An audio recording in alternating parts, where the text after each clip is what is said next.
Last session began with Riley and Doyle meeting his Nana and the airlock connecting to the Falcon. After an initial chat and an introduction to the cyborg Micah Wallace, who was Tatiana's partner, the two guests came onto the Falcon proper.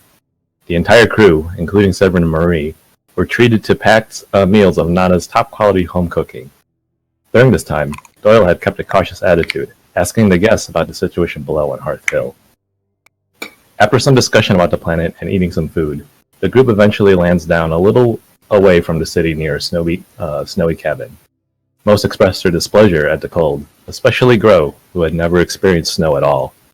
After a near-death experience of Gro getting hit with a snowball by Doyle, the crew settle in the cabin and briefly talk about how Hearth Hill has changed since the arrival of the Borisovs. Zayla is taught to be around the crewmates, with Riley having a stare-down with the creature, Gro enduring Zayla's biting till she tires, and Cat managing to garner genuine connection with the fellow feline. The following morning, the crew awakens aboard the Falcon. Doyle asks Cat to remove his horns for a disguise, to which she refuses. Instead, Cat chooses to disguise him with a head wrap instead. After the disguise is set up, Severin brings up Gro's shuttle and is curious about the red button that it has. This curiosity catches on with everyone else, with even Gro succumbing to the temptation despite its Do Not Press sticker. After a quick preparation, Riley and Gro board the shuttle and press the button. To their surprise, nothing seemed to happen, but to the rest of the crew that was outside, they noticed that the shuttle projected a massive ship cruiser hologram. It only stayed active for a few moments, and raised quite a few questions of its nature, but the crew was mostly relieved that it wasn't anything like the self-destruct device they had feared. With that matter settled, Doyle, Riley, Cat, and Gro make their way to Hearth Hill by car to meet up with Tatiana. They go to a traditional breakfast diner, where the strong smell of coffee was also accompanied by the presence of police officers starting their day. Keeping a low profile, Doyle manages to enter unnoticed thanks to his disguise, as well as the attention being focused on the mutant Gro. Doyle finds and meets up with Tatiana in the corner booth. The crew sits down, and Tatiana makes introductions by showing how much she already knew about the crew, despite three of them having never met her before. Tatiana, who was under Mitty's employ, had been keeping an eye on the entire crew because of their association with Doyle. Tatiana tells them that she had been readying the ground for their arrival, and had noticed that there was a data crafter that was surveilling Doyle's family and his former cop partner, Saki. Tatiana was the one responsible for relocating and looking after Nana as well. Since then, she had been trying to look into these data crafters named Sylph and Laya. One is most likely working with the Borisovs, and the other might have information on the other data crafter. After some discussion on the matter, they leave, with the crew going to find Bruno based on the lead Doyle's dad gave long ago. They drove out of the city and into a remote area to where Bruno's house was. After avoiding some homebrew traps, the crew is greeted by Bruno, who is surprised to see Doyle after so many years. They all settle in his cabin, and after some initial catching up, Doyle asks about a name, Mina Genovese. Bruno, at first, is hesitant to give any details, saying that it was always more for Liam to disclose, but given that he is currently in jail, Bruno decides to finally talk about Mina Genovese's history, and by extension, Doyle's history. Bruno explains that Mina Genovese was the heir to the Genovese crime family that was local to Hearth Hill. Though the Genovese were criminals, their dynamic with the local law enforcement was unusual in the sense that they operated by a mutual code. All business was kept to the streets, and neither side ever targeted the other at their homes where their family might get involved. However, with the arrival of the Borisov gang, the balance quickly changed. The Borisovs operated by no such rule or code, and took advantage of the dynamic between the two. Both sides were targeted and blackmailed to take action against the other, while the Borisovs also took an active role in exterminating the Genoveses. Eventually, only Mina was left with the family, with Bruno, Liam, and Eckhart being her guards. Liam, the father that Doyle grew up with, was an undercover cop at that time in the employ of the Genovese. Eckhart Jaeger, on the other hand, was an off-worlder. He was an extremely talented fighter, and the crew suspected that this was actually Lacan with a new name after Arcturus. He would grow to have a strong connection with Mina, even leading to the birth of a child. Abruptly, though, their location had been compromised and discovered by the Borisovs. They sent a man called Hex, who managed to take down all of them. Eckert and Mina were slain, with Bruno near death and Liam narrowly escaping with a child. This child, this offspring of Eckert and Mina, was none other than Doyle. Faced with his revelation, Doyle's world had been turned upside down. His hands shook as he came to grips with the fact that not only was Liam not his true father, but that his true parents were both killed before he could ever know them. Even the blood that flowed through the young cop was a terrible twist of irony, half of it originating from a crime family.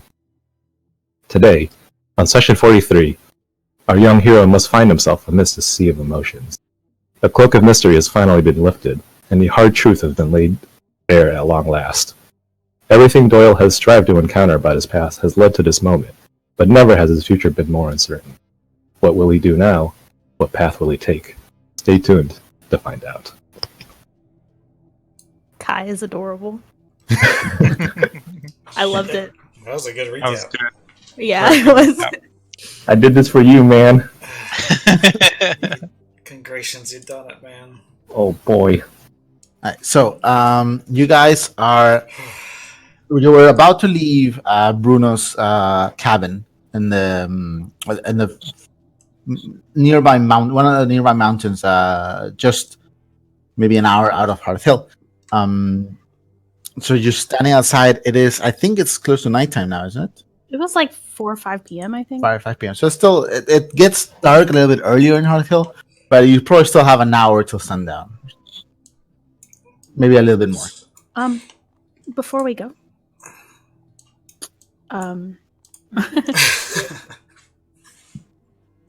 I wanted to ask Bruno if he had a shovel.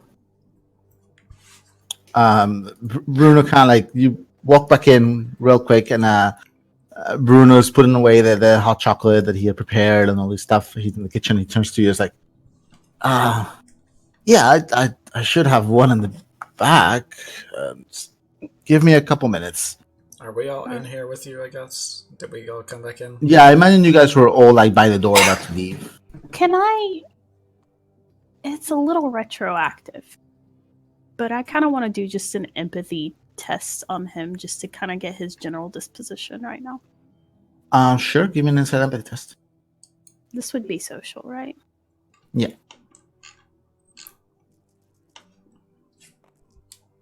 Jeez. Mm-hmm. Mm-hmm. Jesus.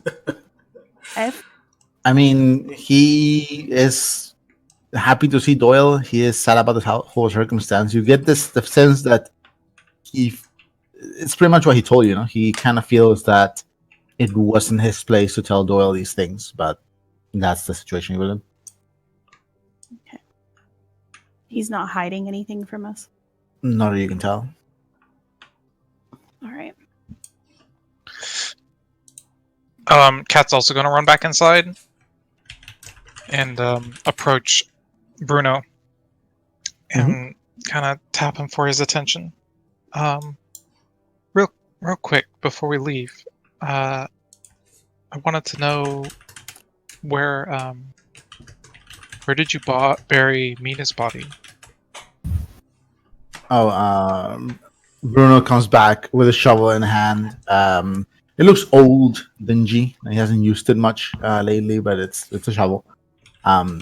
Kat, you approach him, he kind of goes like, well, Mina's room opened to a really nice back garden place. I buried both of them there. Okay. He walks up to you, Riley gives you the shovel. He puts his hand on your shoulder, Doyle, and goes like, listen, Dad's still your dad, your Nana's still your Nana. You know, they're your family. I think it's good that you go see Mina and Eckhart. They would have loved you a lot, but you still had a lot of people through your life that loved you a lot. Thanks, Bruno. I'll give him a If hug. I can... He kind of like hugs you. It's like this giant bear hug, like just this huge mitts of a hand, just pats you in the back as he hugs you. Yes. And if you need me to kick someone's ass, just let me know. It's been a while, but He cracks his knuckles. Can still do it, I think. I think I'll definitely let you know. He nods. Yes. Be careful there. Just remember, the boys are always on edge. So, and if they knew about you, no, they'd be happy. Yeah. I'm pretty sure they know about me anyway. All the more reason. Doyle's gonna try to put his whatever head wrap and stuff up a little bit. I mean, they're just going down to the cars. That's not a big deal, but Yeah, but you kind of adjusted the best you can. still it's fucking cold out. So Yeah. It is pretty cold out, so. Is there anything else you guys want to do with Bruno's before you leave? Let me check my notes. I feel like there was a question I had, but I can't remember it. It may have been what I already asked. Doyle's just kind of looking concerned over at Riley with that shovel now. I'm not gonna desecrate their bodies, Doyle. I just want to make sure. And okay.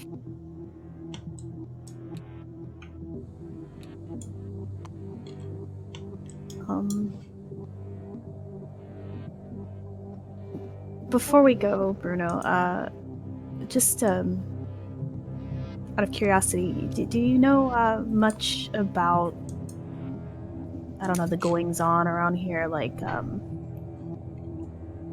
you ever heard of a brokerage agent or data crafters that might be on the Borisov side? He kind of puts his hands on his waist and goes like, I mean, I know about the goings on about a mile from the cabin. That's about it. I don't know what a data crafter is. And sorry, Missy, I don't think I can help you there. How long have you been out here? I mean, I go to town every now and then. Okay, that's fine. He nods. Thanks for everything. Thank you for looking after Doyle. Yeah, I'll keep doing that. No, don't go back inside. What are you, I didn't mean to. what are you doing? Hitting the wrong buttons on my Out the keyboard. door, out the door. Gro's gonna put a Right. very big hand on Doyle's shoulder. He's gonna say, Doyle, Gro has never had a family before, so Gro cannot claim to even understand what Doyle might be feeling right now. But even Gro can tell that Doyle is shook. Gro could see that Doyle's hands were shaking. Is Doyle gonna be okay? I'm okay, girl. I'll be alright.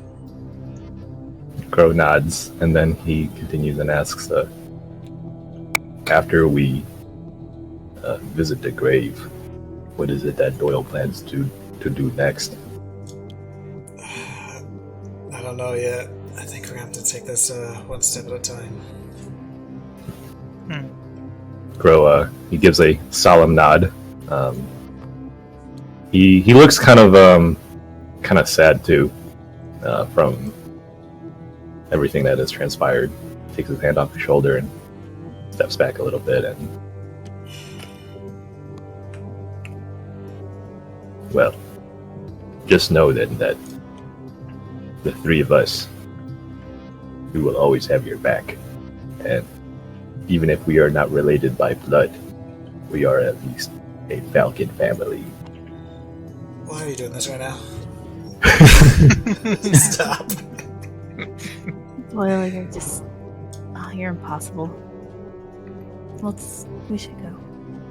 Before they go, Doyle's gonna kneel down to Brutus, a brute, and give him some Brute pets. immediately gets on his back to get his belly pet. Take care of Bruno, alright, buddy? Good boy. Kind of gets low on the ground, and it's like a low girl growl, which you've learned to interpret in an earth is kind of like a whine as he looks at you. Which he has no eyes, so it's hard to tell if he's looking at you. I But don't even have like, eyes, Jesus. This thing is fucking terrifying looking. Yeah, it's like a fucking Demogorgon. Jesus. I didn't Nasty. know what they looked like, but Jesus, now that I have the visualization.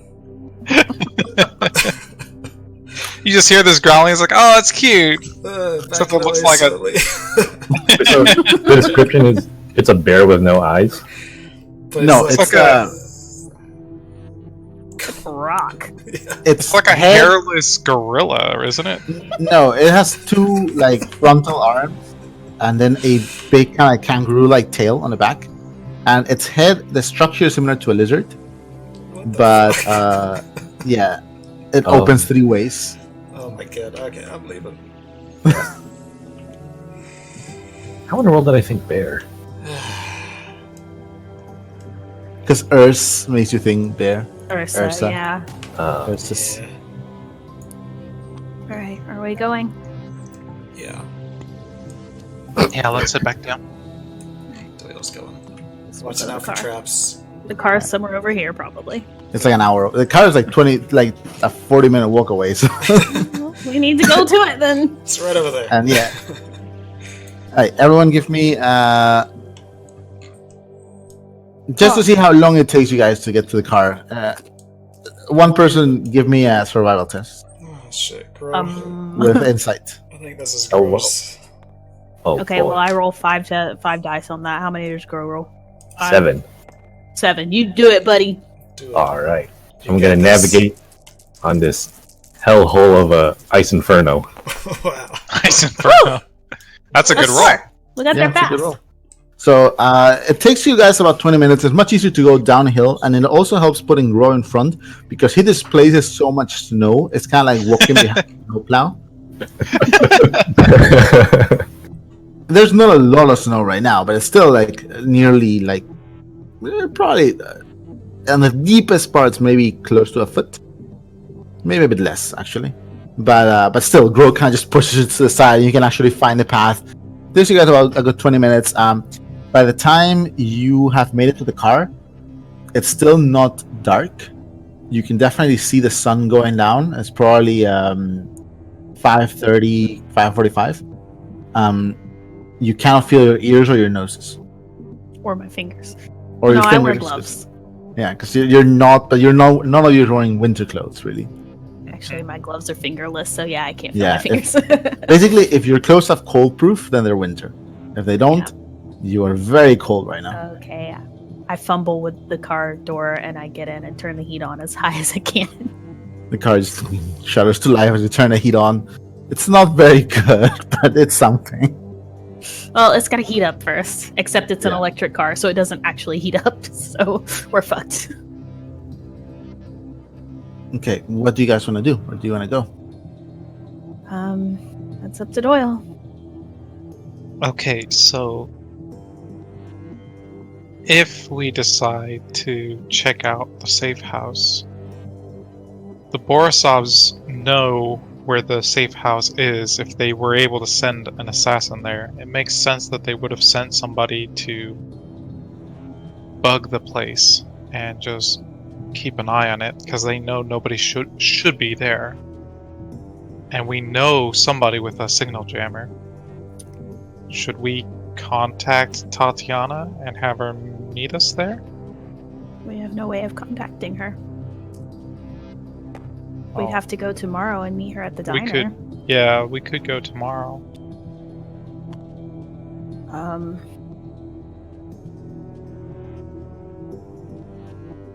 I mean, it has been 20 years, but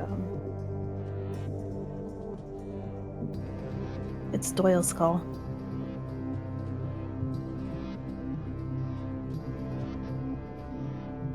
That feel when Doyle was AFK. Ripperino.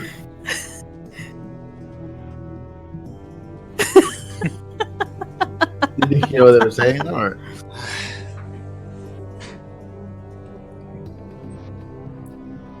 Let's just go now. Okay, You will just want to go straight there? Yeah. let me just point out that, well, first of all, Doyle, you trust Bruno, right? Yeah. I can't breathe. I fully trust. A Toyota Canary. Camry. Looks like the sports team is the Canaries. Sorry, you were saying Um, you trust him? yeah. He's one of the few people I trust in this world. I just want to point out and remind you guys we've walked into a trap before, so There's no way Bruno would do that to us. just keep your eyes open. Yeah, if there's something there, Bruno wasn't responsible for it. Okay. We must always be on the lookout for Hex. For hacks? Hex. Oh, hex. He's probably like old and decrepit by now. I don't think he's gonna be hanging around this place 20 years later. I mean, Maybe. I'm driving, by the way. Okay, so you take to start driving. Give me a piloting test to go down there. Why? You're going down this little road down a mountain at night. You got a license for that Toyota, little girl? that Toyota Canary. Ridiculous. We're gonna crash. No, we're not. We're good. Oof.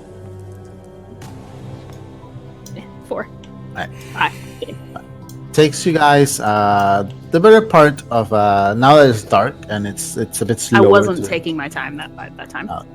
Now that it's dark and it's cold and you can barely see. You turn on the lights and you can barely see like maybe 150 feet in front of you as you are driving. It's very dark out here. It feels like there's no houses. Like Bruno picked this place because it's remote. After a good 20 minutes of driving, close to 30 minutes, you start seeing the first few houses, the edges of the city. About 40 minutes or 50 minutes in, you are officially in the Old Chapel district. Okay. Doyle, just keep an eye out. Make sure we're not being followed by any cars or anything. Yeah, that's a good plan. Give me a perception test, Doyle.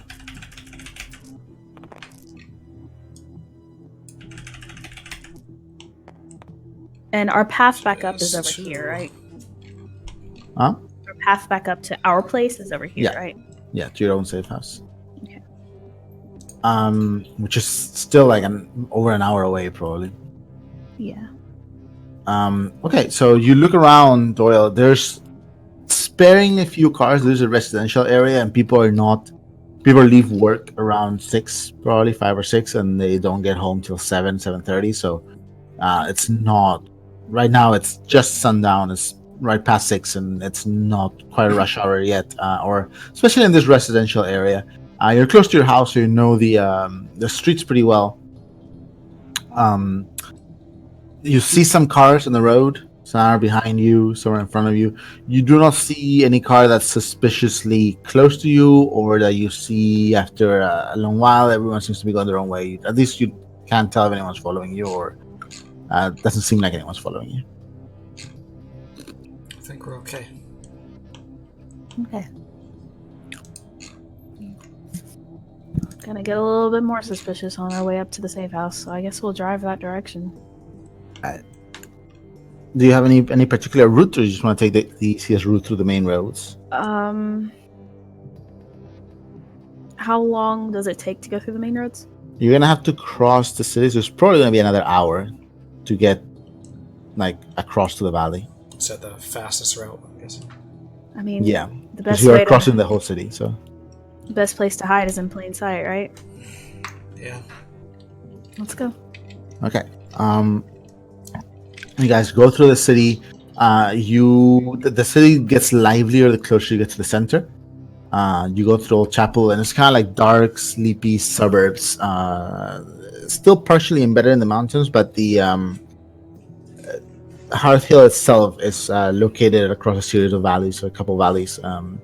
with mountains surrounding it. And it's like a sort of like a drop that leads to the lake. You go through Old Chapel. You cross the starport. You can see the precinct at one point far in the distance. You're crossing the large plain of area and around the starport where there's some underground warehouses. You see some ships docking and some taking off. There's a couple of condor freighters now that are hovering just a few hundred feet off the ground near the starport. Probably just dock there for the night in Mayor because there's no facilities to actually, there's like one or two landing platforms on the starport. That's it. You go to the central square of the city. You see it just at the corner of your eye. It's rather pretty. It's a very traditional, early kind of Republic style central square. There's concrete and a few statues, some gardens, some fountains arranged in this large area, which probably covers a few city blocks. You see the town hall from a distance. The harbor view district is pretty nice. What little you can see of them.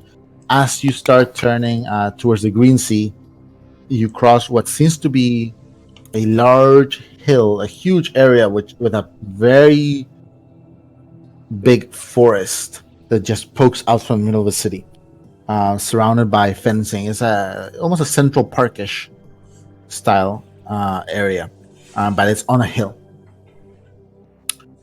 You go across the Green Sea. Give me a perception test, everyone.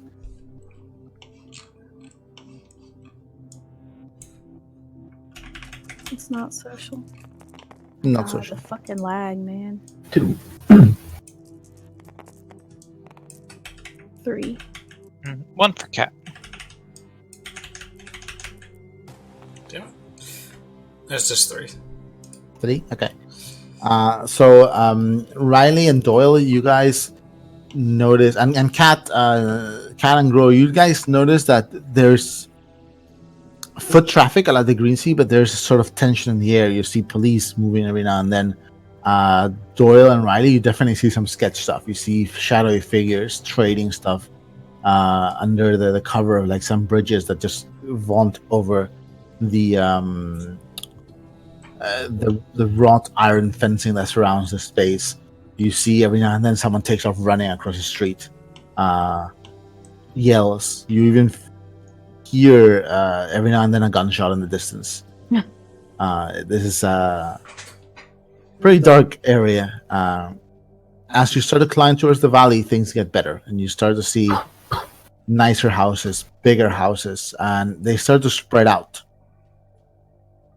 You see what can only be assumed to be some very large walled-off compounds built into the side of the mountain as you start climbing and climbing, until eventually you only see these huge, gigantic houses in the distance between the smattering of trees, and it's full on nighttime now.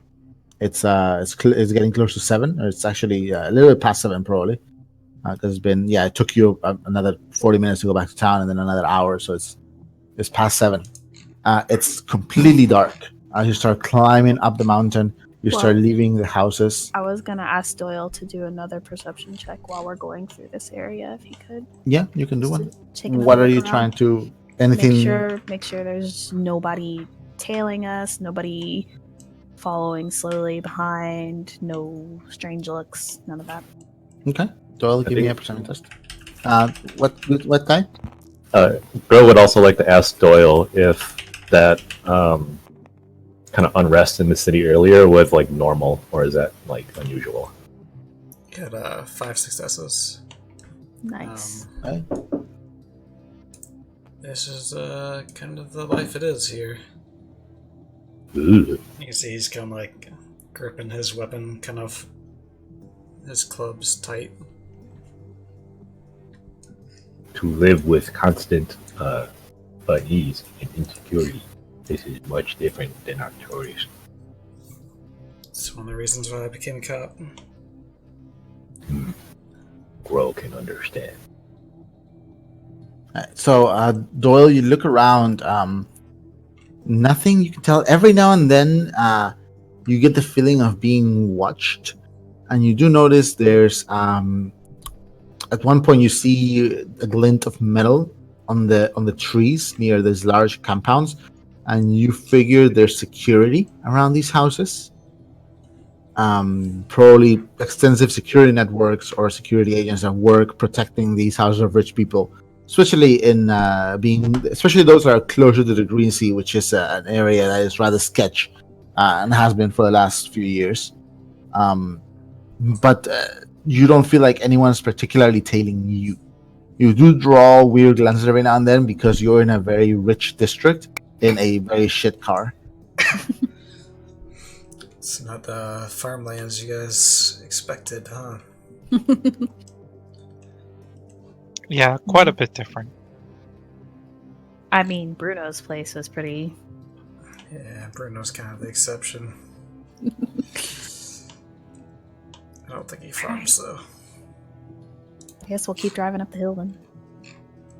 Right, so you keep driving up the hill.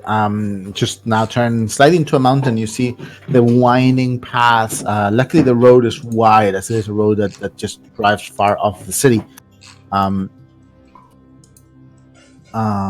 You come up on the mountain, and you see every now and then, even at this distance from the city, you can see the city behind you and below you. Just a smattering of lights that get brighter and brighter until they envelop the river and the edge of the lake.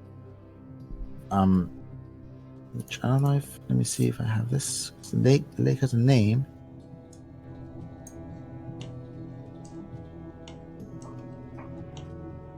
I don't have it here. It doesn't matter. But yeah, but you can see it like this. The lights kind of like go brighter and brighter until they reach the edge of the water, and you can actually see huge cargo ships just all sprawling across the lake.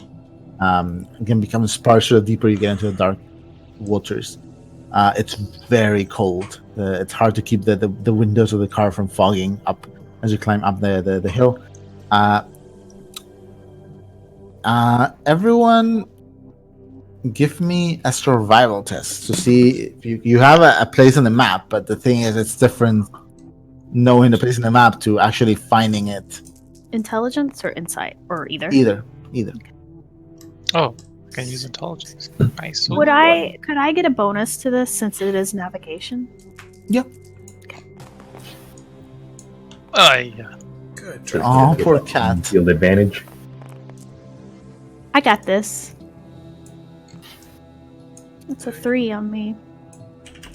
That's pretty good. Doyle's got a Hey, you got it too. Nice. Okay, so takes you guys a little bit. There's every now and then, as you're driving, sometimes you see signs on the sides of the road, and the road breaks off into smaller paths. Some of them are dirt, some of them are cobblestone, some of them are other smaller roads and break off into branch outwards, but you still stay on the main road. You drive around 15-20 minutes after you see the last of what you recognize as the city proper. You can see these paths, and Riley and Doyle, around the distance from the road, around the distance from the city that you can see on the map, you see a path to the left. There was a sign here long ago, but all that remains now is a vine-covered post that signals where the sign used to be. The vines are dry and old and just dead in the winter. They probably come alive during the summer or spring.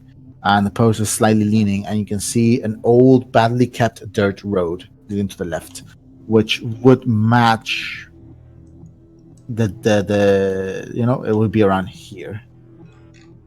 Okay. I think This seems like the place. I think that's the way. Yeah. Yeah, I'll take the road. I'll drive a little bit slower just because I don't know what the road's going to be like. Okay.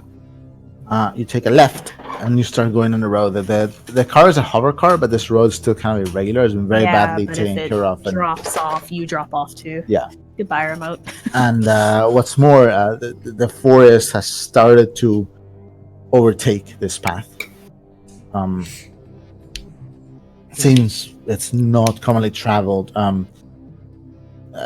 no trees are growing like in the middle of it, but you can see small shrubbery and bushes and stuff that are starting to encroach on it. All right, Riley, give me a paladin test for the first half of this road. Okay. 6, 7, 8, 9. Can I assist with like perception? Would this count as taking my time since I said I was going slower? Yeah, if you're going slower, you can take your time. You can, Doyle, if you'd like.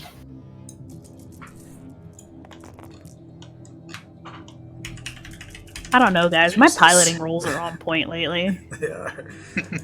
5. Holy shit. Damn. Very nice. It's 1, 2, 3, 4, 5, 6. Perception. Watch me crit fail my next one. All right, so Doyle and Riley, you keep an eye out for anything that could be on the path. You don't see anything. Every now and then you're going very slow. There's rustling on and even though most large animals which are bears and stuff like that in these forests, should be hibernating right now, and you are still plenty close to the city. There's still some animals, like just smaller animals that do live through, like just are awake through the winter. But nothing that would seem alarming to you. The small path winds and climbs upward as well, just as it has before. During the first half, you make good time. You don't see anything that would draw your attention. But as you are coming close, you see a large pine-like tree that has fallen onto the path and is lying there. It gets, you see this like shape as it gets lit up by the front the lights of the car. And Doyle, how many successes did you roll on perception? 6. Alright, so look up. You look up, an outline against the moonlight. You can see about what would be on the car another 10-15 minutes up, a vague outline of something geometric.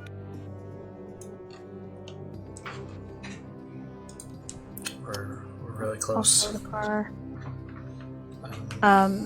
This screams crazy ambush trap to me, but I've probably watched too many movies. Girl, Do we want to? Okay. Yeah. Do you guys want to move the tree? Yeah. Okay. Doyle and Grow, give me a survival test as you approach the tree. I'm gonna actually step outside and keep watch. Okay. So I'm just like right outside the car. Right. You're left alone in the car, just looking around. It's pitch black outside. Like you can see the window of the car, about 10 feet of a dirt path, and then like some brushes, and then the very vague outlines of some trees, and then it just goes. It's a black mass past it on either side. How's your survival test, guys? I got 3. I got 2. Wow. Pretty good. I think Goosy's just like rolling like crazy, even though he gets less dice than Grow. This is destiny. This is his episode. Yeah. You guys approach the tree. The tree is covered in some lichens. Part of the bottom of the trunk has rotten out. It's been Doyle. You surmise this tree fell a few months ago. 2 months ago. Okay. A few. So it's been like the tree fell several months ago, so it's starting to just become part of the substrate of the forest. Is there anything suspicious looking about, like the way it was cut or anything, or does it just look like it's just? You could walk off the path, maybe about 20 feet off the path to the right, and try to find where the stump is. Alright, And so examine I'm it gonna if you'd do like. that real quick.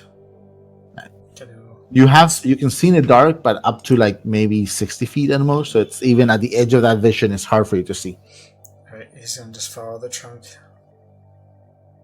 Okay. Can do an investigation. Grow, do you follow? Or do you just stand?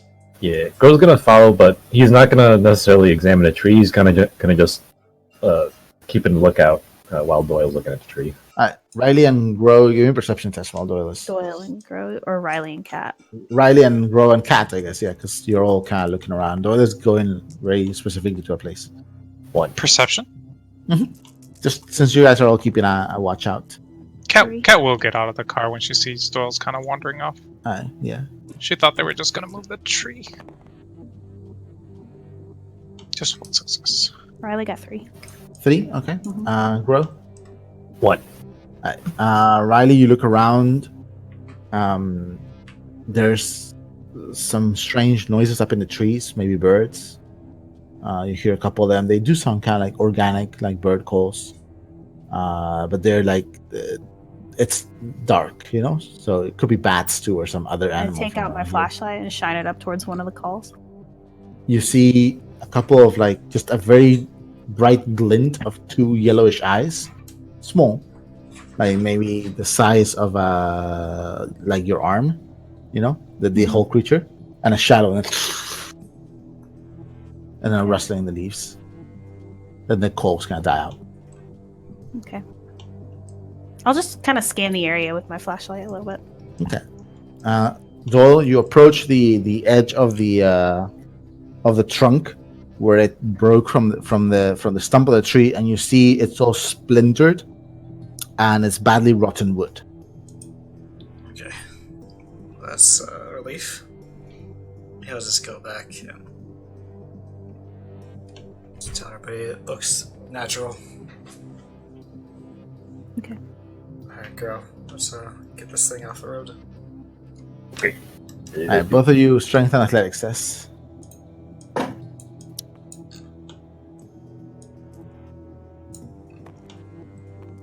I'm so nervous. Yeah. It's I know nighttime we're and gonna you're in the get forest. fucking So. Yeah, I know. It's fucking 0. okay. On top of that being like one of my worst fucking fears, like Oh wait, I have one more dice. 0. You crit failed. Yeah, Oh, I guess so. Doyle's got it. I got Though. 4. Okay. Grow, give me an endurance and fortitude test. Oh no. Oh no! Did you get a splinter? I'll be right back.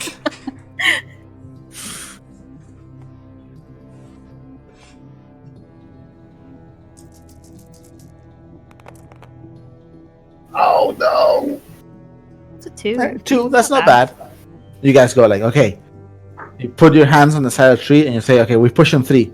But 1, 2, 3. Doyle pushes a little bit. You get he gets to push the tree about a couple feet forward and to the side. Grow.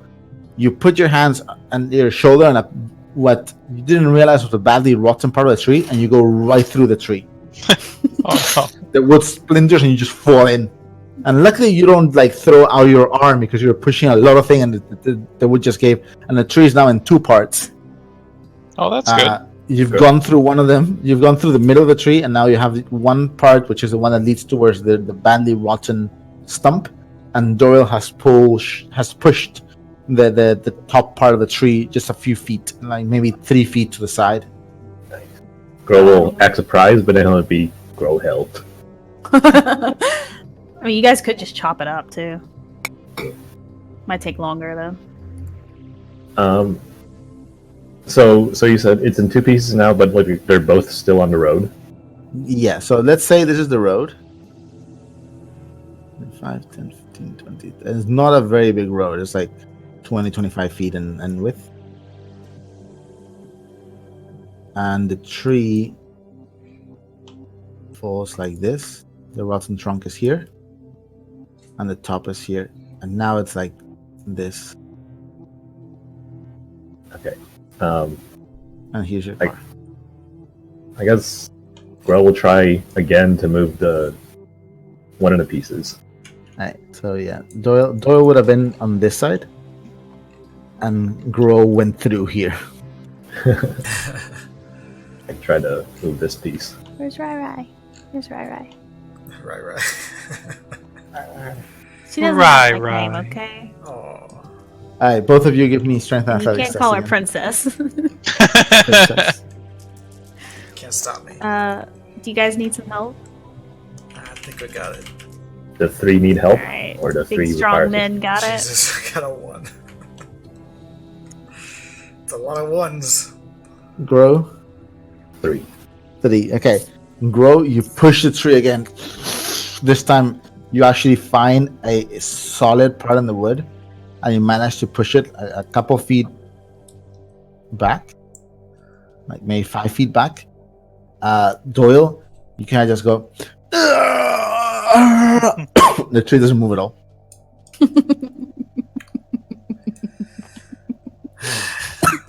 Well, I think we got enough out of the way. He just leans back, is like, yeah, that ought to do it, and wipes his hands off. I'll just pilot test through it. Sure, I mean, that's enough space, right? should be fine. Yeah. Just gotta go a little slow. Yeah, Riley, it's gonna be a test, but right, it's not gonna be a hard test. I mean, Crit fail. I We wrecked moved the the car. first chunk, so All right, my arms were tired. back in the car. Okay, Quick, so quick, close the doors, it's cold. yeah, you guys are. Actually, I want to do one more quick perception test before I go forward. Sure. 2. It was just 2. Okay, so you guys get on the car. Riley, give me a piloting test. This will be for getting through the tree and like just climbing this last bit of the path. All right, well, I'm still taking my time, so let's go. That's not good. 1. Okay, so you start going close to the tree, and then the part that Doyle kind of had left partially on the road just hits the side of the car. And you hear, and then the car starts, as it moves, you hear, Oh fuck. and the car has 4 little repulsors that keep it up. Uh-huh. The one in the front left, where Riley's sitting, doesn't seem to be working. Oh, And the car is leaning on that corner. Okay. Alright, just pull it over the side. I Okay. should have drew Do we have time repulsors for on the this? Toyota Camry. Okay. There's- All right. Kat, do you think you can fix that? Oh, I can try. Yeah. All right. I'll pull over and. Hopefully it's not bad. Alright. Doyle's gonna get out and keep watch. Why am I getting Oh, out? you're not getting out? Okay. I need to sit. I need to sit in the driver's seat in case Kat needs me to do Yeah. anything. Kat, you can either it and try to do very quick repair in like 10 minutes, or you can try to really spend an hour to repair it. Cat can- we'll take our time with it. Okay. Oh. Whole hour, okay. You guys hear like that crackling in the mic every now and then? Yeah, it's nighttime woodland creatures. Please. I don't hear it. I don't hear it. Yeah. It Might might be be my your connection. headphones. Yeah. Yeah.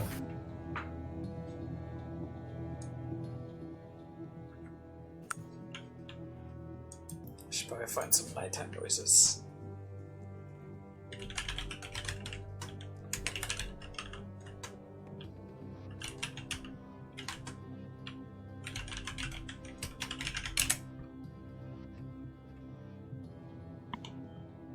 Okay. Wait. How many dice have I given? How many captain's dice have I given out so far? I thought I had 3 left. You've given out like 6, I think, or 5. Yeah, Yeah, but me I think 3. I gave Doyle 2 and Grow 1. I think you I gave think- Doyle 3. Did I? Oh, Kai left. Oh no, Kai. Maybe that was the crackling noise he was hearing. Approaching doom. I think I only gave you 2, and I gave Kai 1. So here's one for Kat.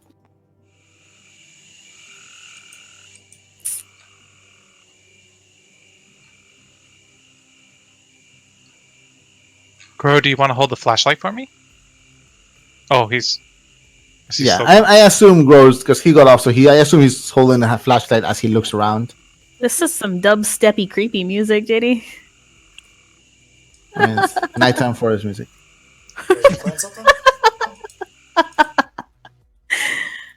It's October. It's fine. It does sound like spoopy music. Hmm. I was playing music too, but I didn't even hear. Oh, we can. Alright, Kat, do you want to roll? Okay. We can. Kyle will come back soon, I hope.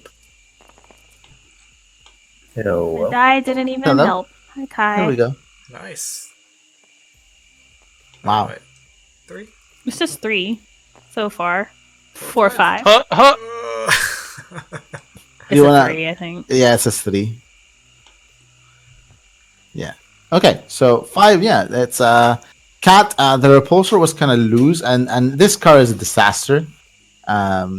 You assume like if you look at it too mean, like it'll stop functioning. But you do manage to reattach it, and it'll work. Now, everyone, Grow, Doyle, and Cat. Neither of you have cold-proof clothes, right? No. Nope. All right, all of you give me endurance and fortitude tests. Why is everybody standing outside? You just spend an hour standing outside. Watch. Riley's inside cozy. Yeah, Riley, you're inside all warm, like. Oh, good for her. Princess. She's Keeping Reading it shit warm. on her data pad. The princess deserves to be warm. 5. Wow. Doyle, you're fine. You're cold. You can't feel your hands or your ears or your horns or your nose. But We were warm. It's fine. Doyle knows how to weather this. 4. Hey, I think you guys are all okay. 4. Yeah, I think you guys are all fine. It gets harder the longer you spend outside in the cold, but this is just 1 hour, So Cat's ratting you're- on me. and you kept warm by just moving around. Mhm. And having this whole activity, but yeah, you get the car kind of going again. Riley, give me a perception test. Alright. 1, 2, 3, 4, 5, 6, 7. Getting attacked, boys. I was keeping watch Ruh-roh. too. Should I roll perception too? Fail! 0 successes. You've been keeping watch alongside. Yeah, actually, Grow and Doyle are also keeping watch. Give me a perception test. The windows are fogged up. I can't see shit. Yeah, Windows. We've been sitting there with like the heat full blast, trying to keep warm while the others were freezing outside. Man, 4. that was terrible. All right, you all look around. Every now and then you hear some rustling in the distance, but no, it's getting a little bit windy. Doyle, you do notice a couple of like very light flecks of snow just falling down, starting to fall Oh, down. shit. It seems like if it's anything like yesterday, it's going to be a very light snow, but still. That makes the road conditions bad. Well, we're in a hover car. It's fine. Okay.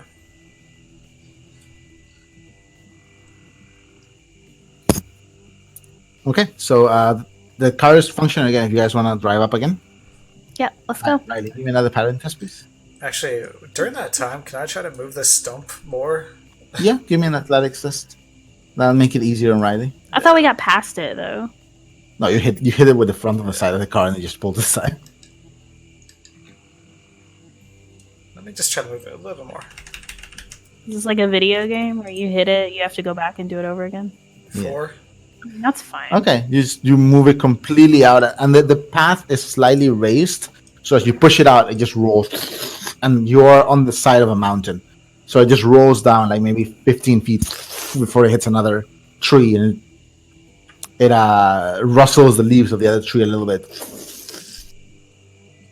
All right, let's go. Before the bear comes out of the woods and attacks us.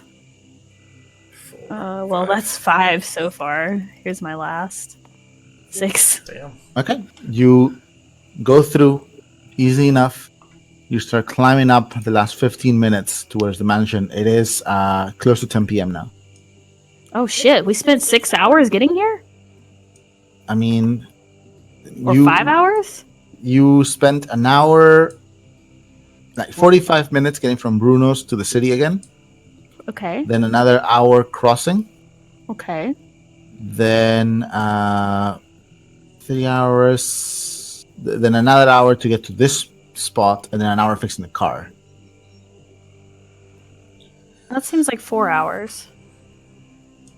1 hour, 2 hours, 3 hours. Yeah, 4 hours. So it's past 9. I mean, it's whatever you think. I'm just Yeah. curious Alright. how it took us that long. It's past 9 then at this point. Yeah, because you did spend an hour fixing the car just now. So yeah, it's pretty dark out, and like you're in the woods at night. Yeah. You climb up this last hurdle, the road is very steep and it turns, it's very narrow. And you arrive at what seems to be a very, it looks like, from what you can see in the dark, even with Doyle's dark vision and lights of the car, your vision is limited. It seems to be a very pretty, but long abandoned brick cottage. Oh, Mm. I Um, wasn't expecting that. it has you arrive, the little path climbs onto a circular brick and cobblestone floor courtyard. There's vines that have grown all along the chest high brick wall that surrounds the courtyard. And on the opposite side of the wall and the entrance, you see it is a small 2-floor cottage with just like tall glass windows. All the glass is long since broken. Vines have grown over it, and you see actually like some of the forest starting to retake this space. In the middle of the courtyard is an old, long since dried stone fountain, carved stone fountain.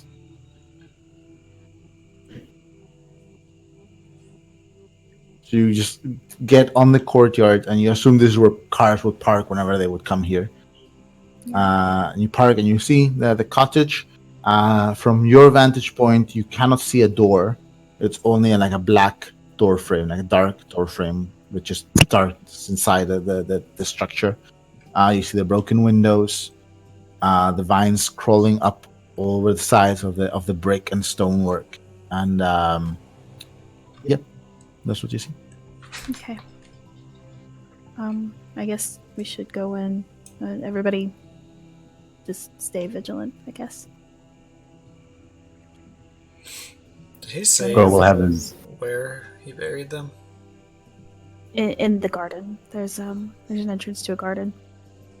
Okay. Girl will have his flashlight out. Okay, so you turn on your flashlight, you can actually see a little bit of color because those are visions black and white. You see these the red brick. Most of the colors are faded outside of the brick. There's a wooden ceiling and finishes, some stone kind of like foundations to this place. It seemed to have been a very fancy place when it was new and in operation. But it does seem that like it's been abandoned for decades. Okay. Alright, Doyle's gonna go up to the front door. Okay. Doyle, you walk up to the front door. Everyone give me a perception test.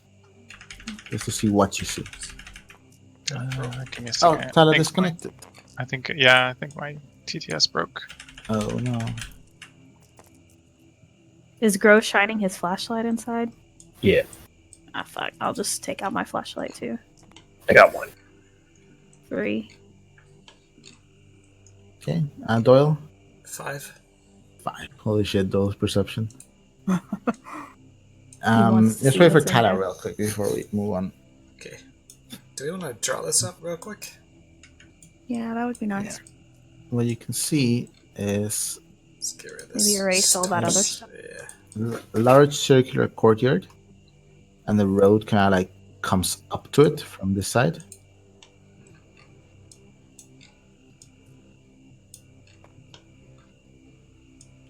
Your car, I assume, is like parked like here.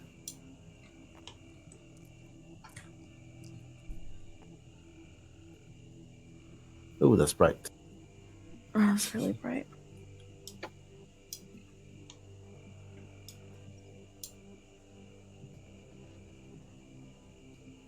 Actually, I'm gonna draw this further down here so you can I can draw more as you explore the house. Yeah. Tyler's back. Hey, Tyler. Hello. Right, so this large circular courtyard, there's was a very beautiful fountain, stone fountain. It's now cracked and dry in the middle, like overgrown with these dry, like dead vines, mostly because it's the winter, and you assume that in the spring and summer these are flowering vines. Your car is here.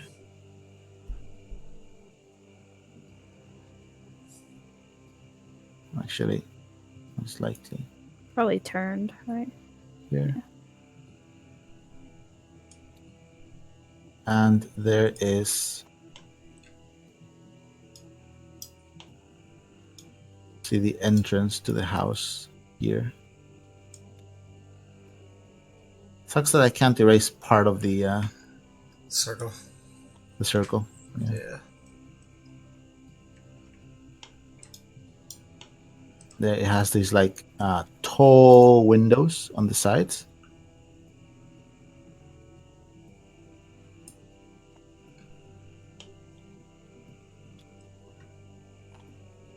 And a large double door here with a small kind of like stone, just 2 or 3 step staircase up.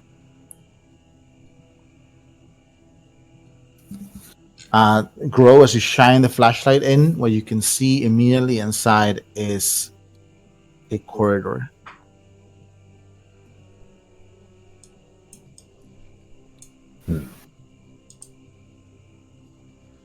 Well, Riley couldn't see it. I thought Grow got like.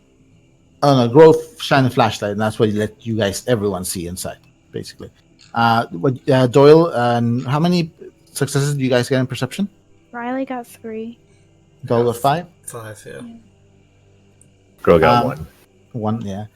Grow and Riley, you both notice. Doyle and Riley, you both notice a door, or what remains of a door, collapsed Oh my god. here and here. Oh, so the doors are wide open. Yeah, there's no door on the frame right now. It's again overgrown, covered in dust and like just dead leaves from year after year. And Doyle, you do notice. Actually, no. You notice something that seems off. But give me a survival test to see if you can determine what it is. There's just something. You look around and something seems off. Oh my god. 3. You actually got good on that. Okay. There's small parts on the corridor and on the inside. And the corridor is harder to tell because there's a very thin layer of snow that's beginning to build. As it starts to snow, you see more and more of these flakes start falling down, carried by a very light breeze, very gentle breeze. As this place is kind of like enshrouded and shielded by a wall of pine trees all around. But what you can see is that once you get into the inside of the house, the layering of the dust and the dead leaves and the vines is not even. There's a few spots where they have been disturbed, but not recently. Months ago. But the buildup of these years, there's a couple spots as you go in, a handful of spots that you see where it's not, the buildup is not as extreme. But there's still buildup, which means that there have been leaves that have fallen and dust that has built up and vines that have grown since. But at some point, several months ago, it got disturbed. Somebody's been here somewhat recently. How recent? Past months, I guess. Just keep an eye out.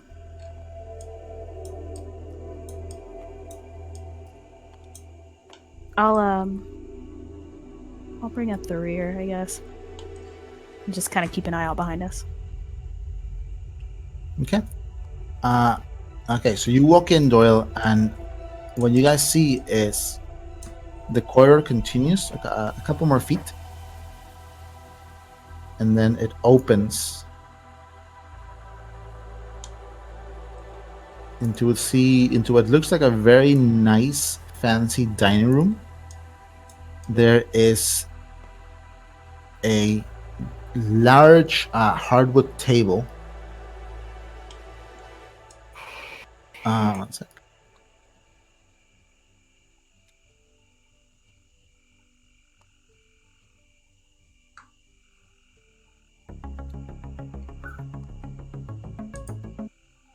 There is a large hardwood table.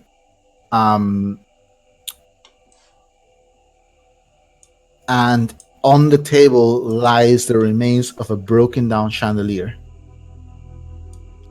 There's chairs around the table, which only out of 6 chairs, only 2 are still standing. 4 are broken or tossed aside or are cracked under something. There's old paintings on the walls, and there's 4 doors. Oops, sorry. Oh, Why is hi. everybody disconnecting so much? Kai? Kai? I think his internet might have died. He gone. Oh no. It's the Borisovs. Damn it. It's the hacker. It's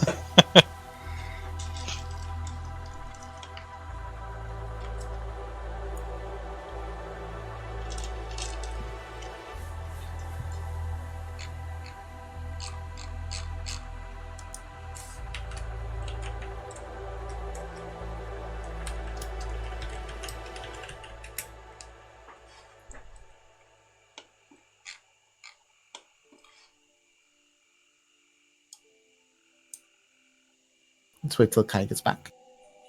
Yeah. What if he never comes back? Oh no. Poor Grow. Poor bro.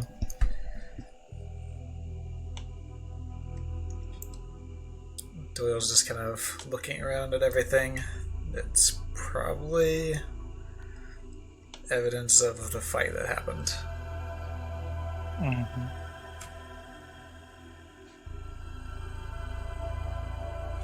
Can I roll investigation? Just to... To look around? Yeah. If you want to examine the space. Yeah. Can I roll a While perception? we're waiting. Yeah. You have your night vision thing on, or are you using the flashlights? I had my flashlight out, but I'll pull my night vision out.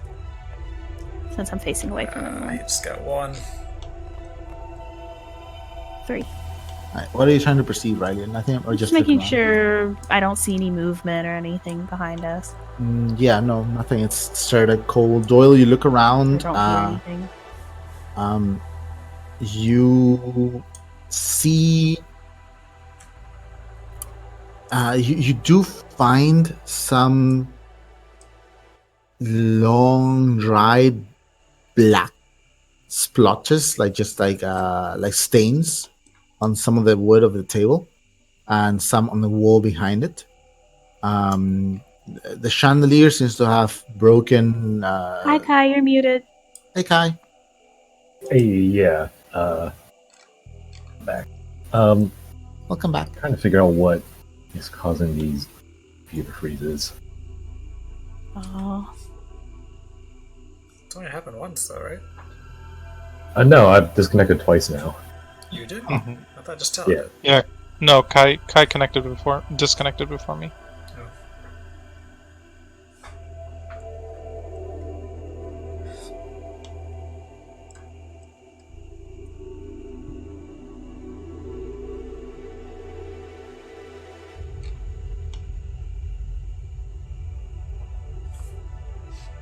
Alright, one sec. Let's wait till Kai gets in. Yeah, but Doyle, what you notice as you come into the room and you start checking, and Riley, you step in and start looking around, finding anything that might, what you do notice is this. You see the central table, a couple of chairs are still standing. There is what seems to be a large cabinet on one side with broken or cracked glass windows that are slightly frosted from the cold. On this side, it's tall, and you shine your flashlight there, or you looking with your night vision, and you guys can see there's cups and porcelain cups and plates and just what seem to be very fancy crystal glasses, all just sitting there, kind of frozen in time, cobwebs stretching from one to the next. And on this side, there is a small, long table pushed against the side with a cracked mirror over it. A large cracked mirror with very detailed golden frame to it. Very stylish, detailed golden frame.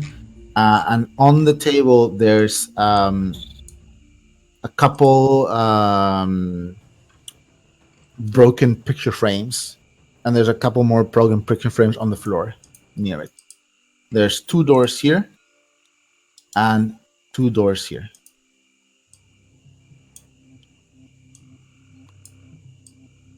Doyle, the only thing you find with your investigation is that there are some dark stains, long since dried stains on the wall here and on the table proper.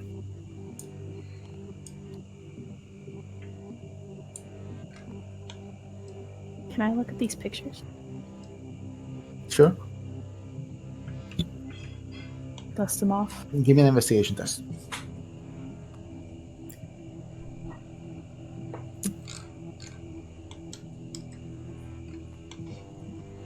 Kat, are you looking at, or Kat and Grow, are you looking at anything in particular? 2. Can Cat make a perception check for any paintings on the wall? You wouldn't even need a check. There's 2 paintings here.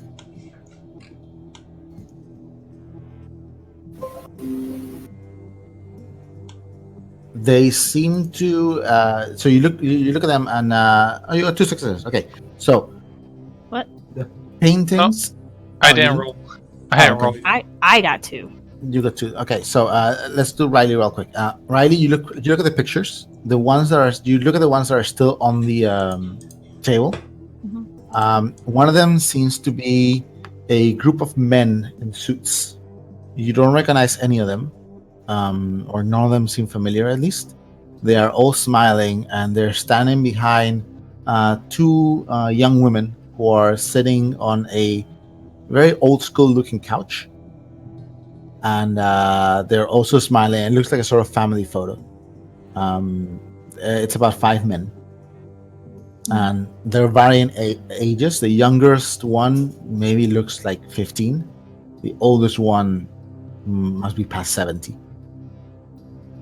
Do I see any of that? The women, one of them looks maybe like 17, and the other one looks to be in her late 30s, early 40s. The other picture is it's 4 people in the same dining room. One of them has black hair, seemingly dark skin. One of them is the girl who was 17 in the previous picture, but she looks older now. One of them has pale skin and dark hair that contrasts, and a bit of a beard and a mustache. The beard just like sticks out a bit. One of them is huge, is wearing an ill-fitting suit, and has an eye patch or one eye. Has an eye patch. Eye patch? But I remember specifically, that's Bruno, right? I recognize Bruno. Mm-hmm. Yeah. But I remember specifically Bruno lost his eye in the fight. Oh, did he? Yeah. Then he doesn't. I'm okay. Yeah. Okay. how You got us yeah. all. We were like, Oh, fuck yeah, up. I remember that detail too. Yeah. Turns out he lost his other eye. He had a double eye. It's not an eye. No, but And then the colors in these pictures are very faded and old. The 2 pictures on the ground, with that investigation test, it's hard to make out what was on them. You can tell some bare, basic human shapes that they've been. I want to collect the photographs themselves, assuming they're printed photographs, and just leave the glass behind. Yeah. You leave the glass behind. Okay. Kat, there's 2 pictures. One of them is covered partially by the stains that Doyle is examining. The paintings on the wall, again, you look up, and parts of the roof of this structure have partially collapsed because of the wooden ceiling. The cottage is the cottage is two stories, but the second story is underneath, kind of like in some cabins, that because it's on the side of the mountain. Okay. So you look at, and it seems like rain gets in here, and the painting that Doyle is standing in front is completely faded out. You can barely see some ruddy greens at the bottom. The other painting seems to be a old man in a suit, a man in his 50s, very handsome face, pale skin, slick black, might have been gray, might have been black hair. It's partially faded. He is sitting in front of a very beautiful young girl, in late teens, early 20s, that is wearing a kind of like white dress. Not a wedding dress, just like a white summer dress. And he's sitting behind her. She's in a chair. He has one hand on her shoulder and the other hand like on the lapel of his suit jacket. And the girl has both hands crossed over her lap, knees close together. She has curly black hair and she is smiling. She has green eyes.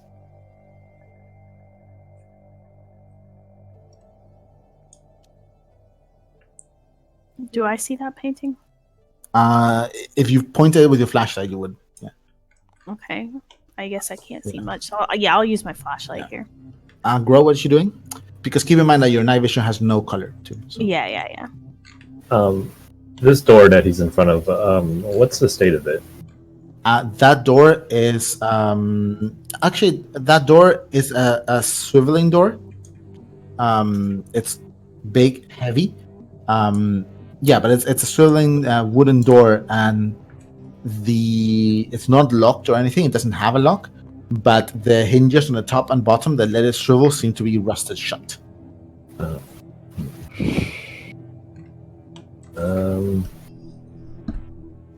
it down. Should Grow try to force it open, guys, or should we just leave it or do it a more subtle way? I mean, Cat can make a crafted open if you don't want to break it down. Okay. I think Grow will bring that to Cat's attention then. Okay. Cat will make her way over there. Doyle, is there anything you want to do in the meantime? He's just kind of running his fingers over the blood stains and stuff. Just trying to imagine what happened here. Riley's actually gonna compare the picture of the young girl she has with this girl in this photo. It's the same girl. And the painting, yeah. Yeah, sorry. You also recognize one of the old man behind her. Is one of the men in the picture, just a little bit older on the painting. Okay. And lastly, can I do an investigation on this photo and see if it looks like it's been touched or tampered with or moved? On that painting? That painting, god damn it, yeah. Yeah, give me an investigation test. Okay. Bring your dice over here. Or not. My bad. Well, it's fine. I got a lot. 4. Wait, 5. 5. Alright. Shit. Doesn't seem like it's been moved. Doesn't seem like it's been tampered. It seems like it's been rained on. And you do see a hole, a gap in the roof directly over it. You do find 2 bullet holes in the painting. One very high caliber, that it's so deep that you cannot even see the bullet. The other one low caliber, and it's been stuck there for a while. Can I move the painting aside? Sure. It's very big. It's like 5 feet tall and maybe like Oh, Jesus. 3.5 feet wide or 4 feet wide. Okay, then can I just peek behind it, like pull it a little bit out from the wall and peek behind it? Okay. What are you trying to do here?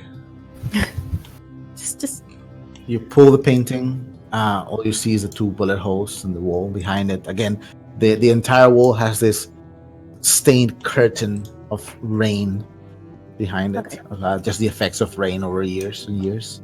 I can't tell what this looks like after that investigation test. No, you just see a smattering of green on the bottom, ruddy greens. Like, Doyle doesn't even know anything about the actual painting. So The actual what? the painting that they're looking for. Ah, He wasn't in there. okay. Yeah, he was in there. Where? Oh, my coin. Where? Bruno said there's a painting with a fox and a hound, and that there was something hidden behind it, or in it. So It was for you. we're supposed to just look behind it then? Yeah, I guess. I don't think it's this. I can't really tell what this one is. But if you see that painting, maybe ask me to look at it first so I can painting check supposed it. to be? A fox chasing a hound, or a hound chasing a fox, or chasing each other, something like that. Okay. Does that have any meaning to you whatsoever? He just shakes his head. Okay.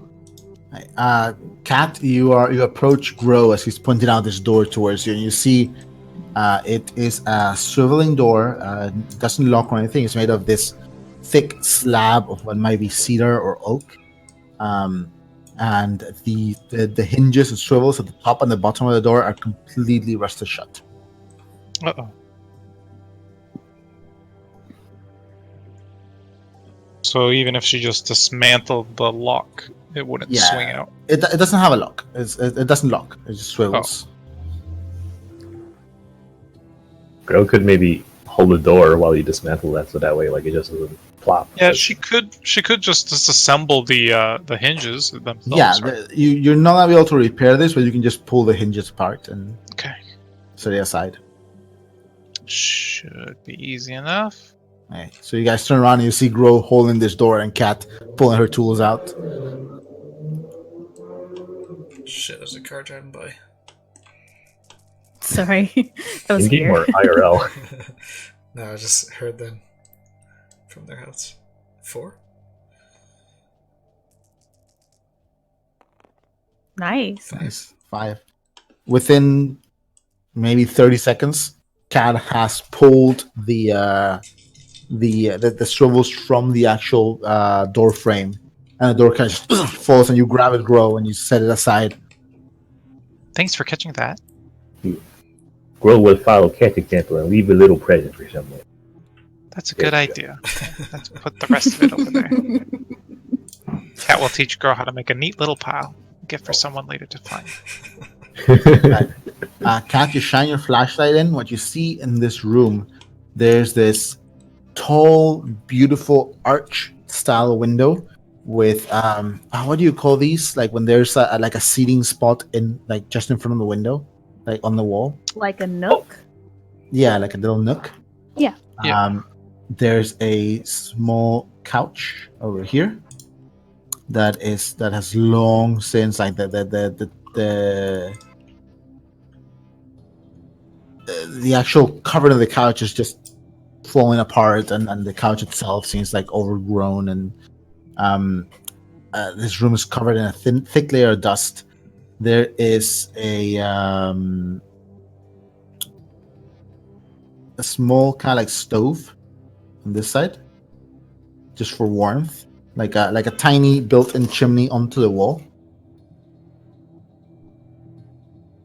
There's a couple of bookcases here with long decayed actual paper printed books around this corner. There is a rug on the floor that, again, it seems like at some point rodents got in here and chewed half the rug off. Gross. There is a canvas face down on the floor, and there's a hole in the wall. Oh. On the floor. Oh no. Empty. Riley, I think I found it. A couple of, like, just little side tables on either side of the What couch is it? as well. There. This is the thing that Bruno mentioned, isn't it? This is the painting? Can I pick up the painting and look?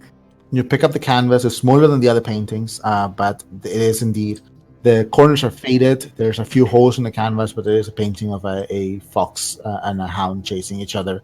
They're on, like, what seems to be a country road, with trees growing on either side, and you can see like a farm in the distance. I'm gonna.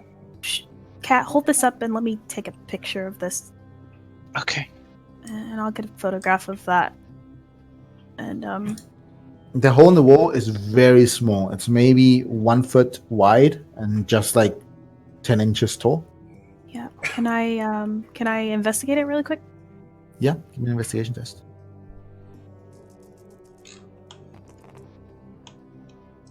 Okay, that's 2. You look at the hole. There's a thick layer of dust in it, some cobwebs. Whatever was here was taken long ago. Like more than just a few months ago. Hard to tell. The stove that was here, does it have any sign of being used recently? Give me an investigation test, girl. Oh, no.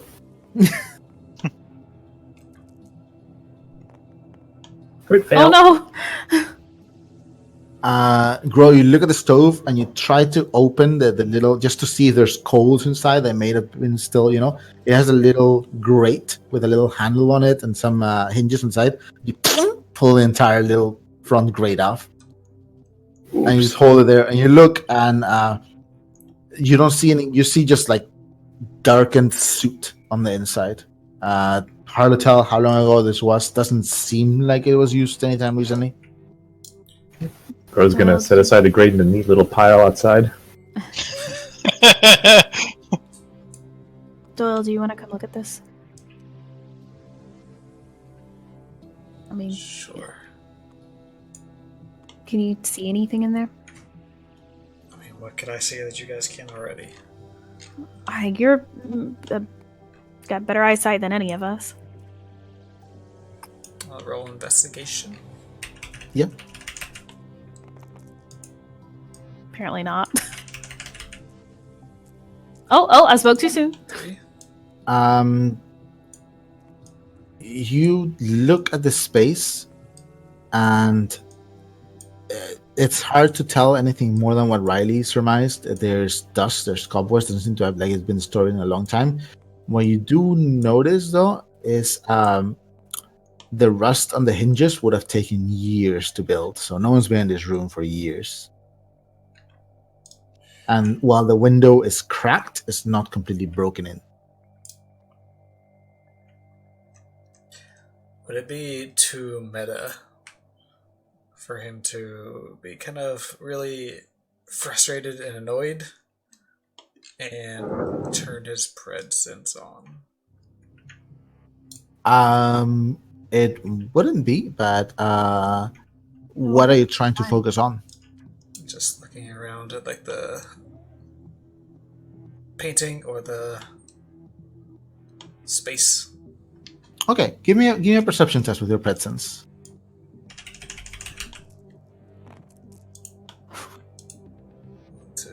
Do I get a plus for that? Yeah. No. Oh no. Just your usual. 3. Okay. You see as Doyle turns around, suddenly his eyes go black. And his expression from like the anger, it just goes kind of like almost slack, though his jaw is still clenched. And he looks around, and Doyle, what you can see is almost glowing red. 4 little streaks on the bottom of the hole. Like, so you have this little space in the wall. There's 4 little small streaks that streak outwards from the inside. And on either side of the painting on the floor, you see 3 or 4 similar glowing red spots. And then suddenly, like, you feel... There. Where? This is also the first time you've turned your presence on in your life without a target. Yeah. So it was on the bottom of the painting, you said? On the sides of the painting. So the painting's still upside down, so you see it like on the sides. Yeah. There's 3 or 4 little, like 3 on one side, 4 on the other, maybe, little spots where you see these red dots. And then inside on the bottom, you saw 4 of these glowing red streaks streaking out, very small. So there's 4 on each side of the painting? Or Yeah, about 4. How big is the painting? Can he pick it up? Yeah, it's like maybe 4 feet tall, 3 feet wide. Can he just kind of rotate it to align? Okay, you turn the painting around. You see that the edges are badly faded. The canvas is badly extruded. There's a couple holes where you see the fox and the hound.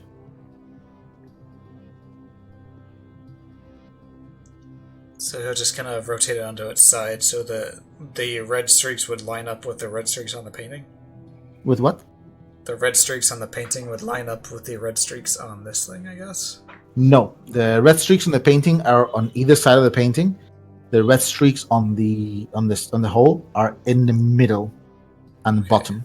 So he'll just put the painting up like normal.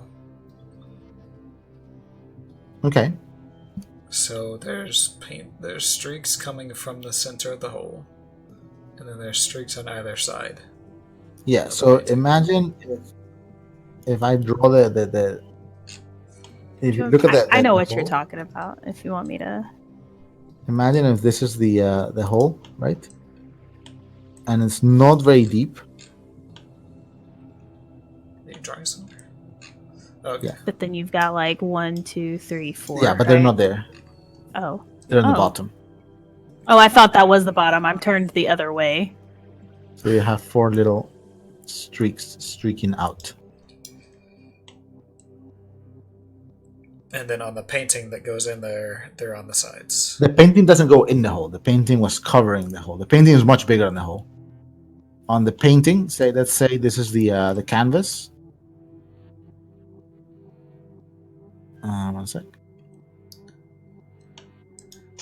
Do these Let's look say like this is the blood canvas. streaks? No. It's fingerprints. You have 4, like, on either side of the canvas. They looked similar to the stains you saw outside, but these glowed bright when you turn on your presence. And now that your presence off, you can see very, very faint, similar stains, dark stains, where those glowing spots were. Oh. It seems like your presence what? somehow highlighted the blood. So they're blood stains? They seem to be. I think Eckhart was holding this painting. I think Alright, we I'll need set to it back go dig up down his and- body. Can I run his fingers along the inside of that where the blood stains are? Yeah, the hand. I mean, it matches. It matches where your 4 fingers would be, as you run your. But not quite where they would be. Like if you put your fingers up, they match more the position of your knuckles. Drag something out. Or your or the middle of your fingers, you know. The ones inside the hole? Yeah, the ones inside the hole. Alright, Doyle's gonna point out that there's blood stains on these. Hey, well, somebody took it, so what now? Well, somebody took it when they were hurt? When they were bleeding? Yeah, but it could have been anybody. It could have been. It could have been the assassin. We still have the rest of the helm to check out. Perhaps that will Yeah. offer clues. Doyle, I know you don't like this, but I really want to check the bodies. Everyone, give me an endurance 42 test. Oh, Jesus Christ! It's cold. It is cold. Oh. It's really cold. The longer you spend out, the harder the test gets. So. Okay, well, we need to hurry then. 2. 3. 3. 1. I'm very I cold. rolled suck Right. today. Riley, you are winded. You have the winded injury. Okay. Are you okay? Yeah, I'll be okay. We just need to hurry up and do this. Can I investigate on this side? Really quick? Yeah, what do you want to look? Just investigation test? Yeah. Just Yeah, curious. give me an investigation test.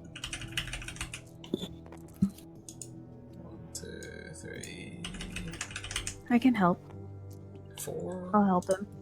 Here's another die. I'll help you. 5. There you go. Okay. These are just books. There's a lot of them. They're very old. Some of them might be very valuable, but they've been so badly taken care of. Many of them are falling apart. There seems to have been a little den or reading space. You don't find you open, you leaf through the books. You look under and over the bookcase. It's all just dust and dead leaves and water damage of decades. Grow and Cat, do you go to the other side? Mhm. There is another swiveling door, just like this one. The rust is not nearly as bad on this one. You could probably push it open if you try. So we just tried to push it open. Yeah, go ahead and try. Okay. Go push it open.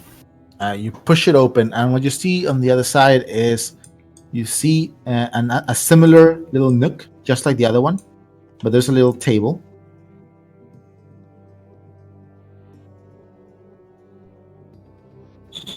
Let me get a correct color.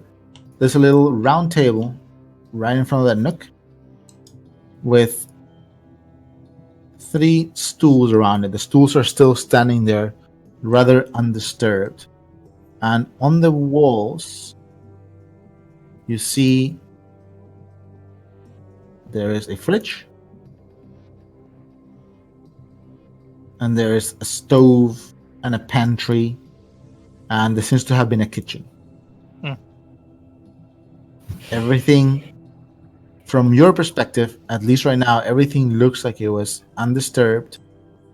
You don't see the same traces of destruction you see of on the other 2 rooms or 3 rooms. You don't quite see them here.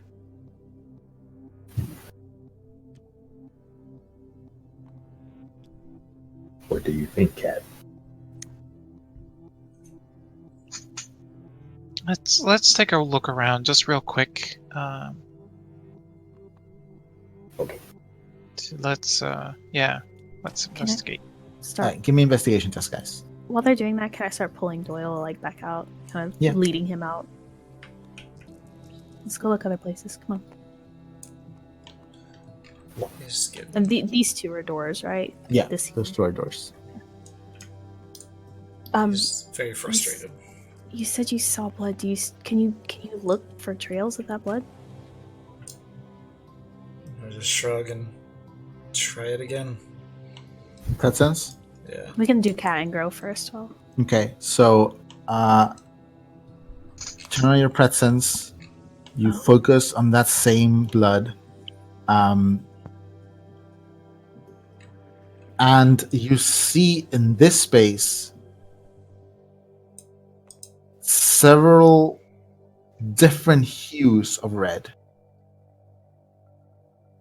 There's the red on the wall and the table are a darker hue of red, different from the bright one you saw in here.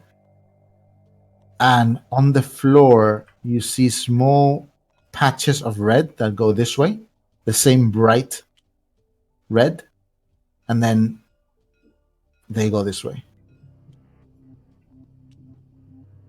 And the dark red is just here and here. After just a few seconds, as you look at that, you get another pang right between your eyes. And give me an insight and willpower test. damn it. I think that is just 6. Here, I asked you to do it, so. Captain's dice? Yeah. Right. Riley, you see Doyle kind of like double over and just put the palm of his hand against the space between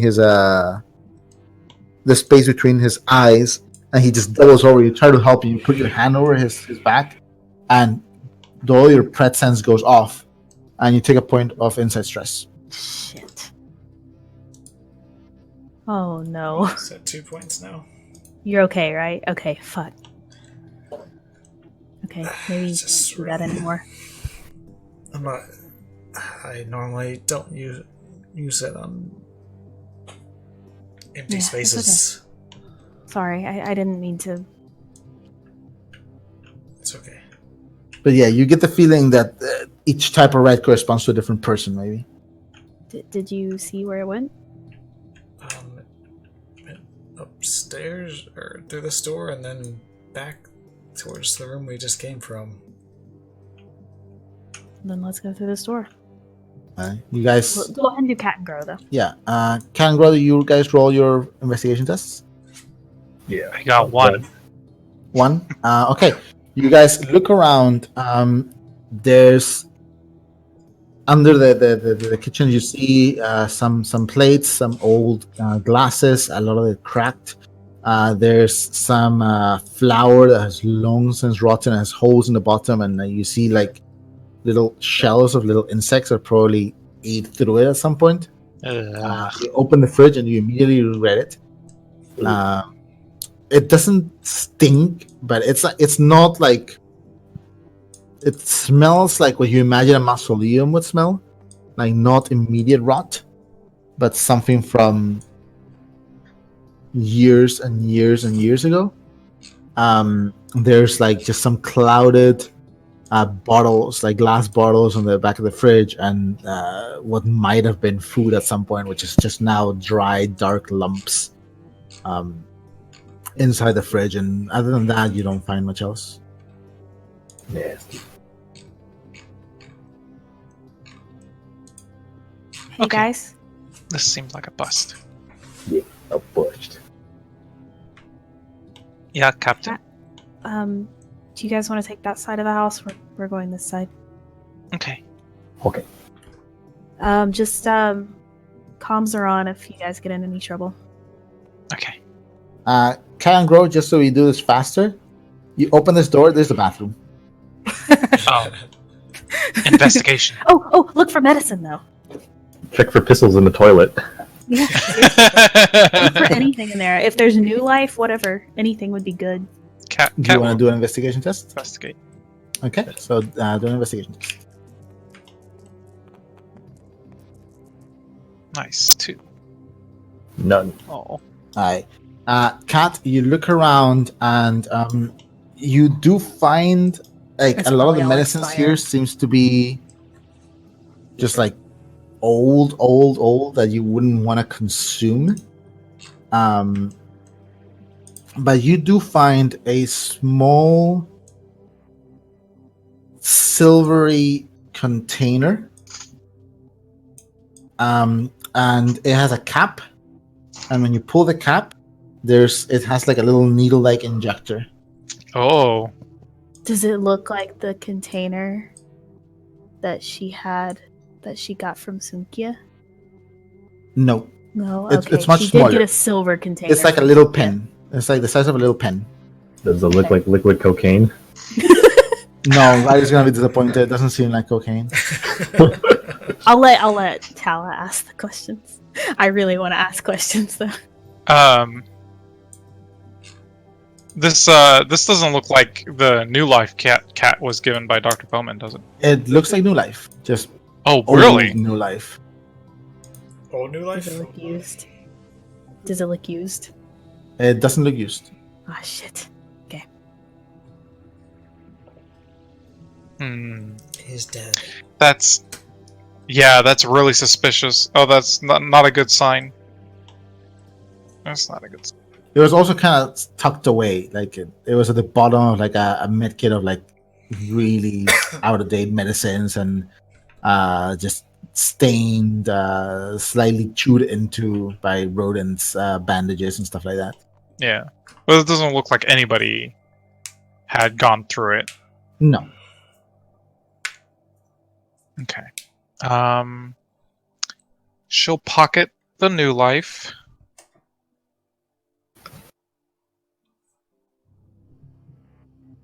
She's already got some.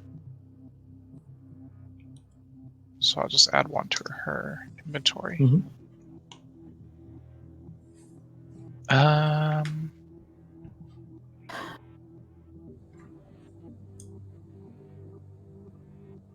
Do we want to Yeah, go? that's it. Do I remember where Bruno said the garden was? It's like through the back, right? It was in the back, yeah. Okay. Adamina's room. Okay, let's go. Hi. Doyle, you open this door. Surprisingly enough, this door doesn't creak as much as the others. It does offer a little bit of resistance, a bit of a creak, but compared to the bathroom door and the door to the kitchen, it's rather, You might have to draw us a different map because I think you're Yeah. gonna hit the edge here. and you see a staircase leading down. Oh, there's no doorways here? No, it's just a staircase leading down to the next floor, to the You wanna bottom go? floor. I'll follow him. Be very careful. Cat and Grow, do you guys follow after? Sure. Yeah, you can't go first. Oh, thank you, Gro. How polite. Aye. Well, I figured, case of bring up the rear and stuff, might as well have something beefy. So But also, if the stairs like collapse under us. yeah, they're pretty stable. They're pretty solid. There's like this whole structure is brick and stone, so it's not. It seems like it was a pretty nice little getaway kind of thing. As you walk down, you see immediately on the right of side of the stairs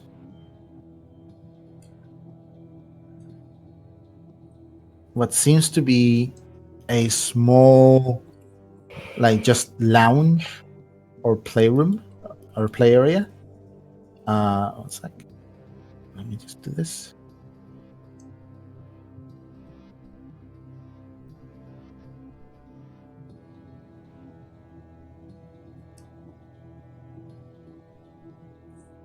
So the stairs kind of like lead down here.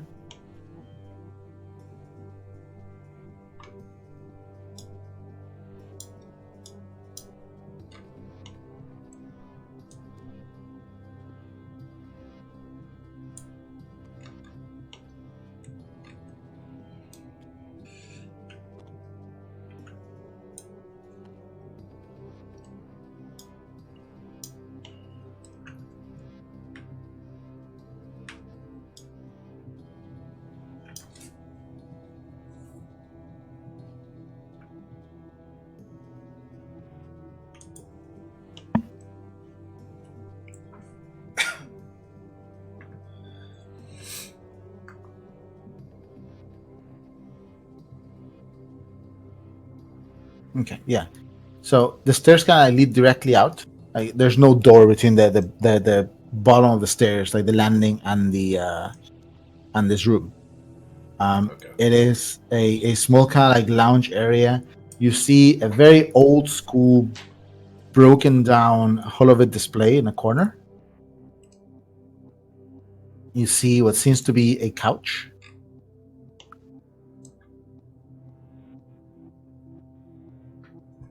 Like here. The most amorphous couch in the world. I mean, it's got some battle damage, maybe. Yeah, and a pool table on the side. A couple of pool cues still sitting on it, covered in cobwebs and dust.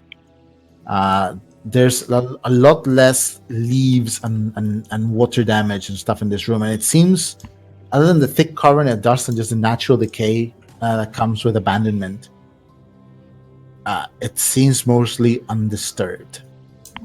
There's some like just billiard balls on the pool table. There's a single billiard ball that's rolled off of it and it's just sitting in the middle of the room. and it's just dust on the floor. And there's a little door behind you, Riley, that is slightly ajar, and you can see another bathroom past it. I'll poke in here and just look really quick. Can I just roll perception to see if I see any blood trails without using my presence? Yeah, give me a perception test. Maybe like trying to smell it with my sniffer or something. Or... Let's see. I'm doing a quick investigation in the bathroom. 3. Ugh, Okay. You guys step in.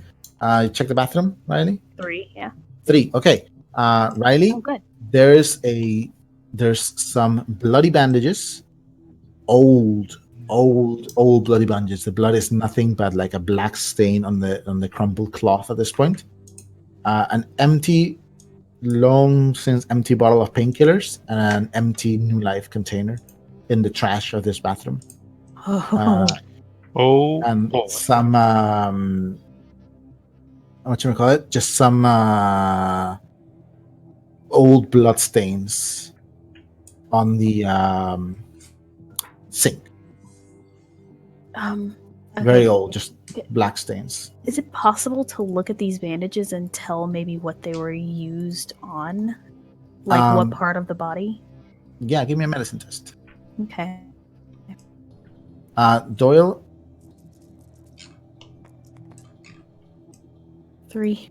3. Wait, I gotta reroll. Just kidding. Just 3. Hard to tell. Whoever used them lost a lot of blood. You actually see the marks of what seems to be bloodied fingerprints on the bandages. So it's probably the person using it was injured. It might have been self-treatment. They may have been treating someone else. You don't know. Doyle, how much did you roll perception? Just 3. All right.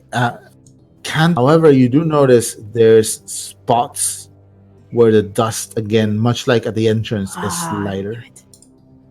Like it's the dust covering is less pronounced. Riley's gonna bring out the bandages. Do you bring them out?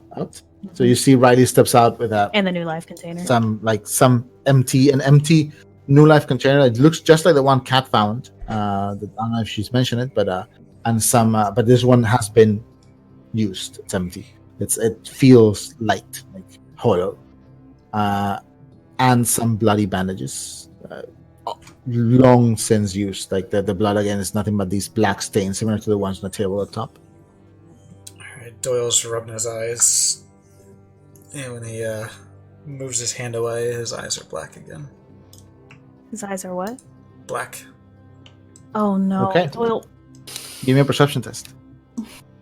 You guys see Riley suddenly. Her face gets washed with concern. It's 2. It's hard to focus. Your head starts it's almost a palpitation, like, and you can feel your heartbeat as drums inside your head. You focus around, you see again the bright red spots going into this room, God. and also dark red spots going into this room. What about the And then- bandages? As you're trying to look into the bandages, it breaks.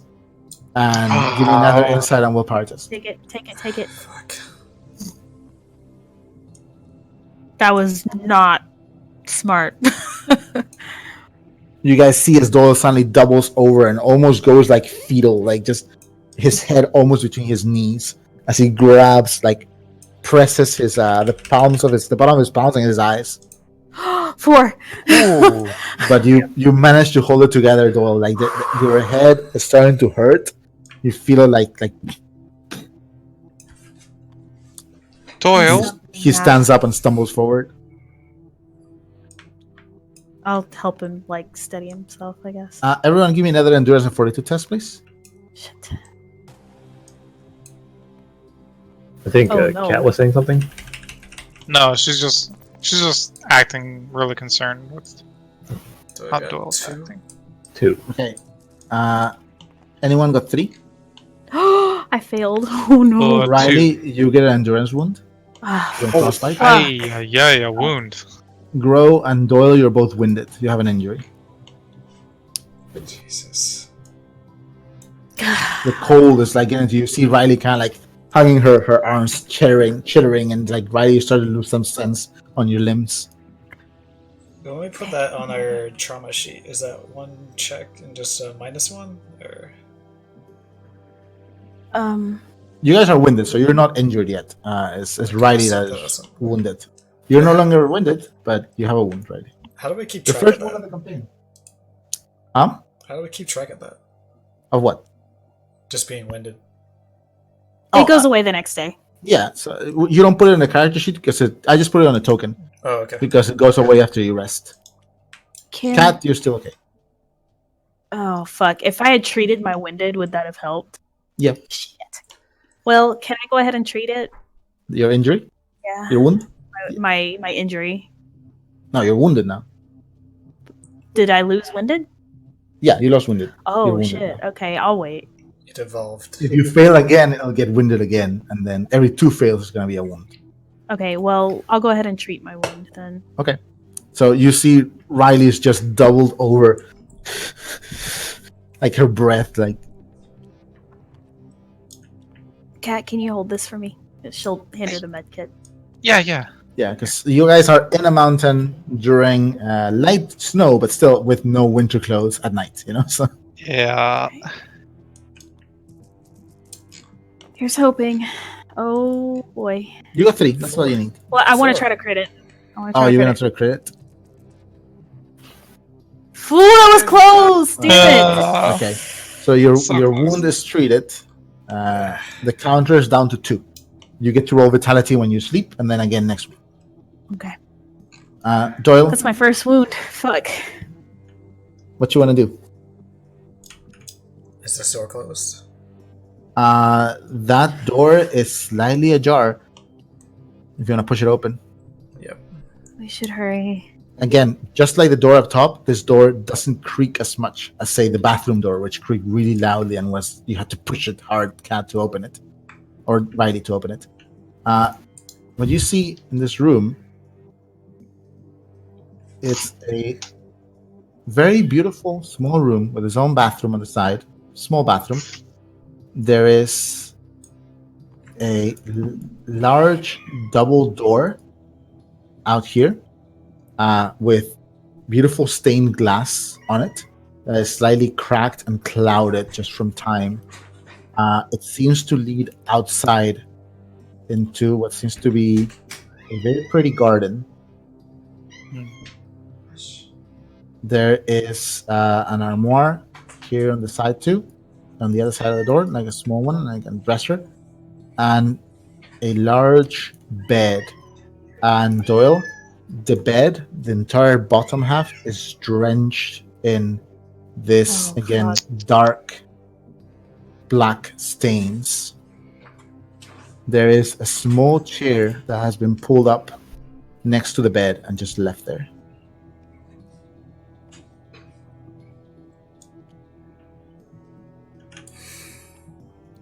Riley's actually gonna walk past the bed and go out to the garden.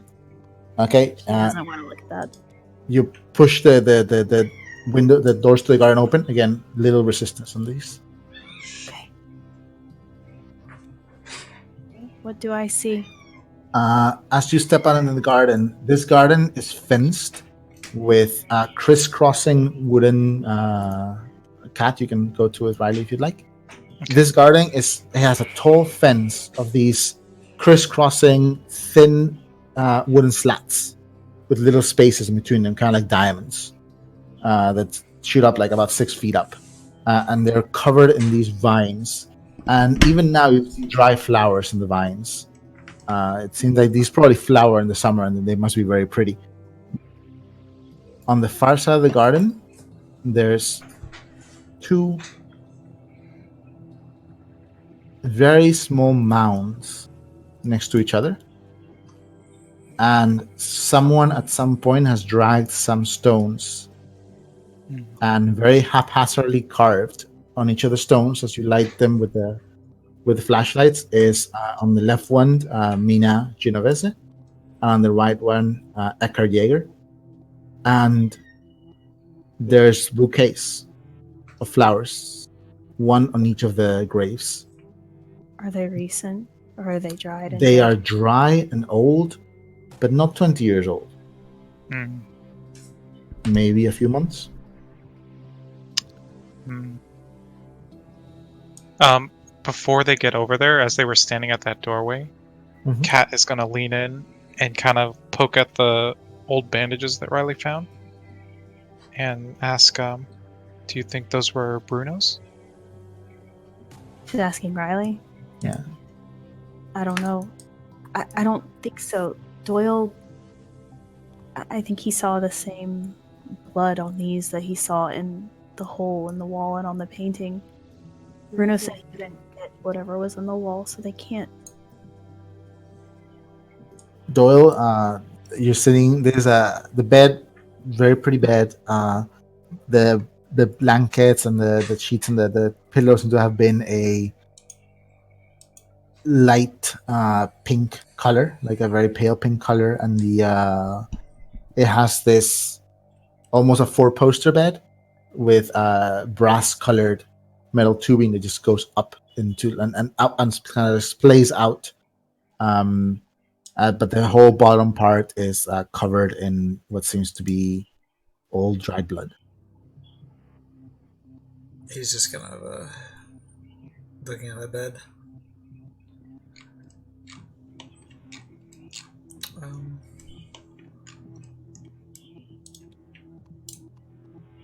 Fuck.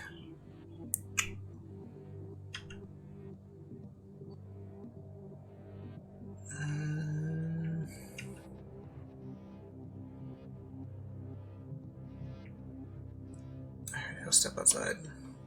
Right. You come to see Riley and Kat standing by the two very faintly outlined mounds. Snow is kind of falling all around you guys now, and the what was probably a grassy floor at some point right now is covered in a thin layer of white. The tree is leafless at the moment, and there's like the stone bench. You can see delicate carvings on it, and the two solemn, rudimentarily but lovingly carved tombstones that are just two river stones that have been pulled here. Kat will just run over to Doyle's side and kind of hug him a bit. Is there blood on the tombstones? The dried blood we were seeing before? Do you want to do you can do medicine or perception? I'll do medicine.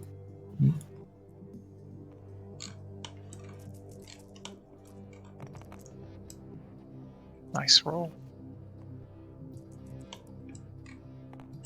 Very Okay. nice roll. 5. There is dried blood. It seems to have been there seems to have been an effort to clean it, but on the undersides you can see there's some imprints of bloody hands. It's again just very little that's left, and it's just dark and it's just stains pretty much at this point. Okay. While Doyle is standing like in the doorway, he's gonna turn his presence on. Oh my god. I can't help you this time. Okay, give me a perception test.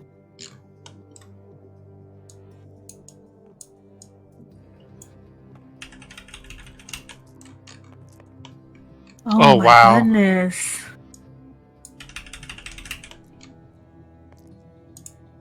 Wow. This boy got strong will. 6. Doyle, you see 3 markings here, 3 types of blood, at least that you can see noticeably. Kat, Grow, and Riley, you all see as Doyle just focuses and starts looking around very quickly, and blood starts just pouring down one of his nostrils, Oh my god. then the other. There's the blood here on the bed all across the sheets, it's a kind of like a pinkish, it's a soft pinkish glow to it. Whereas you see both the darker brown and the bright red, or the darker red and the bright red. The bright red comes up to the chair and then seems to just leave the room. Son of a bitch. The dark red goes in and out a bunch of times, and it's also at the bottom of the river stones and the bench. But there's no blood here. I mean, it just goes to both mounds and the stones. It seems to have, and then as you're looking at this, suddenly it just breaks again, and you swipe your mouth real quick as you feel blood pool, like just touch your lip, and give me an insight and will practice. Oh no, this is gonna be a really high difficulty, buddy. Oh, fuck. You take a point of insight stress. That's He 3. got fucking condition. Say, if you can try to clear it tonight. If not, you get a condition. Okay. Doyle. Doyle, you're bleeding. Hey, are you okay? I'll take out some gauze and come up to him and hand it to him. Was that a RP sniffle?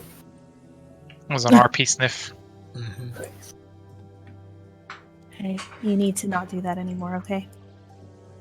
Doesn't lead anywhere. We're gonna figure this out. Just give me a minute.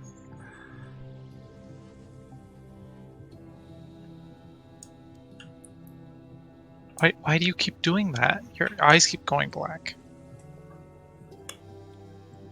Just following the trail. I'm gonna walk out here and I'm gonna start digging. Both of them? No, just at carts. What are you doing? I'm digging up the grave. Okay. Give me a strength and athletics test. See as Riley grabs the shovel and just walks out into the grow. You see Riley just start digging. Grow is aghast. 1. You dig a little bit. Start digging a bit. It takes you a few minutes, until you hit something, and you don't keep, just like use the shovel to pull a little bit. It takes a good 15 minutes as Doyle and Kat are inside the room. You pull back and you see something wrapped in what seems to be either a tarp or a curtain or a blanket or some sort of old fabric. Okay, I'll kneel down and I'll cut it open. All right, you cut it open and you see what seems to be an armored, almost desiccated arm just crossed over a body, and just like the little bit you cut. I'll cut it all the way open. Keep going. What you can see is a body wrapped in light armor. The features are mostly gone. It seems like the cold here has kind of like slightly dried the body. The skin is almost blackened. Eyes are closed, almost peaceful expression for what it is. Features sunken in and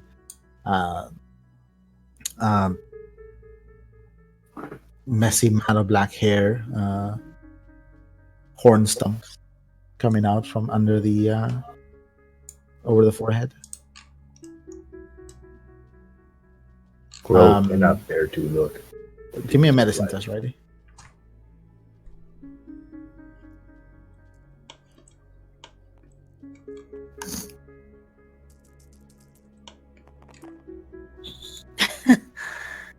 Okay. Okay. Hold on. Here you go. Oh, You do a quick medical look over. There's several cuts on the arms, on the side, but cause of death is a few gunshots to the chest. Short range, a pistol, most likely.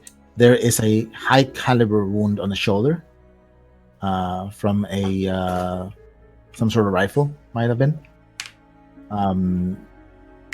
It seems like it was a protracted fight followed by a swift death.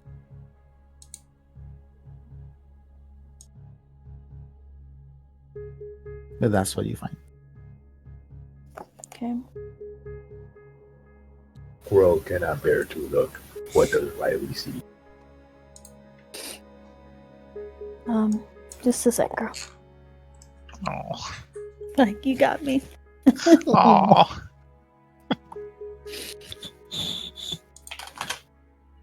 You said there was one high caliber shot? Yeah, on the shoulder. It wasn't what killed him in any case, you know?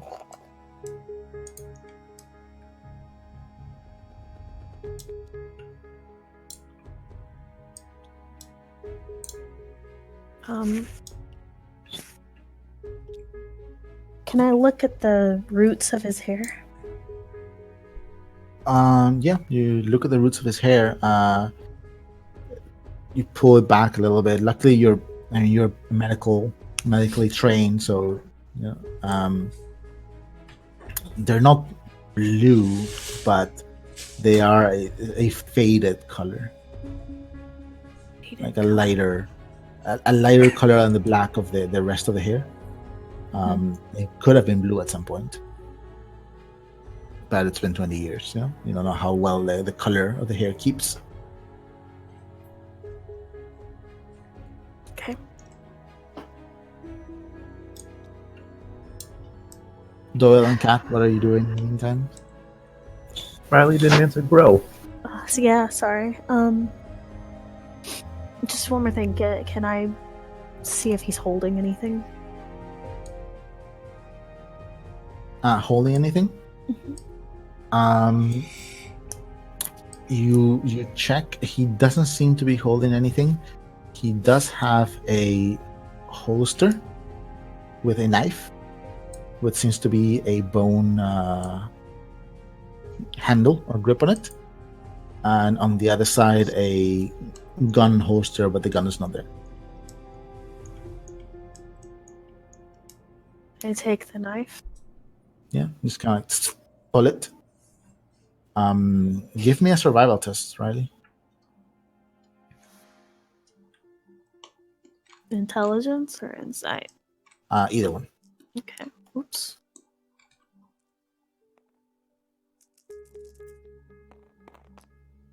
Three. Alright, this is silver on bone. Okay. It looks a lot like Uziel's knife or dagger.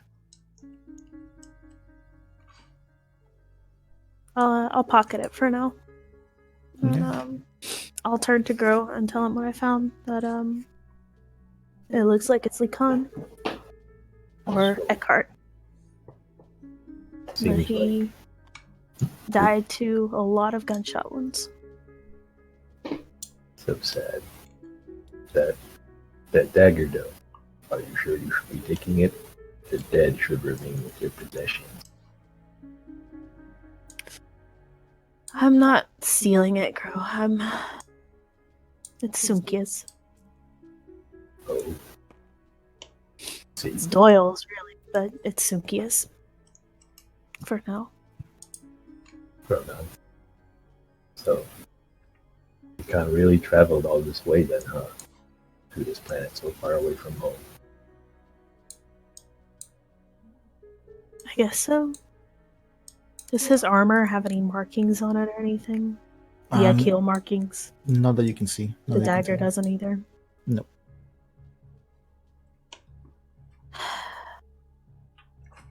Okay.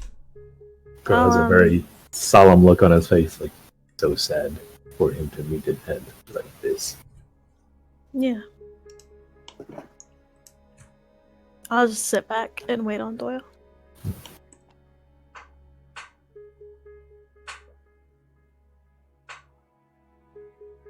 Doyle and Kat, what are you guys doing?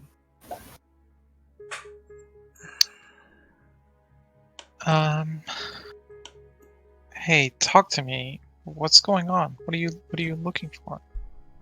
What are you looking at? Rolling an investigation for this room. Okay. What are you looking for, or anything? Anything. Okay.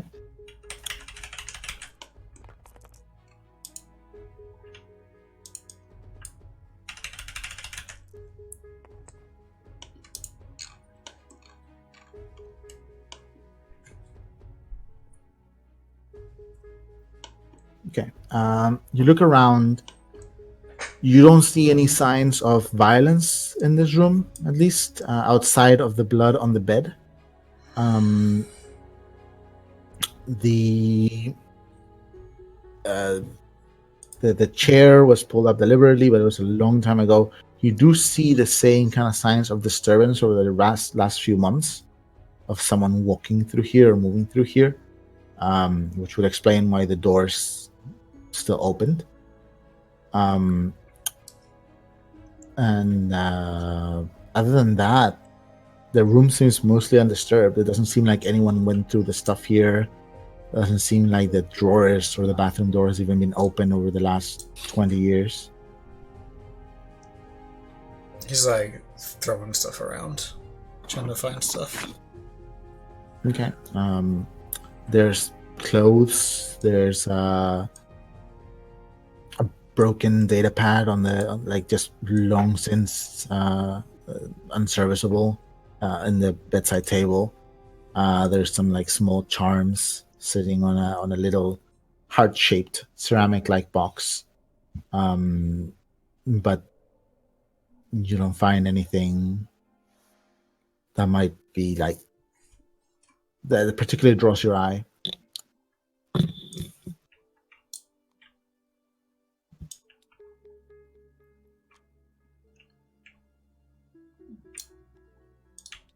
Can you see Doyle kind of like just stomping around, pulling open drawers, like moving stuff, just looking for anything? Can Kat make a quick perception over the clothes that got tossed around and see if there's anything warmer? Yeah. Riley's sitting outside shivering, by the way. Yeah. Yeah. So But you guys are gonna have to roll again soon, just letting you guys know. I think Grow will probably take the shovel and start recovering Cover it up the body. Bro, I was gonna see if Doyle wanted to check first. Oh, okay, never mind then. He might not. We'll see. Alright, so what did you get 2 for perception? 2? 2 for perception. You go Actually, through the clothes. it might be better if Doyle doesn't look. He's already stressed the fuck out. Okay, Grow will start covering it back up then. Yeah. You cover back the hole, pull the bouquet back over, Grow. Kat, you look around, and some of the clothes do seem warmer. There's sweaters, nothing like a big coat or anything, but there are some warmer clothes there. A lot of them are very old and like just moths have gotten to them, and Yeah. they're covered in dust and cobwebs and stuff like that. Enough. Can she find enough for like how many people? Like one person? Well, these are old women's clothes. Maybe stuff that will fit you and Riley. It wouldn't fit. You can find like a couple sweaters for you and Riley, but it wouldn't fit Doyle and Bro. Definitely. Okay. She'll slip one on, and then she'll take one out to Riley. Here. It's not a coat, but it's something. I actually just realized that I have something in my inventory that might help. So, like, the portable heater that I have, Mhm. I remember you described it as like a hot plate, but like, Yeah, it's like a little hot plate. is that something that like someone can huddle around to like get some warmth off of? If you're all just like standing around it, like huddling close to it, it'll give off a little bit of warmth. Okay. Grow will use. Does it have like unlimited charges? Like, it doesn't describe anything like that in the. It probably. What I imagine you have to do is like leave it. It's probably solar powered, so you can use it through the night, and then you have to leave it out in the sun for a while to recharge. So you can use it as much as you want. Okay. Grow will bring it out then, so that the three of them can huddle for warmth. Oh, Kat's actually gonna go back inside after she gives Riley the clothes. Okay, just Riley and Grow Grow. and Riley just huddle next to the heater. Riley's just looking off into the distance. I don't think Riley's gonna put the sweater on. You just hold it, put it in your lap. Yeah. You see if Doyle finally kind of steps out.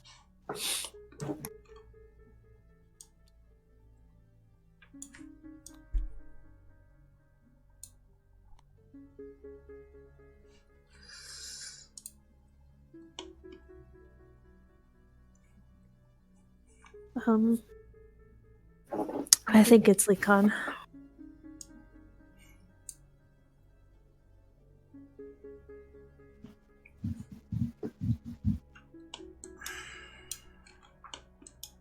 Are you sure? Not 100%, but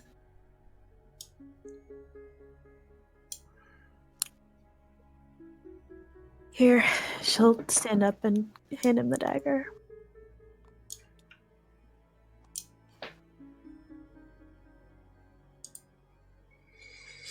It's silver not bone. It looks just like the one Uziel was gonna make for me. But he kept it.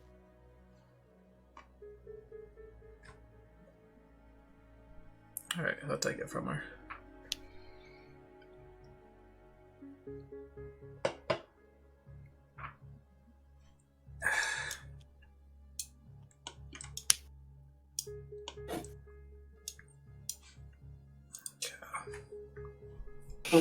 He's just looking at the graves right now. Mm-hmm.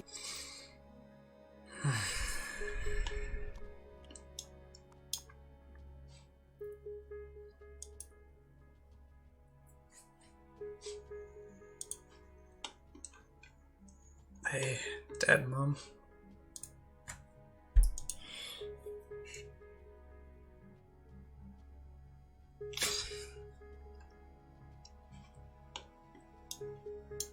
Fuck.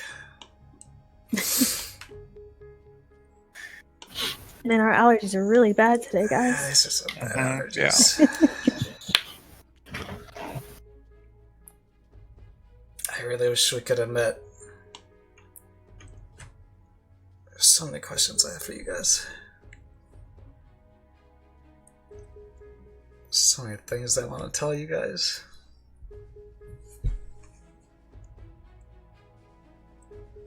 In a strange way, I think I know you better than most people actually did here. I know your name isn't Eckhart Jaeger. And I know you are the king of hunters.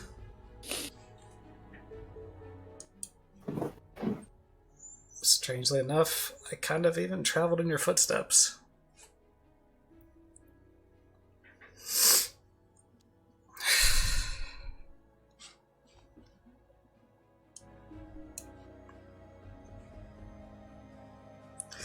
I slayed a Ravager.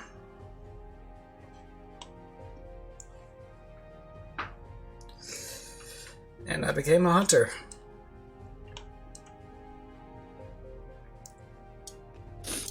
And I want to think you'd be proud of me.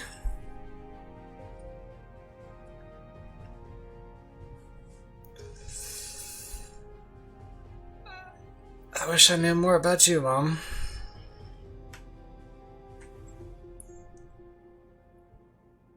I've known your name as long as I can remember.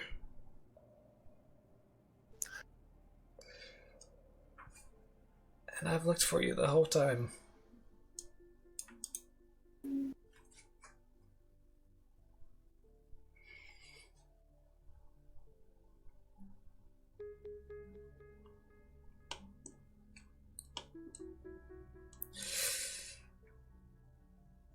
I became a cop and I tried to do the best of and try to do what I think is right. I don't know if that's how you would have raised me, but I know that we can at least do better than the Borisovs. I promise to both of you I'm going to take them down. And if he's still alive, I'm going to find Hex. I'm going to make him regret every choice he's ever made.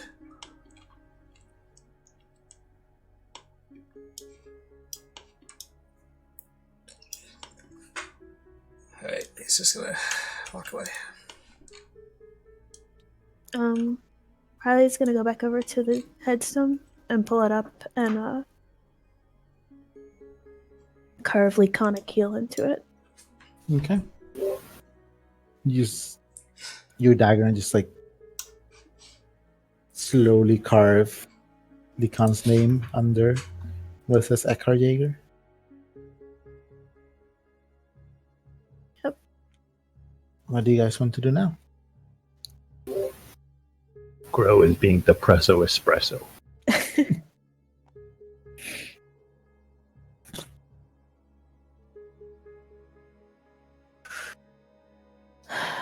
I don't suppose there's any point in digging up his mother's body, so Probably not. I'll go back inside. Thanks, Grow.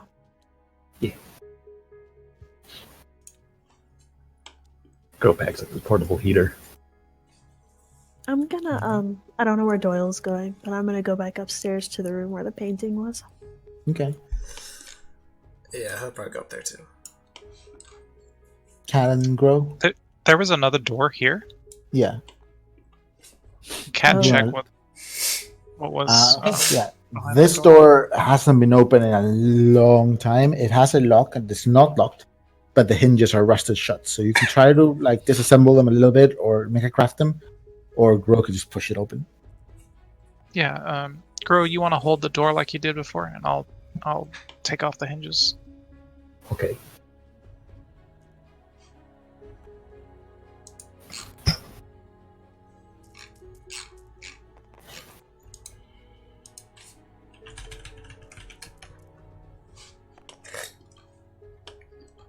Three.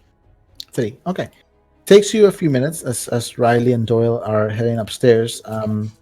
So it's gonna take a few minutes. Riley and Doyle, what are you doing in the meantime? Cat is disassembling, like pulling apart those hinges. I'm just investigating this room, looking for any sign of where that person may have come in or left or whatever. I got 4 successes. Okay. It's hard to tell because it's been so long. The person that Doyle kind of found that was here recently doesn't seem to have come into this room.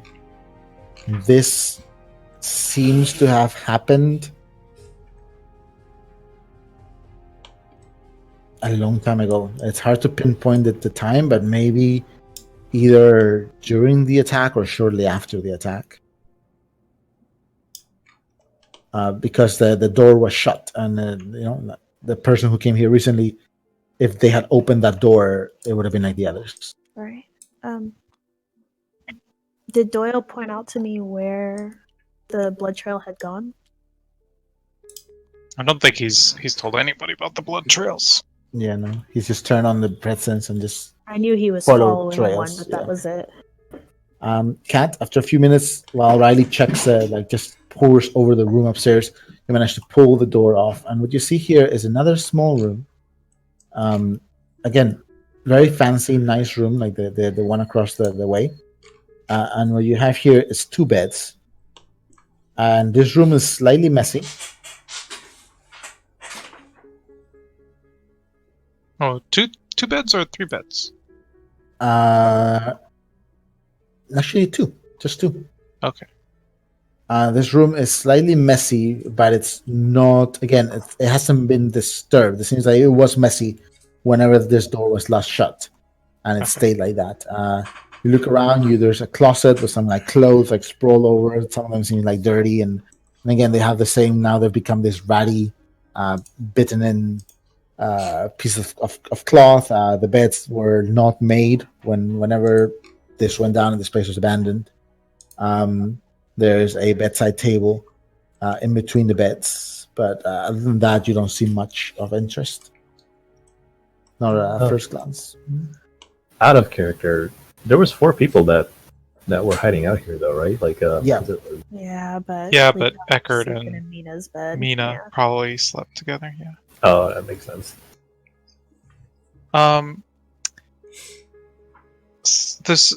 What is this over here? A closet. Okay. Kat will go ahead and investigate that. Okay. Give me an investigation test. And Riley and Doyle, what are you guys doing while Kat does that? I was gonna ask Doyle if he thinks maybe his dad was the one coming and leaving the flowers. I was actually thinking the same thing. Yeah. Can he investigate again around the area where he saw the... Yeah, give me streets another over here? investigation test. Like, maybe trying to lift something up over there that maybe they were holding? What do you mean? Well, the fingerprints were on something, like, on the base of this, like, stone trim or something. Well, no, this is actually like a hole in the wall. And the fingerprints were at the bottom of the hole. Like, it's a... imagine... Let me see. Which angle are you looking at it from? Imagine this square is the wall, right? Where you at? Down here. Okay. There's the bottom over here. And there's like a couch here.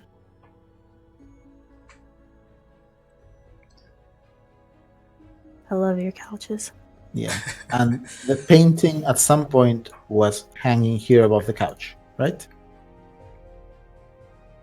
Okay. On the painting, you found there were blood stains like here and here. Behind the painting was a small hole in the wall.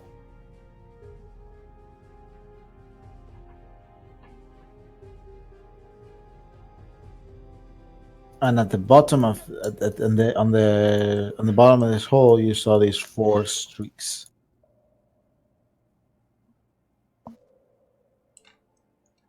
What you found was the painting on the floor, though, facing down.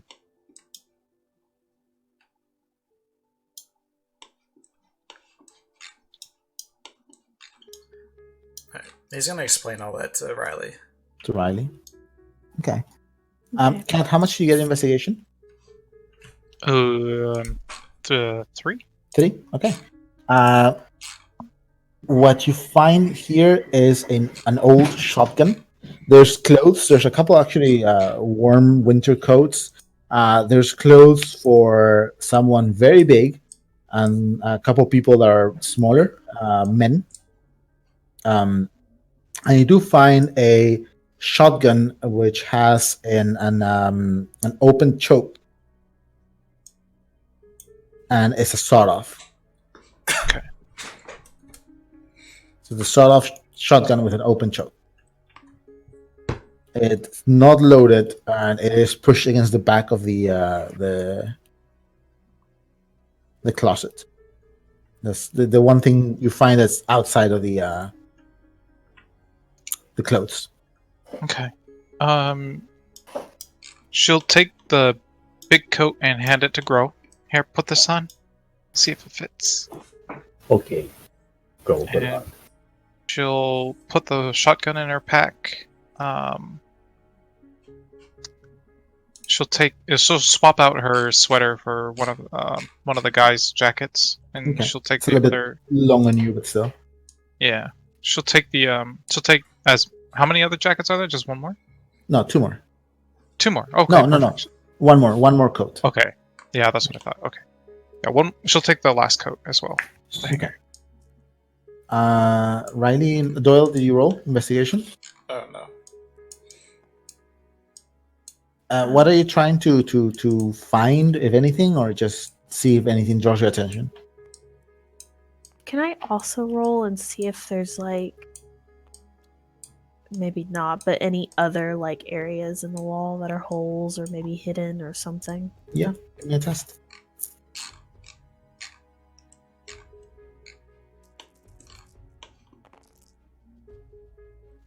3. 3. You Riley, you go along the wall, kind of knocking. Everything seems pretty solid except for this like little nook, like hidden space on the wall. Doyle, how much you roll? 3. I didn't roll yet. He's gonna kind of investigate the painting and stuff more, too. Okay. Ooh. Ooh. 5. Okay, you look at the painting, and nothing in particular hits you about the painting. It seems to have been just mostly placed here to cover the space. But you do find two things. One, there's a signature at the very bottom right of the painting, and it reads Mina. Oh, she was a painter. And there's not only the four places you saw where the blood was glowing a little bit with your predator sense. There's 4 black dark stains there, but there's also a 5th stain where a thumb would be if these would have been hands pulling the painting off the wall. And that's what you gather. You've been a cop, so you know these bloodstains are old, very old. Yeah. He's gonna carefully set the painting off to the side, just so they're not like walking on top of it and stuff. Okay.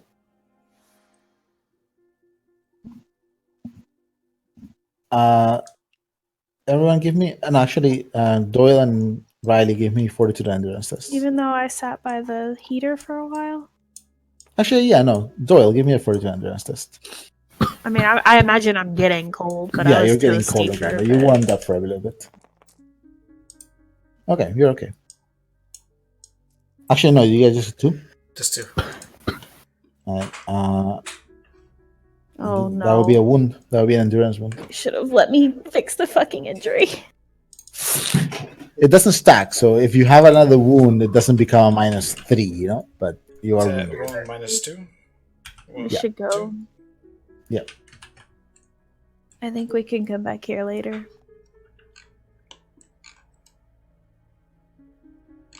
I'm gonna investigate this. Nah, I fucking throw Ravagers and Wormex and giant worms at you guys, and what finally does you in is a cold. We can't handle it. One more time, I'm gonna investigate this empty. Here, The space? I'll let Okay. Riley help you. Oops, I definitely let go of that, but okay.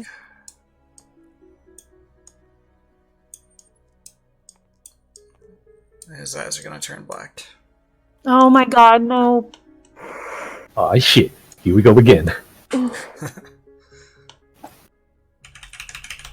Right. Fuck. Dude, what is wrong with you? Okay, so you look in, and again, all you see is the only trails of blood you see in this room are those bright red ones. The bright red ones start in this room. You don't see those trails walk in. So whenever that blood started, it started here. You follow it out, and you do see them walk out. Fuck. Give me another insight willpower test. I really wish you would stop doing this. Oh. Okay.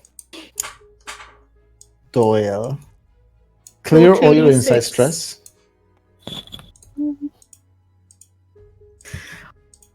That was bad, buddy. You shouldn't have done that. And we're gonna look at a condition.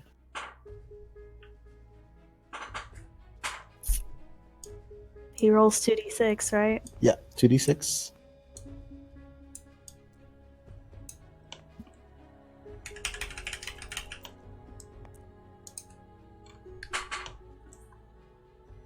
Six. Where'd you... Okay, you are haunted. Oh, no. You gain frail minded. Oh shit. Oh, Shit. So you have gained the frail minded trait until you critically succeed on a test to resist a psionic ability. Shit. Critically succeed. you know a scion. Honestly, it's one of the best ones you could have gotten from the bad ones. Yeah, but still, that's 2 people in the party Yeah. who have frail-minded now. Yeah. Granted, I intend to try and get Riley to resolve hers at some point, but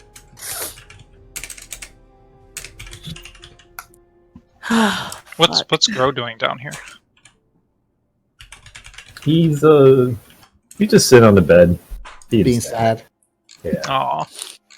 Riley's gonna. Riley, you see suddenly the vision breaks, and Doyle, the bright red spots kind of just go out, and then they just disappear under the snow that's falling outside. And suddenly the vision breaks, your eyes go back to normal, and you feel this overwhelming, just as if someone was squeezing your brain. You have to like just fall on your knees, grab your face, and your presence just like flickers off. And you're like, oh my god. I'll kneel You down. feel shaken. Why do you keep doing that? I have to find it. We'll find it. Not tonight. We can come back in the morning or the next day when it's daylight and just look again, but we need to go. Then you need to stop doing that. It might be in the fountain. Okay, I'm listening.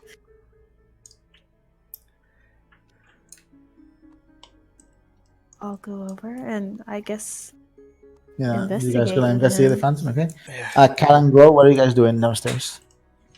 You go up? Cat is gonna investigate the bedside cabinet over here. Just Okay. 3. Give me an investigation test, Cat.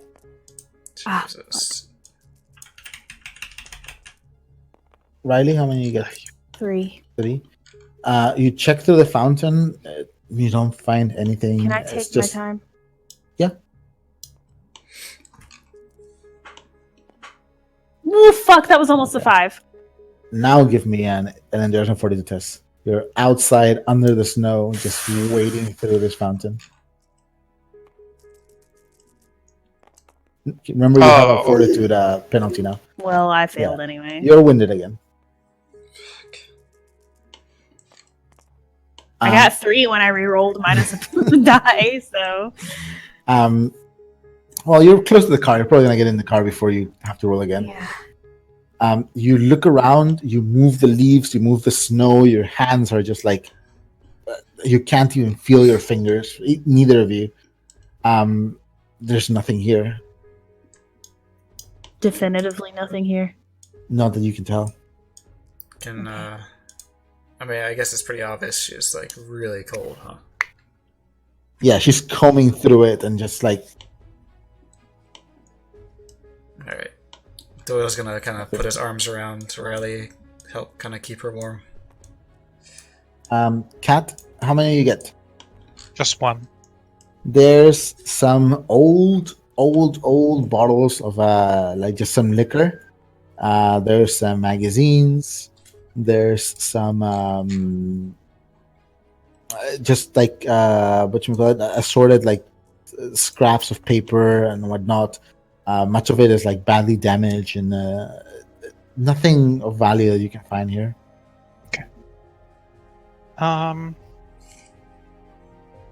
Yeah, it doesn't seem like there's anything down here. Let's head Can I upstairs, just- I guess. One more investigation. Okay. Will you let me or no? You can if you'd like. If you take your time again, you might have I don't want to take my time. I just want to... Okay, one last just a quick pass. Yeah, go ahead. Yeah. I'll No. do it too. 1. Okay.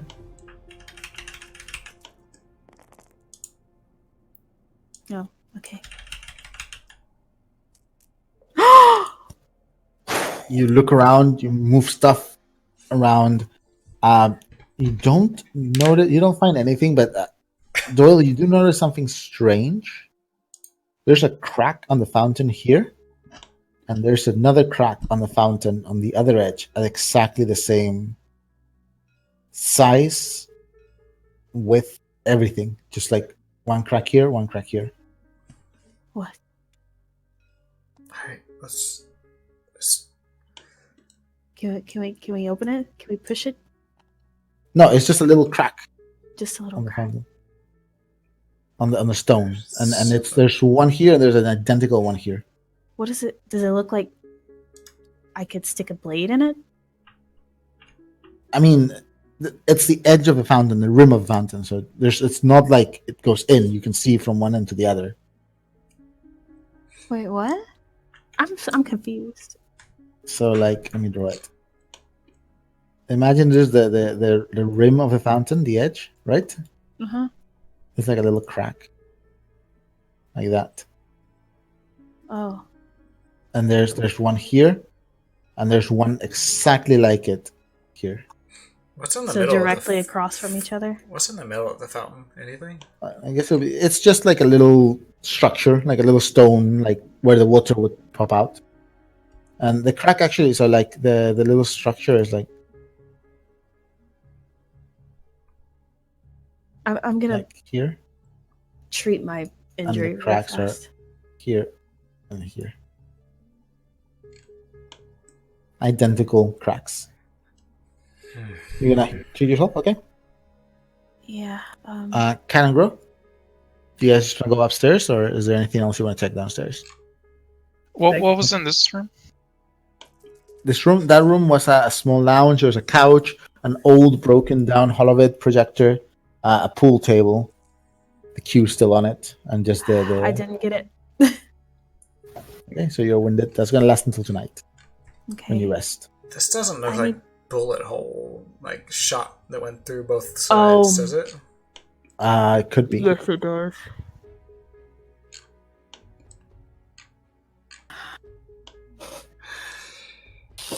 Okay. I'm gonna go get in the car. Grow, come on, let's get Alright. caught up. I don't think there's anything in here. Turn the heat on. What was in here? Yeah, Oh, this was just the the bathroom. entrance to the. Yeah. Oh, that's a bathroom. Yeah, Riley. Oh, that's Riley where kicked it out. Riley already Yeah. investigated. Yeah. Yeah. Yeah. Okay, they'll go back. You see Um, Doyle standing by the fountain. Yeah, Kat will run out with her jackets and she will assault Doyle with one. No arguments. Put this on. And she's not even gonna like hand it to him. She's actually gonna like put it on him. Put it on him. Yeah, it's a musty, old but warm coat. He's not stopping her. And she kind of gives him like a worried look, but then she also grabbed the other sweater that she swapped out. She's been carrying that as well. She carried that Okay. out with her. And she's gonna take off her jacket and then put it on Riley. Oh, While this oversized coat just like wraps over you. And then she's gonna put on the sweater. And she will come up to Doyle and hey, should we go? Yeah, let's just get out of here. Yeah. Come on.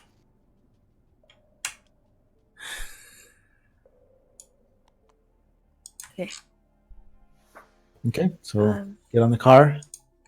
can I look out in the direction of where that bullet may have come from? Do I see anything if I shine the lights out there? Give me a perception test.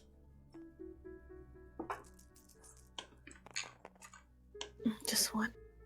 Trees, just smattering of trees, and tall, thick pine trees.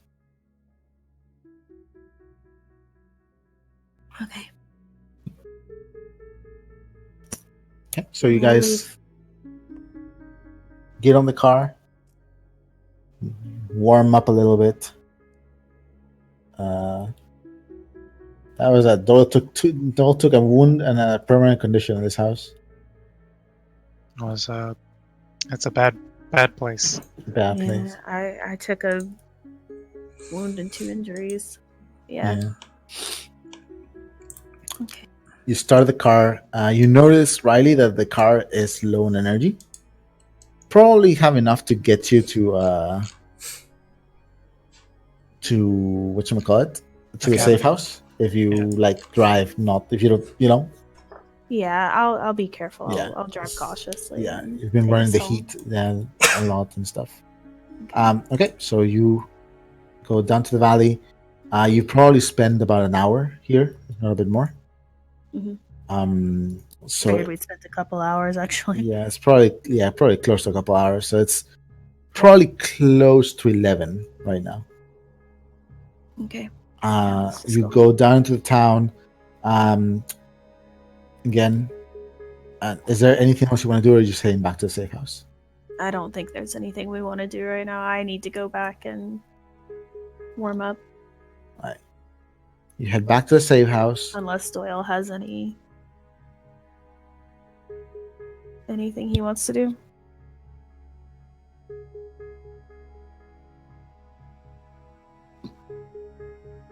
Yeah, let's go home. So you head back to the safe house, cross through the valley to the Green Sea. Doyle, do you want to make sure nobody's watching, following? I will as well. I know I'm driving, so, well, I only got one.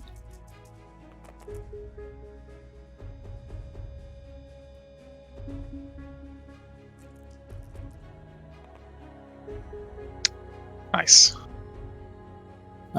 So you look around, Doyle. You see some of the automated security of some of the houses as you're coming down. It's kind of lock onto the car as you drive by. But past that, in fact, it seems like there's very little activity on the roads. As you approach the Green Sea, you see a little bit more activity, but again, it's very shady, kind of very sketchy. Makes you want to steer clear of it. And you head up on the side of the valley and up through the mountains. Takes you another hour almost, and it's pushing on midnight when you arrive at the safe house and you see the familiar shapes of the Falcon, the Astro Runner, and the warm glow of the cabin where Michael Wallace and Nana Danik are. Okay. You guys pull up to the small. By now, Riley, you figure out how to get into the space, and you pull up to the space between both ships. Okay. And just stop there. You see the shuttle is parked outside the Falcon, and the lights of the ship are on, at least on the inside. Yeah. The lights of the Astro Runner are darkened. Is there anywhere to charge this car? You're probably gonna have to ask Micah how he goes about it. Okay. Doyle, do you want to go talk to your Nana, or do you want to... I can tell her you aren't up for it if you want. Oh. I'll just go let Wallace know that the car needs charged, I guess. And that Doyle went to bed. Okay, so you go inside. Nana Danica kind of just quickly walks towards you. You see she has been reading something on her data pad with her feet up near the fire, kind of keeping warm. You don't immediately see Wallace, but she kind of stands up and walks towards you. Oh, hi, sweetie. How did everything go? Where's Doyle? I think he went to bed.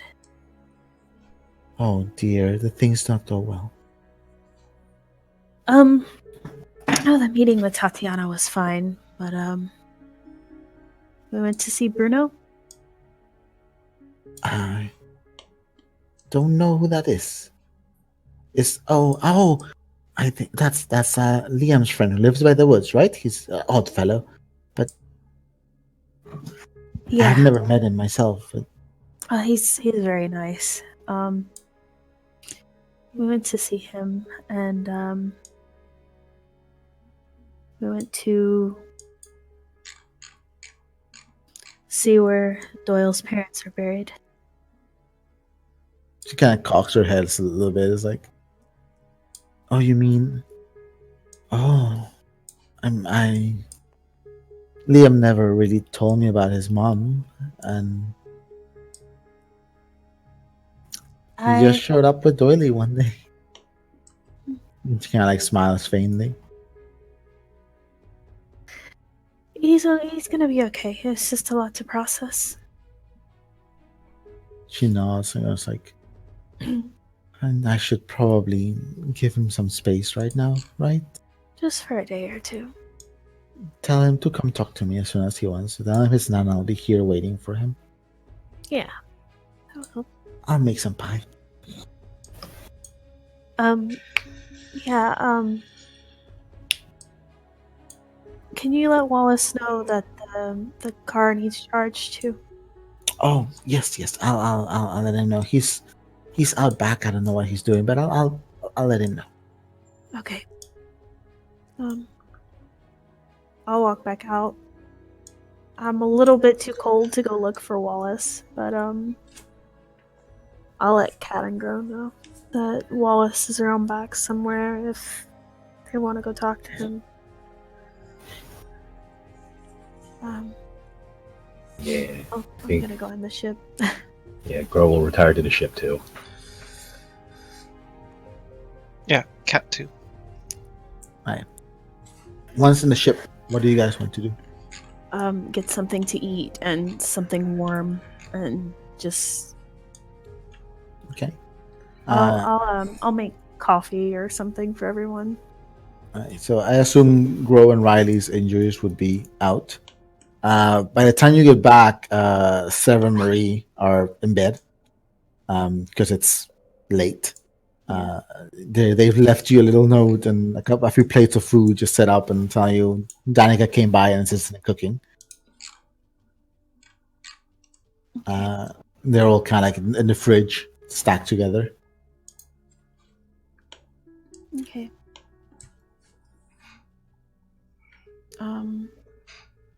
Yeah, I'll heat up food for everybody. I assume Doyle went to bed. Yeah, he just went to bed. Alright. I'll take him a plate. Or I'll knock on the door and see if he's awake. Okay. Doyle, you walked in and Sev was passed out. Didn't quite manage to wake him up, luckily.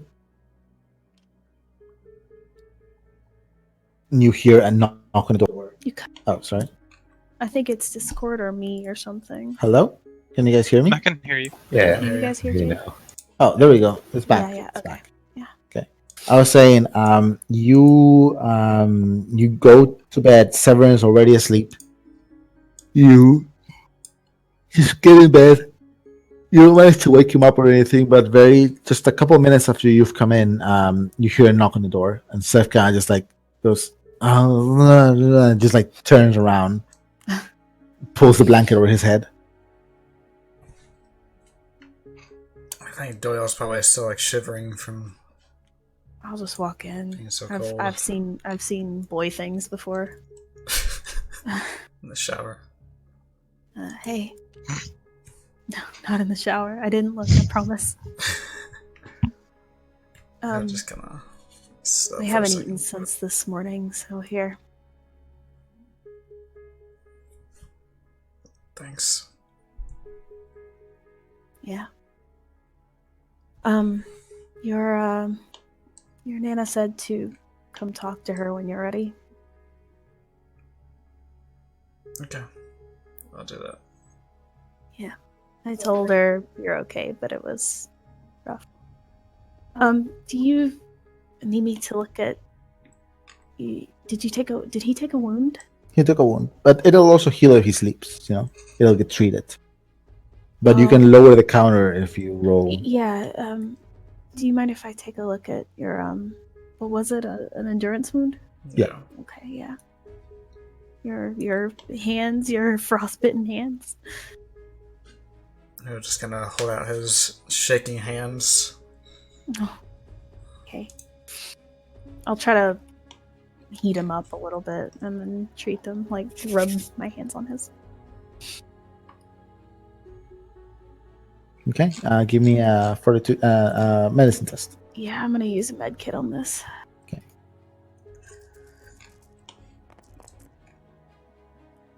Well, I don't think I'm gonna get a crit actually, but yeah, it's treated. Okay. All right, we're only down to 1 med kit now. And so it counters on the 2. Okay.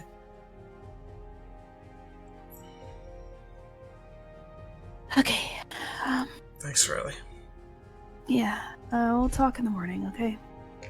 Try to sleep. Do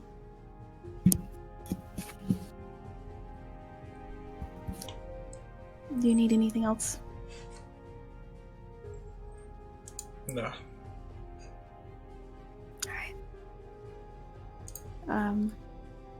Sev's asleep, right? Sev is passed out. From what you can tell, at least.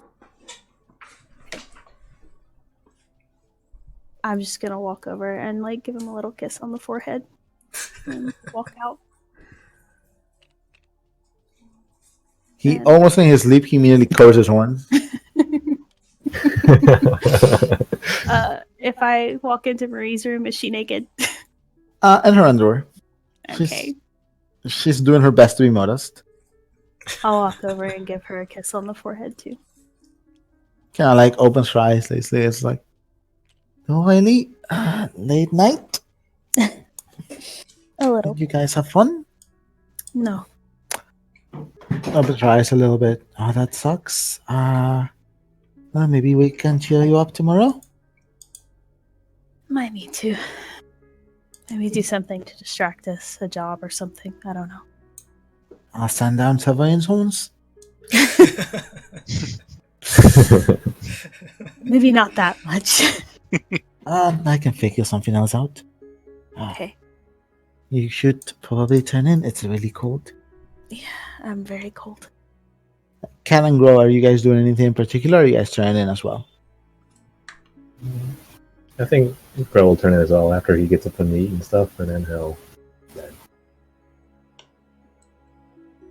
Yes, same. Okay. Good night, Marie. Good night. You were saying for Cat, she's all just turn in. Yeah, I think Cat would just turn in as well. Okay. Should we take a little bit of a break? Yeah, we can take a break. Just before we take a break, Doyle, give me a vitality test. Oh, boy. Do I get one as well? Yeah, right. You get one as well, just to see if you can increase the treatment on your wound. There's a counter. Okay. I thought this was like another like. No. There's Like, Jesus. possibility. Okay. You do not take if you have an endurance one. You do not take the penalty for this test. Is Would- this endurance and vitality? Endurance and vitality. Wow. That's a nice I roll. got 5. Wow, it was almost a crit. Okay, so 7, 8. your wound goes down to 1. Yeah. So mine is treated 2 out of 3 then, right? Just 2. Okay, Doyle, your wound is still at 1 out of 3. I have a question. Would I have taken any stress for this at all? I mean, it's up to you. Do you feel like?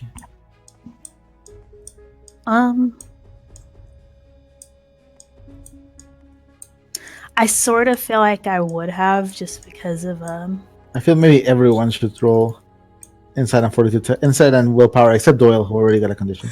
No, please don't make me roll anymore. because Actually, I no was spec- gonna say because of how involved Riley got with the hunter Yeah. stuff.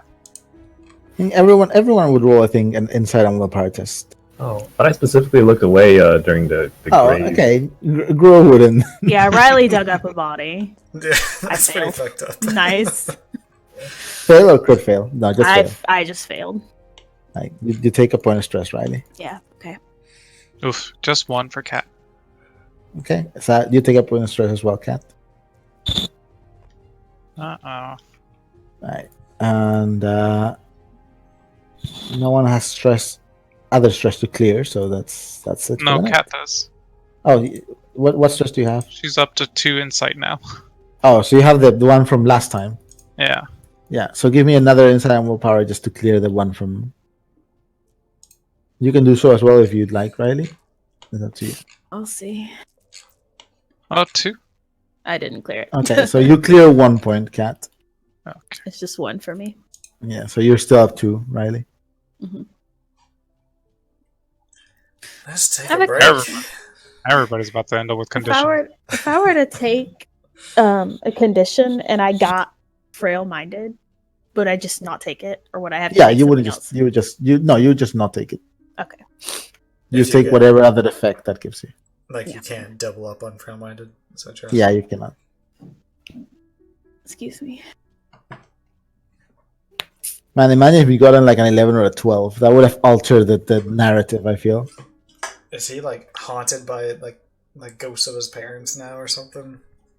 Yeah, like it's like you weren't prepared for this. Your mind is like just shaken, you know? There was also something there that you can't really like figure out too. Yeah. Ugh. Let's take a break. I'm gonna take the puppy out real quick. Okay. Maybe like And then 15 I'll do some minutes. Coffee. Yeah, let's take a 20? 15-minute break. Okay. So everyone can just recharge a little bit and Yeah. Clear out these awful fucking allergies. These allergies, man. Alright, I'll be right back, guys. Okay. Same, back. BRB.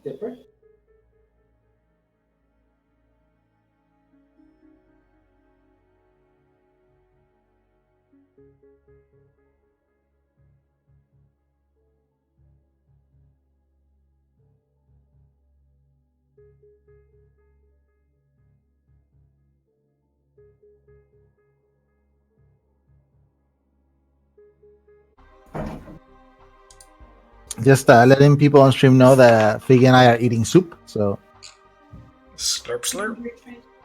slurp slurp. Yeah. Okay, so the next morning, you guys wake up, not too late, but not too early. You can hear me though. That's the thing. Just right. But Doyle and Grow, you kind of like, you kind of went to sleep after the events of last night. So the comforting thoughts of just Tatiana's face. Like for some reason, every time you picture her in your head, Oh no. you get this warm sensation, just like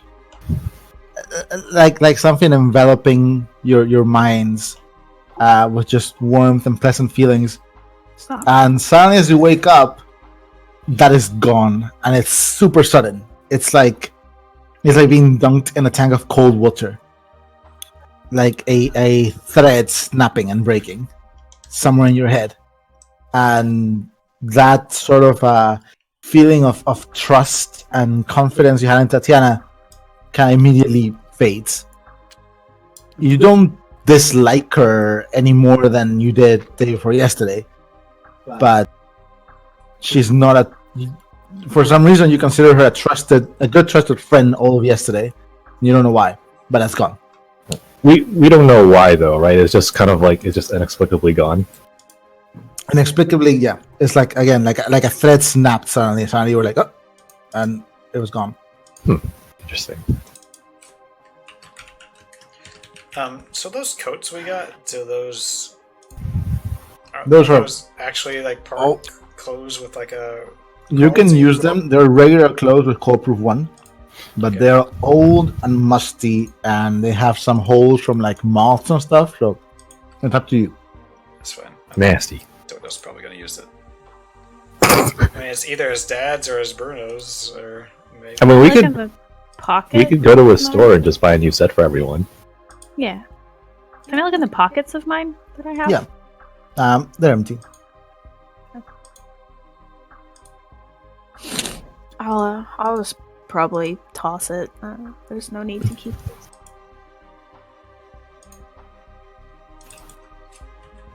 And I don't know if anyone else is doing anything, but I'm gonna stay in my room a while and kind of inspect my wound because this is the first time I've gotten wounded, and I just want to try to. I know I can't treat myself, but I want to try to. You already did Just- though. Yeah. I know. I just want to like take care of it, you know. Yeah, it's not so much in your case what you can tell from your wound is not like a stab or anything, but it's like just light tissue damage from just staying out in the cold, the extreme cold so much last night without the proper clothes.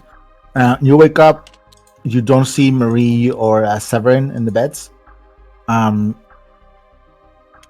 But you do hear noises coming from the kitchen.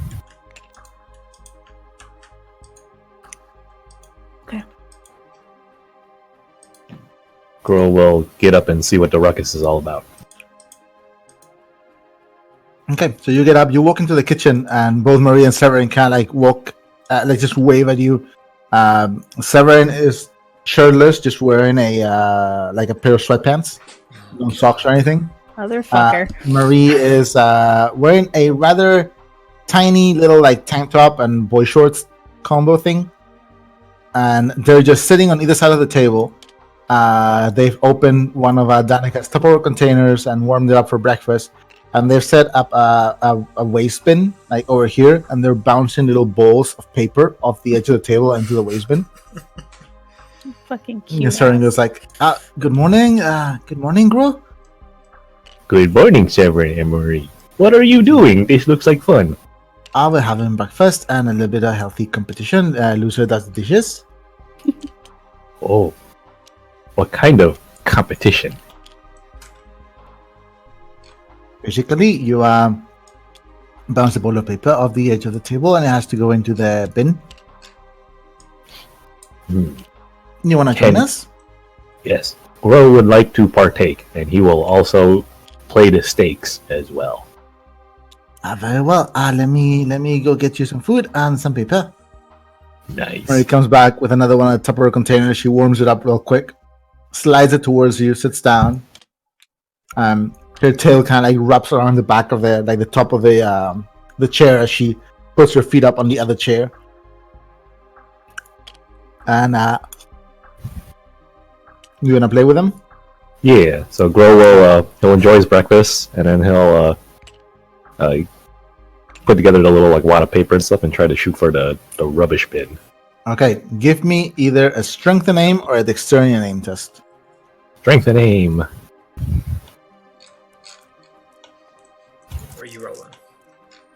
Way out here. 3. Nice. Okay, so you just like go, just very strong. The little paper is like a bullet, bouncing off the edge of the table and just like bounces into the waste bin that just shudders a little bit. Mary and Severin kind of look at you, kind of like tilt their heads, clap a little bit, very impressed. Oh, that was a very good goal. But I will get to inform you, you're not going to beat me. I'm a trained sniper. Severin grabs and he's going to do dex and aim. I walk in the same time he throws the ball. Okay. I was waiting on that.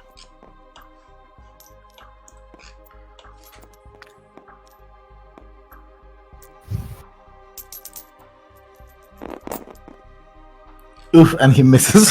He's like, throws it, just like goes, like touches, like Riley walks in.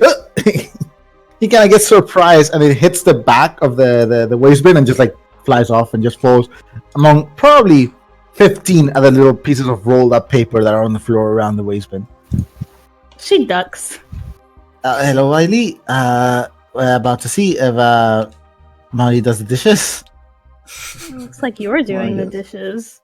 Molly still needs to try. Is like Molly kind of sighs, like, honestly, I believe you've lost, but I can give it a try. He's gonna use Dex and aim, which has no aim, but she has Dex. Riley's gonna keep walking. I am not a trained sniper, but I'm very cute, so that counts for something. Which she I manages to guess. get it in, and Severin does it. Severin does the dishes. Severin kind of sighs and stands up and very over the top, like upset Charlie Brown sulkingly grabs the dishes and goes, and then just like, kind of like tosses the dishes in the, like everything he does is like a little kid that just got told off. Yeah, Sorry. It's okay. I'm getting paid for nothing anyway, so. What is everyone else doing? I was taking a shower. Riley's gonna sit down and have some breakfast. Marie slides like one of the Tupperware containers halfway between you and her. Are we sharing? Yeah, I know I can finish this on my own. Okay. Thanks. You're welcome. And if you can't finish Riley, you better share with Grow.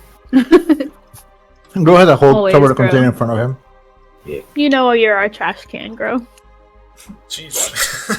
Seems to be some like roast beef and like mashed potatoes and like tomato sauce and stuff like that. I can't wait till you guys realize that Riley makes terrible jokes all the fucking time. Is it Riley or Figgy? Oh no, it's Riley. When she makes a joke, Grow probably has a little like wow sort of look on his face. Womp womp. Kat, what are you doing? You showering as well? Yeah, for right now. Okay. How was your guys' day yesterday? It was pretty good. We went to town. We got some spices for Danica. We went twice actually because you guys forgot. Shit. And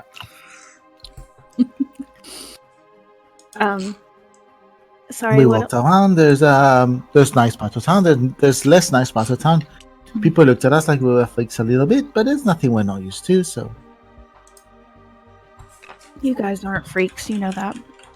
we're a little bit freaks, but we like being it. So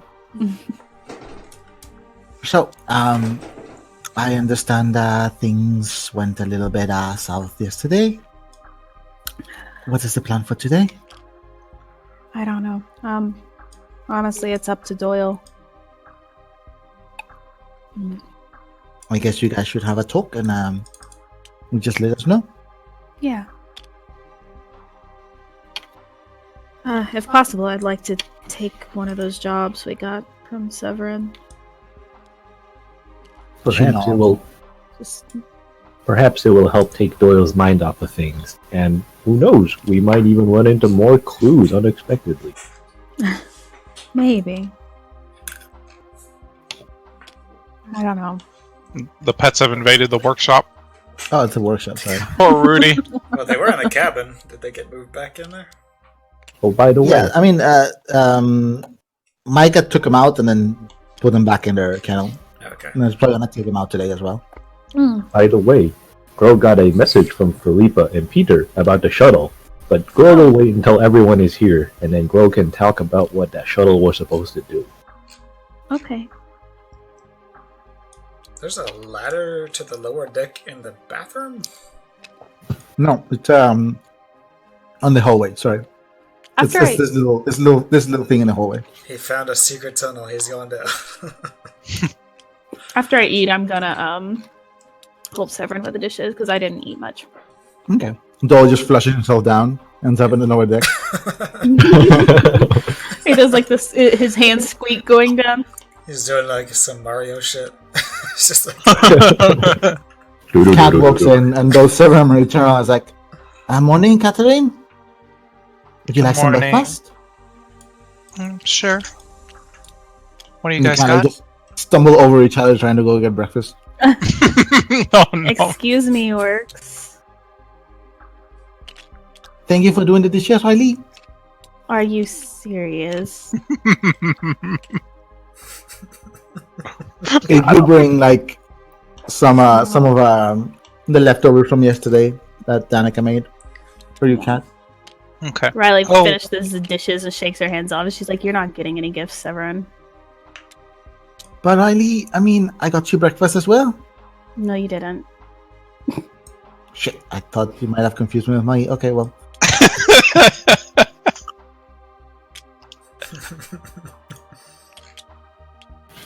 And Doyle's Oh, taking wow, a long this is- shower. This is too much. is there a Here, damper grow- here? Split some Or with does it me. go this way? No. no, you go that way. Alright, well, they can't take a step back. It's like, well, let us know if you're gonna do anything. I probably need to run some diagnostics on the ship, in case we need to fly anywhere. So then it's like, yeah, I myself, I need to run some diagnostics on how much alcohol we have left. So I'm going to do How inventory much of that. did you guys drink? Not that much, don't worry. He's just making sure we have enough next time we need to drink. Speaking of diagnostic, now that everybody is here and stuff, Gro should tell you about the red button on the shuttle. So, it turns out that feature was actually broken. Oh, Really? Yes. Its original intention is to be able to scan another ship and take its image and store it so that it could be projected for up to 30 minutes. However, it appears that last time they scanned something too big and it broke. So that's why we only saw that image for a couple of moments. But according to them, 3 power cells should be able to make it last for up to 30 minutes, and we can scan another target so it doesn't have to be a big cruiser. Interesting. I'm sure we can pick up a few power cells somewhere. Yeah.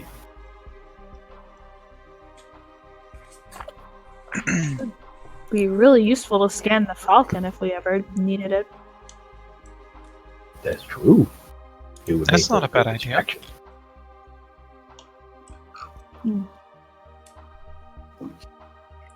Well,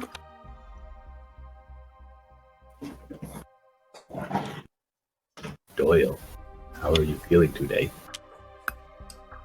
Doyle's also just wearing some sweatpants. Cat will push some of her breakfast over towards him.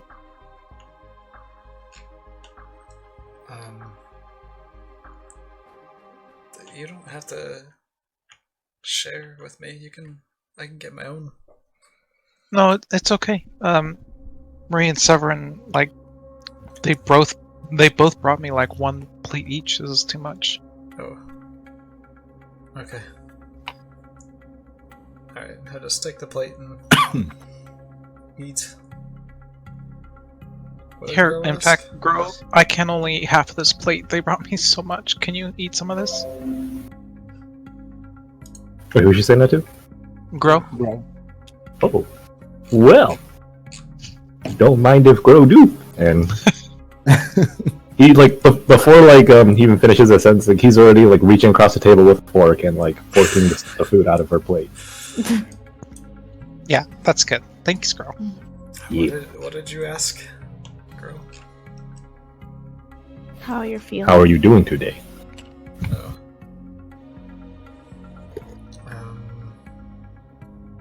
I don't know.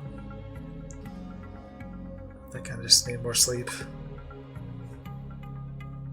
Well, technically we don't have anywhere to be right now, so you could sleep more if you wanted to. Perfect. I mean, we could just hang out at the ship today if you guys want. Okay. I'll just go sleep. I guess. Gro was actually not expecting him to say yes. Well, I was going to talk about maybe picking up a job, but I think we can take the day off. Well, since you are a captain, perhaps you could take choose a job for us, and then maybe speak with Doyle about it. Perhaps he will be more receptive once it's already portrayed in front. A job is portrayed in front of him.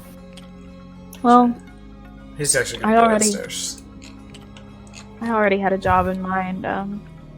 Some of the contracts Severin got seemed worthwhile. There's a shipping one. I think I mentioned it to you guys yesterday. It was on the Netsphere, so all of us saw it, right? Yeah. Okay. Though the moment you open the door, both animals just tackle you. Zayla just jumps on you and like Bessie stands on your head. Oh, yeah, I was thinking maybe that one. Sorry. That's fine. That's all he was saying. Just saying hi to him.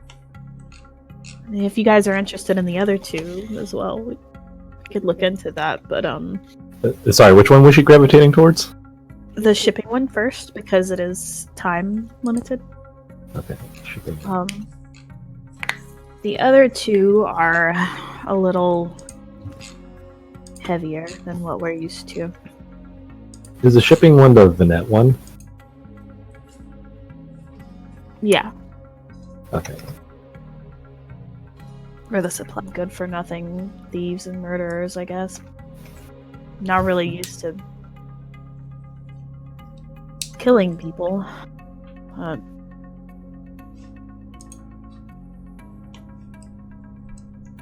Money's money. I knew we'd kind of get into this when we started doing freelancing. Well, I mean, the shipping one does seem like the least risky out of all of them, in case if you don't want to go into combat and stuff. Yeah. Crow is fine with any of them, personally. Well, we can start tomorrow if we decide to take that. What about you, Kat?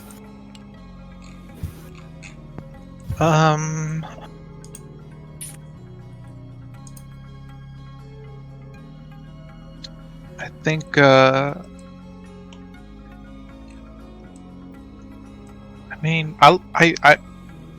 I'm pretty comfortable with salvage ops, I think.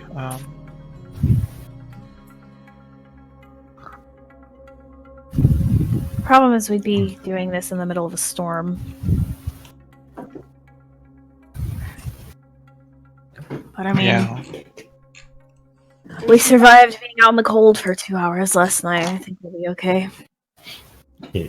What's the worst that could happen in a storm? I mean, we Definitely could get struck seems by like lightning. Oh, Sorry? Yeah. It definitely seems like the most attractive of the three. It's also the It's- most time limited. Yeah. And honestly, even though it's the lowest payout, 2,000 credits is not bad, Yeah. considering it's probably just like a day job for us. Mm-hmm. yeah. Should be fine. Well, if you guys see Doyle, maybe mention it to him. I'll mention it if I see him first. Mm-hmm.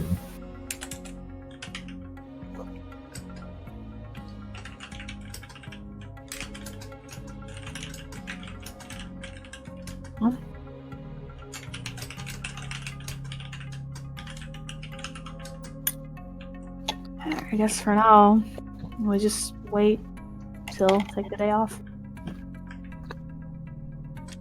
Okay.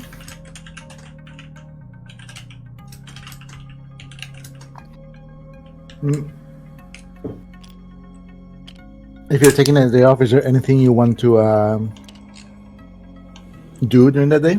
Well, I wanted to see if Doyle wanted to go see Tatiana again or anything, but I don't know if he wants to. I'll just message him and ask if we need to go into town for anything. That's fine. He did send out a message. Oh. Not to you, but Oh, for Doyle. Oh, okay, fuck.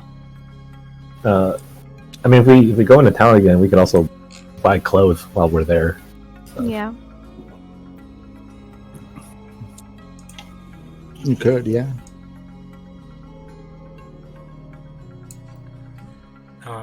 Can I spend a lot of time training these two little bitches? Sure. Just transfer an XP. I need to do that thing. Just remind me, like, when we're not gonna play in a day or something like that. Okay, that's fine. Which this last week was complicated because, you know. Yeah. I don't think he's actually going to transfer XP. He's just going to spend time with them. Just Setting up the thing so you can when you want to. yeah. I guess. Alright, give me a insight and empathy test for give me one for Zayla and one for Bessie, and it can be like an hour. Wait, I'll get the rerolls. This is for Zayla. Okay. 2 for Zayla. Okay, so you can add 2 successes to her animal handling. Not for Bessie. Oh, It's actually a crit fail. Yeah. Fucking Bessie. Luckily, Bessie, like, you get the feeling she senses something's wrong. She's staying very close to you. You have a hard time getting her to leave your side, even if you try to, like, get her to obey commands. She's just sticking to you through the entire training session, and you finally just give up. Sena does okay. Not the best training session, but she also doesn't seem to be quite attuned enough yet to you to know when something's wrong. Alright. Okay, Riley, Grow, and Kat, what are you guys going to do through the day? I think Riley was. Oh, go ahead.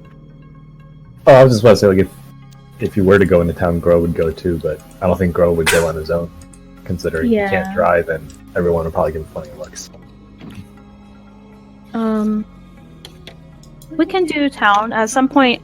I think Riley would want to just sit down with like Seven Marie and talk and catch up and stuff because I don't think they've had time to.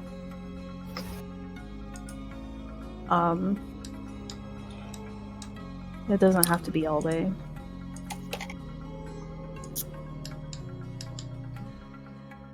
Okay. Whatever you guys want to do.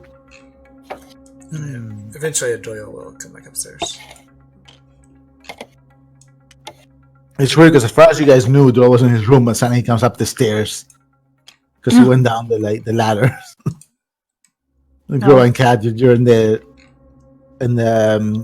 mess hall in the dining room, and so you finally see Doyle just coming upstairs. Hey, I thought you were going to lay down. I just need to check on Zathan and Bessie. Oh. Are they doing okay? Yeah, they seem fine. You were discussing the various jobs that Severin had presented to us. Riley was thinking of taking the salvage operation. Is that something Doyle would be interested in doing? Yeah, sure, that's fine. Great. He's not really paying much attention. He's just like, whatever.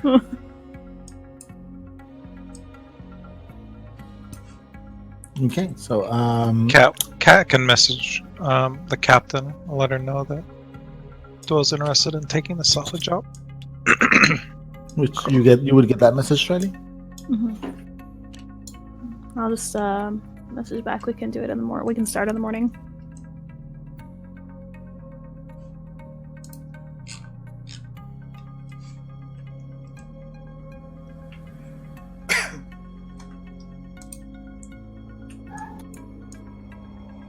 Is there anything else you guys want to do? I mean, And it's whatever you guys want to do for the day. It's not. I've already mentioned what I wanted to do. Okay, so are you going to the town first? Does anybody else want to go with? Yeah. I think Doyle's gonna go talk with Nana Okay. first. But I'm sure. Cat. I guess he'd go. Yeah, Cat can go. Okay, well, go talk to Nana first. Then. We're not in a big rush today. Alright. Gotta go to the cabin. Okay. Captain, did we get paid yet? Oh no, sorry. Poor cat. It's been crazy. Sorry. Let me send you guys your money.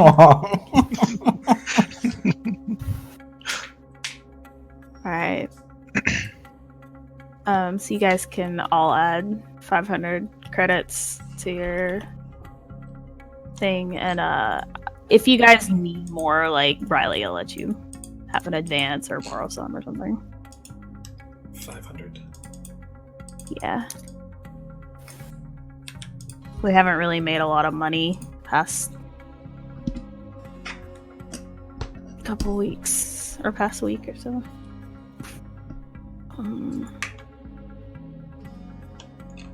I'll go ahead and pay Marie as well. Okay. Excuse me.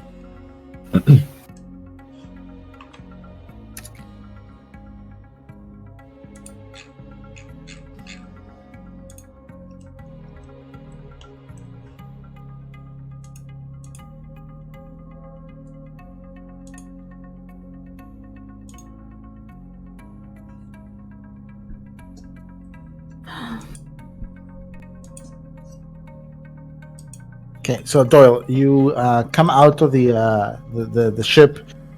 It's cold. You see that the car has been plugged to one of the sides of the Astro Runner, probably being recharged. And Wallace seems to be doing some basic maintenance on the one repulsor that Cat fixed. He looks up to you. He kind of waves and nods in your direction. Before you walk into the cabin, he kind of intercepts you for a little bit. And it's like, "Hey, Who intercepted me? Wallace, Oh, Micah." hey. What's So, sorry. How did things go with Tati yesterday? You guys reach any sort of agreement? Yeah, I mean, nothing's really changed since our previous agreement. Excuse me. You cut off. I think. I did? Oh, I think so. Oh, maybe I was too far or something. He said nothing's really changed since our last agreement. I'm cut off again. What? Yeah. I'm like right up against it now. Exact same moment too. It's so weird. Yeah. Nothing's really changed since our last agreement.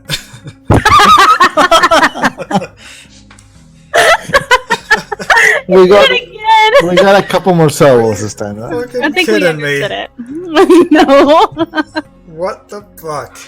It's Discord, man. I don't know. We got it though. Nothing's changed since your last agreement. Yes.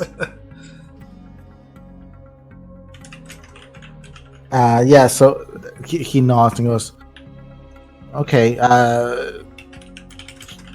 Well, she asked me to send a message to the boss a few days ago. We should be getting that back maybe tonight. So maybe that'll change something." I'll get out of your hair. Alright. You know, thinking, Hey, before you go, yeah, turns around. do her powers work on you, or? Shakes his head. It's like, no, I'm more machine than man, honestly. It seems to get in the way of whatever it is she does. What does she do? That's- Do you know? I mean, that's why I'm her partner. Can't tell you. You have to ask her. I don't even know she quite knows how it works. But she's been able to do it as far as I've known her.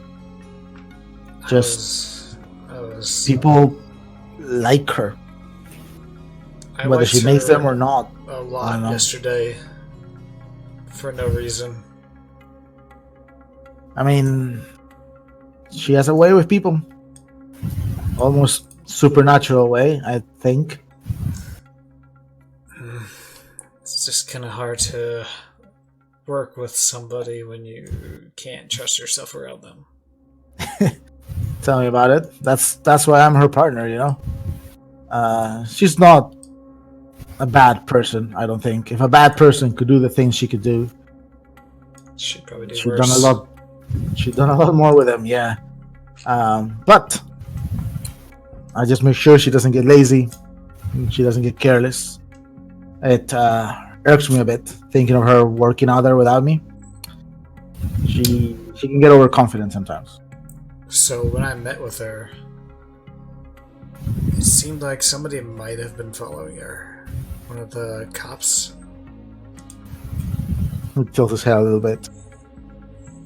So Detective Ibarra. That was the guy's name, right? Yeah. He goes, I hope you're mistaken, but I'll... I don't know if you have a way to contact her or to warn her, possibly.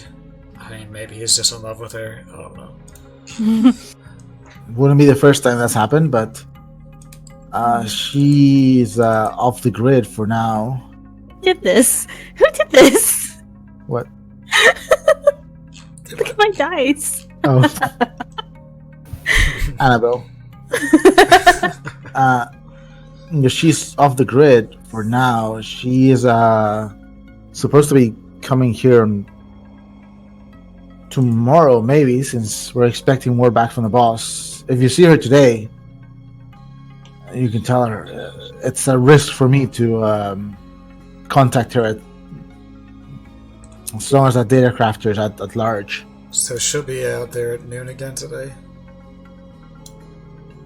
No, it's how we get messages to each other, at least for now. Shit, okay. We should go. What time is it, anyway? It's like 10. Okay. Yeah, we should probably go. Alright, I'm gonna go talk to my Nana real quick. Alright. You walk in and you find Nana is on the kitchen, as per usual. She seems to have just finished having breakfast and she is doing some dishes. There's a little box, like a shoebox almost, sitting on the kitchen behind her. And she is kind of like whistling an old tune. You remember from when you were little. She would always whistle this when she worked around the house in the days that you weren't going to school or whatnot. It was kind of the start of your day when you were little. You would just hear her walking around the house, whistling this, making breakfast, cleaning up, and you would get up with this. She doesn't notice you as you walk in. Doyle sent another message, by the way. Oh, he will send? Okay. He'll just go in. He'll just go behind her and just wrap his arms around her. Oh my god. She's gonna have a heart attack. She jumps. Oh! And she actually splashes you a little bit with water and goes, "Oh, Doyle! Oh, you scared me. You almost gave me a heart attack." I'm sorry. I didn't mean to scare you. She grabs your face as if to look at your face. You feel cold. How are you feeling? Your captain told me things. She told me you find out some things yesterday that... Come. And she kind of drags you and sits you down and turns around, and like within 5 seconds, she's produced out of you no idea where a plate with a couple, like a chocolate chip cookie and an oatmeal cookie. And she turns around again, and she has some tea, and she slides it in front of you. Thanks, Nana. I was looking at some things, and she opens the shoebox, and there's baby clothes in there. No. What? Look at how little you wear. She pulls a little onesie. Why do you have This this is- right now? These are precious. When I had left the home, I left This is home what and you I put took? everything away. I took away the most important things. So I have my pictures, and I have your onesie and your little baby shoes, and my records and my stories. You know, just like the essentials. Nana, you need to think about protecting yourself, not baby clothes and things. Look at the fucking box. She sighs and shakes her head, and she just like closes the box, just like very, very carefully, and folds the thing, puts it in.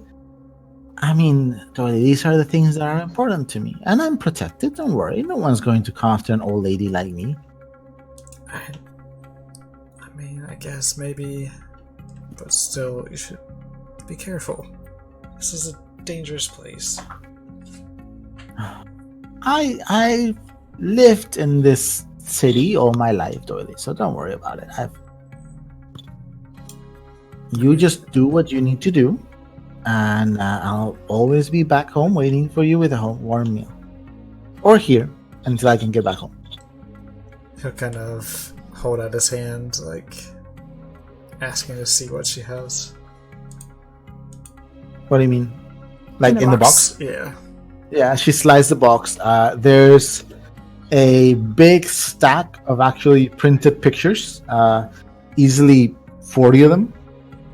They're mostly of you and when you were little, like all throughout your life with your dad. There's some of your dad when he was younger, before you, but most of them are variations of your dad, you and her, or you and her, or her, your dad. Just many events you remember, even from, you know, like there's the more recent ones are from when you graduated from the police academy, and the first day you were a beat cop and you were in your uniform, and she stopped you and you were late because she took like 15 pictures.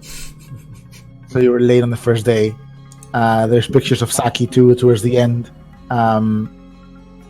There's a pair of baby shoes and a couple sets of these like onesies. There's some data drives with like soap operas and music. Nana, did you know about all this? I knew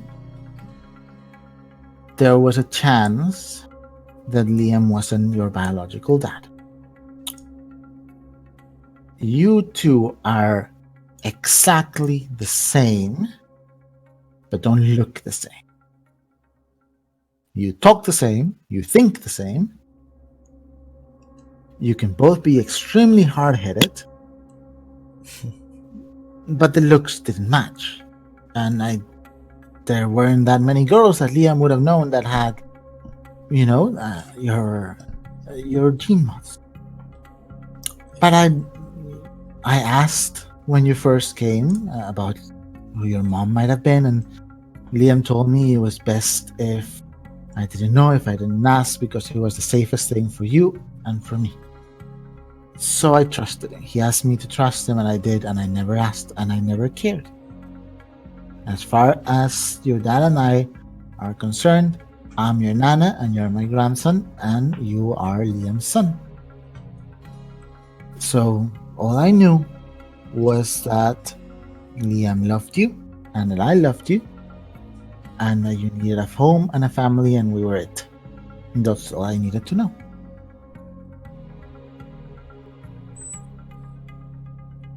Thanks, Nana. And she grabs your hand and kind of just rubs the back of your hand with her thumb. She's like, "You're welcome, sweetie. I'm glad you came to talk to me." Yeah, me too. I'm really sorry I forgot your stuff yesterday. Oh, don't worry about it. The other two kids, they aren't related to you, right? Like, you're their sons. I hope not. It's just too much if that is the case. She knows, like, yeah, they're very different personality-wise too. They're like, I think the boy was flirting with me. It was the weirdest thing.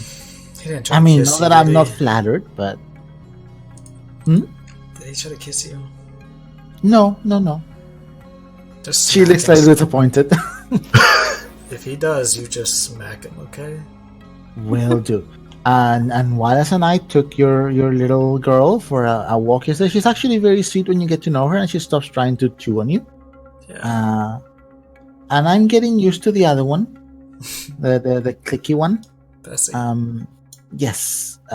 She seems sweet. You just need to get past, Yeah, Bessie's a very sweet girl. That she seemed like she missed you. Yeah. I might take her with me next time. She nods and goes, "You just do whatever you think is best, Doyle.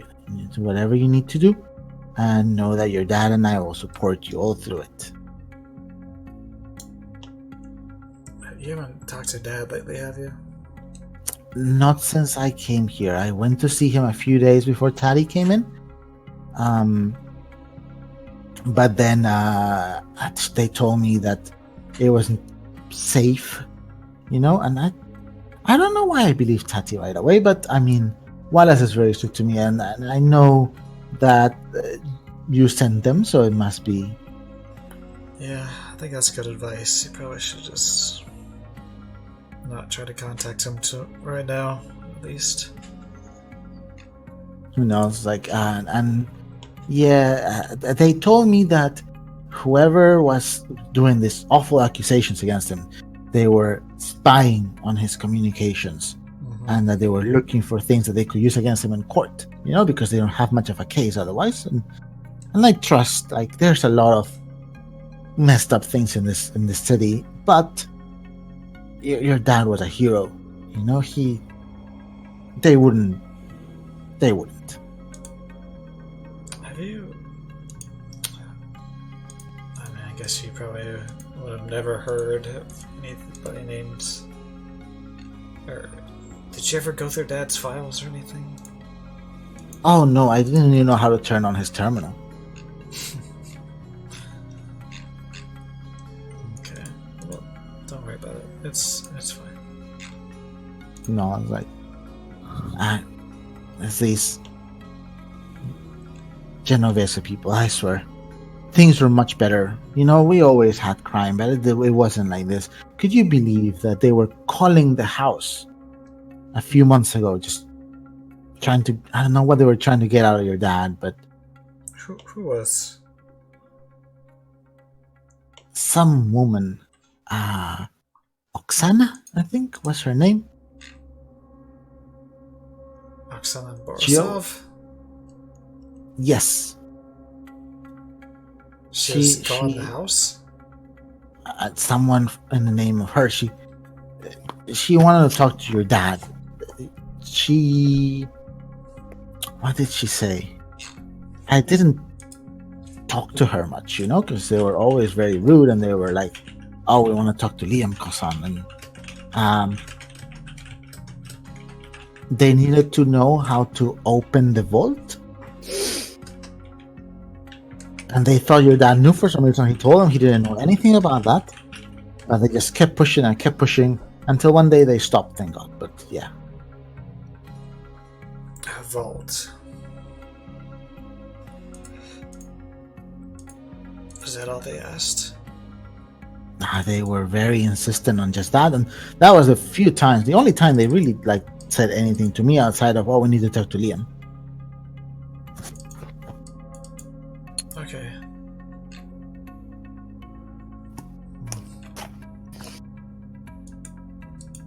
Alright.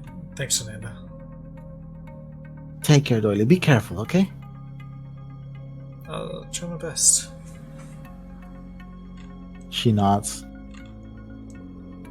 Yes, I'll be here. I'll be waiting for dinner. Whatever you guys decide to do. You stood me up yesterday. I'm sorry. She smiles and just pinches your cheek and gives you a big kiss on the other cheek. Say that. Very cute. Alright. Bye-bye. Hi, Doyle. Take care. And just walk out.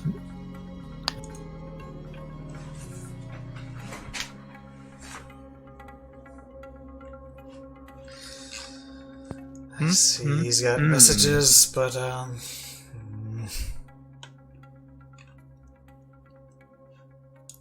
don't think he wants to answer those right now. Did you fuck up? What did you do? I mean, it's fine.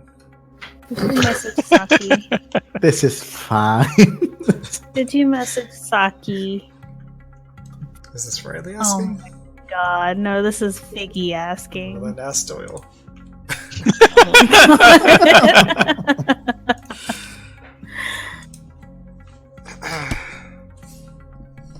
Do you go back to the ship?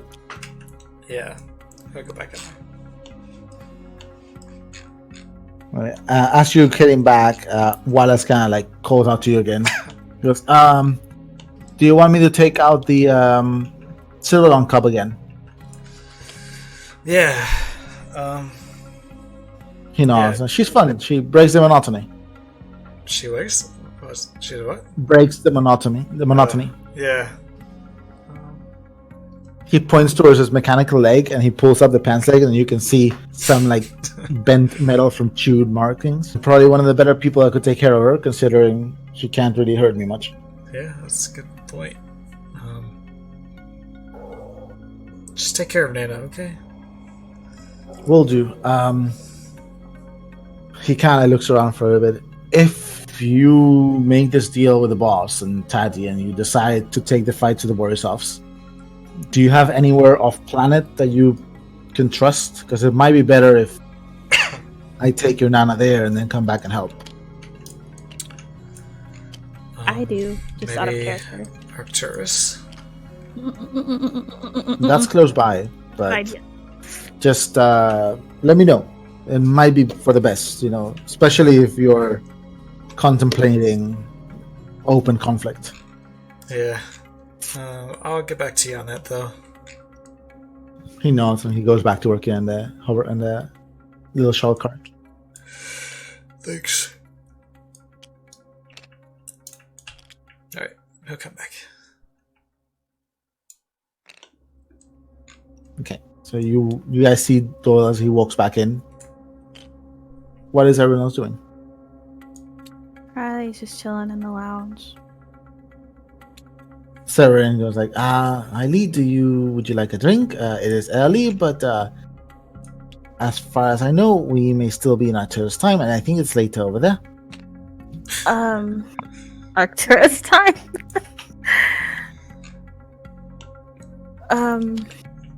Not even Ajax time. He's just I don't going know. off I don't know if I should. He goes like, Ajax time is still too early. I didn't know he knew he'd gone to Arcturus. I don't know if I should. I would like one. I just don't know if I should before I drive to town. Maybe later then. Yeah, do not drink and drive. Yeah, you can bartend for me tonight. Sounds Put like that- a plan. Put that Brightlands money to good use. He grins. Oh, do you need some privacy? I don't know. Do we need some privacy? I think I should use a drink.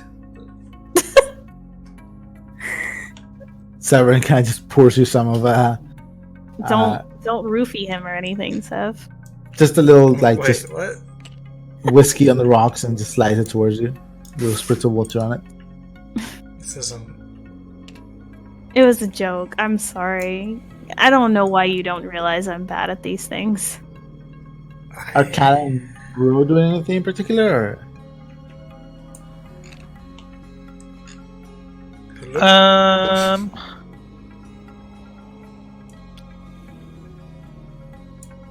What can Cat be doing?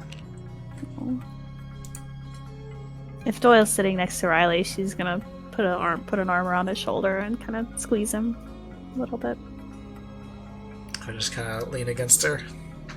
Oh, you're so much taller than me. So you're saying, are Kat and Bruno doing anything, or are they just chilling? I can't think of anything for girls, so we'll probably be chilling, just standing by this stairwell like an NPC, sort of. Oh no! NPC energy. Just keep saying the same things over and over. One second. Not right now. I'm doing some calibrations. On his grilled cheeses. He's calibrating those. You should, just out of character, Doyle should ask Riley about some place to stash Nana. Yeah, he was going It'd be a to. real good time. Don't bet Girl on and this. cat don't want to do anything. And was Kat doing anything, or she's also just chilling? I'll have Cat hit the workshop. Okay, you got a couple hours if you want to do something. Yeah. Oh, you could have taken my bowl.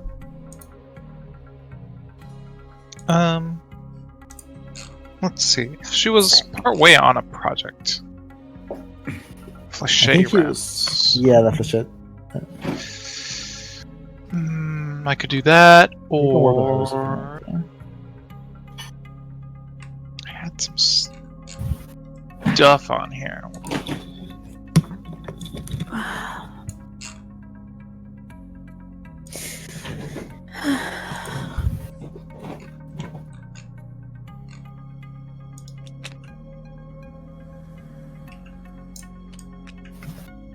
So she's got a couple of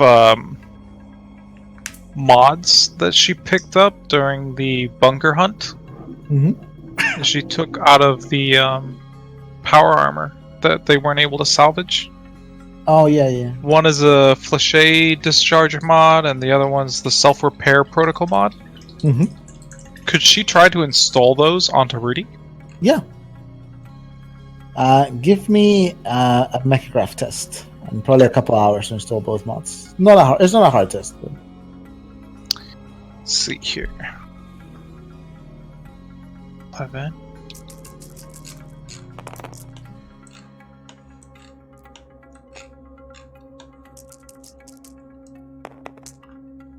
Yeah.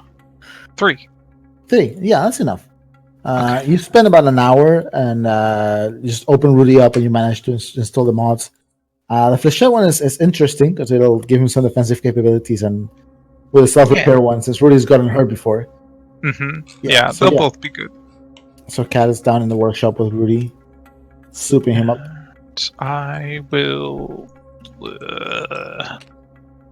He still doesn't have a sheet yet, but I'll just put them on here. I'll add his sheet. Remind me too. And Okay. yeah.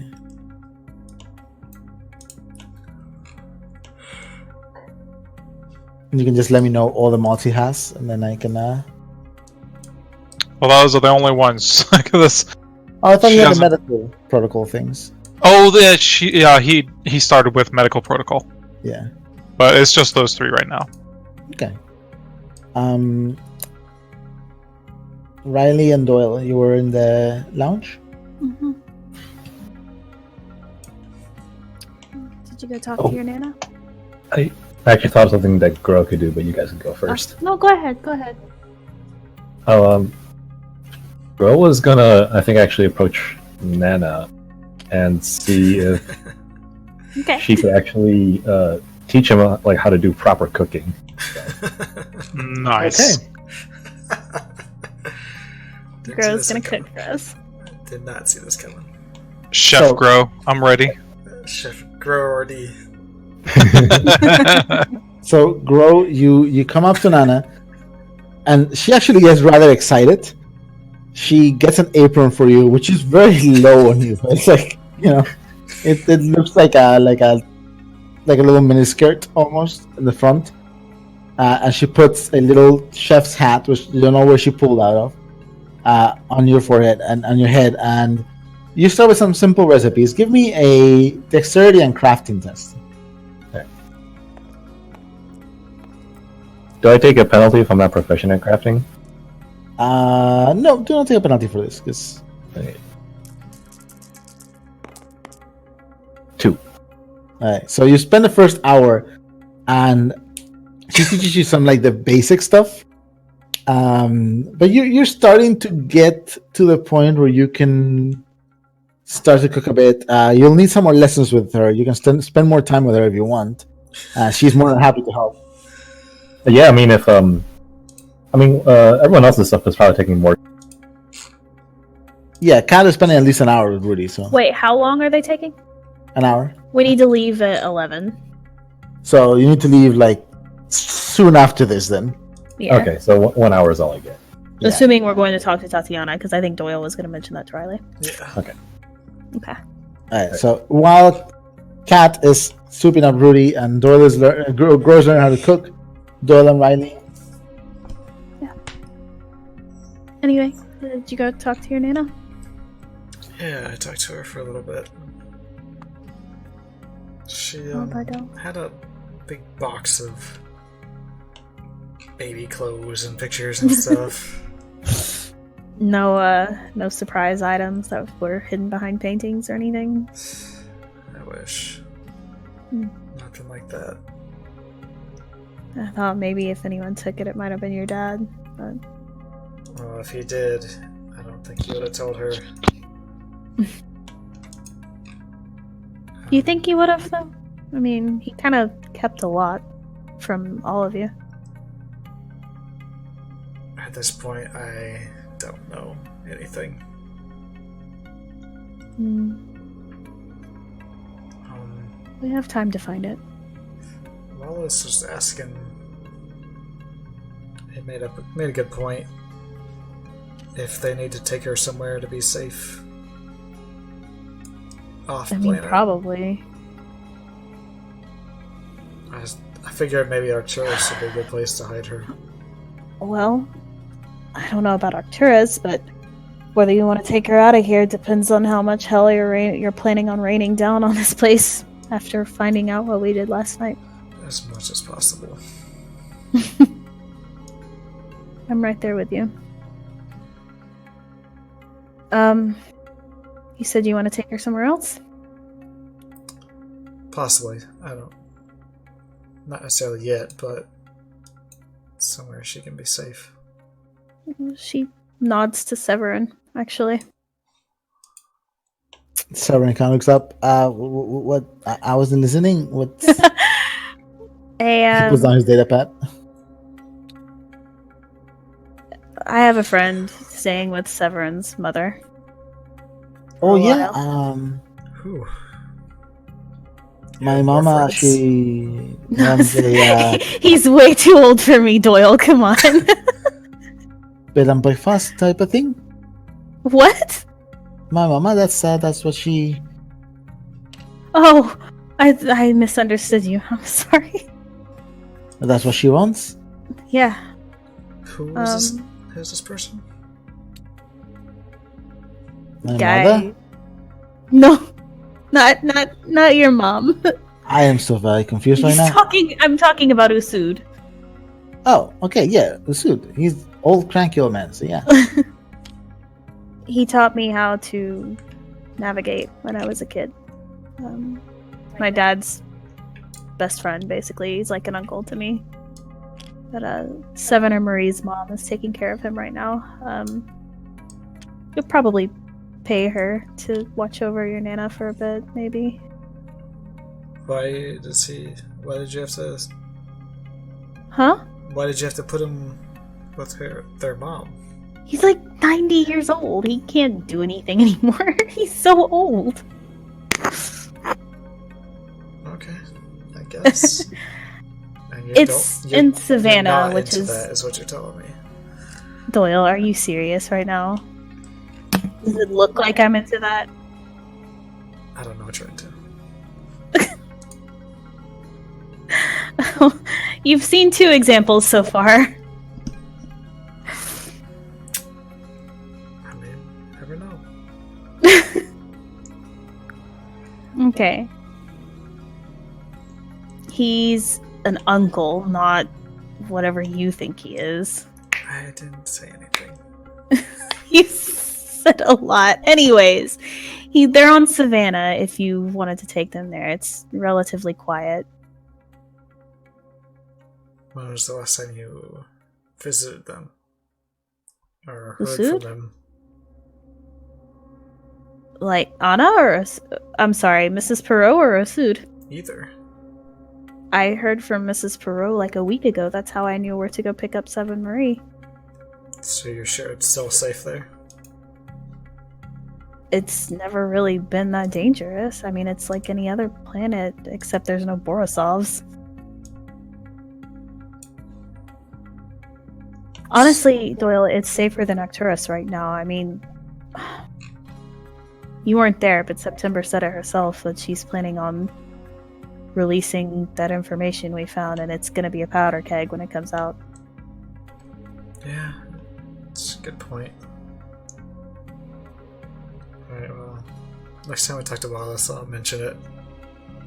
I mean, if you want Arcturus, I'm sure Uziel could put her up for a while, but I don't know if I want her around. Savannah's Uziel. quieter. Yeah. What? Why? Why? What's wrong with Uziel? He's just a little much sometimes. He's not. I mean, for my Nana, She would love him, and he would love her. Savannah sounds good. Alright, we can, I'm sure Seven and Marie are itching to see their mom, so we can stop by and see. I think we should go see Tatiana again today. Why is that? I'm afraid she might be actually getting tailed. One of those cops that were there? Yeah. Okay, we can go talk to her. I just want to make sure nothing is getting screwed up. Is that all you want to make sure of? You sure did seem into her yesterday. Did I? You were checking out her ass as she walked out the door, that's for sure. I mean, you were like leaning over the booth, Doyle. It was... So who is this Tatiana person? Zip it. Okay. It was weird. Like, I've always been very highly skeptical and cautious around her. But, like, yes, I don't know. Something happened yesterday where I was just felt fine, and I really liked her for some reason. She's really pretty. I think it was different. I even like, because how do I say this? So I had dreams about her, but not. She was in my dreams, but it was like. Is this like the cat dreams that you had?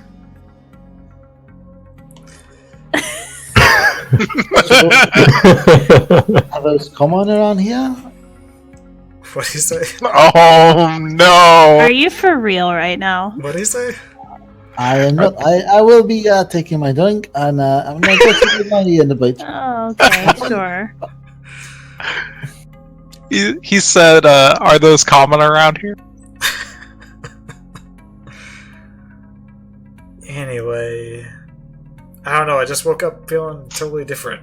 Like, I just snapped out of it or something. So I don't Maybe know. she's a witch.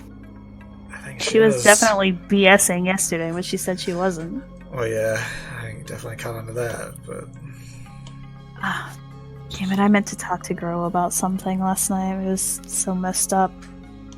what? I don't know, I kind of wanted to know what happened in the archives back in Saba. With the witch? Yeah, I mean, it's kind of like unbelievable, right? I mean, I didn't really give sounds Jace really crazy, but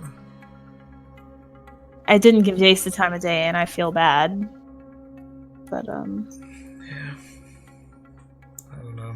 Never really encountered people like that before, so well, neither have I. But don't mention this to anyone, because it's kind of got me a little freaked out. But it's not. I mean, nothing's really happened with it. Celius said I was like Jace too. And he said Jace was like him. Hmm. So you think you might be able to do those things too? She does the thing that Celius did, and she holds her hand out towards Doyle, and she says, "Down your entire drink in one go." Yeah, just set the drink down. I think you gotta No, I practice don't a think little I am. But he kind of implied that I might be a little susceptible to that kind of thing. And if Tatiana is what Wallace says she is, it might be worth talking to her and seeing if I can fix that. Yeah, maybe. Maybe that explains why So, I had dreams about you too. well, Riley goes completely red.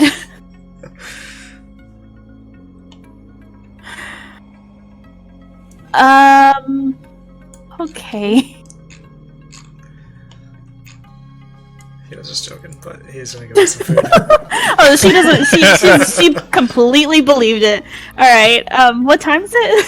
It's probably almost 11. Okay, we should go. I'm You gonna. want to message the others? Yeah, I'll message everybody and tell them we're gonna go into town and come down to the shuttle if they're coming. No, the shuttle car. Go out and go Right. find it. Grow's gonna go out, but he left his apron on. Yeah, Grow comes out with an apron and a little chef's hat tilted on his head.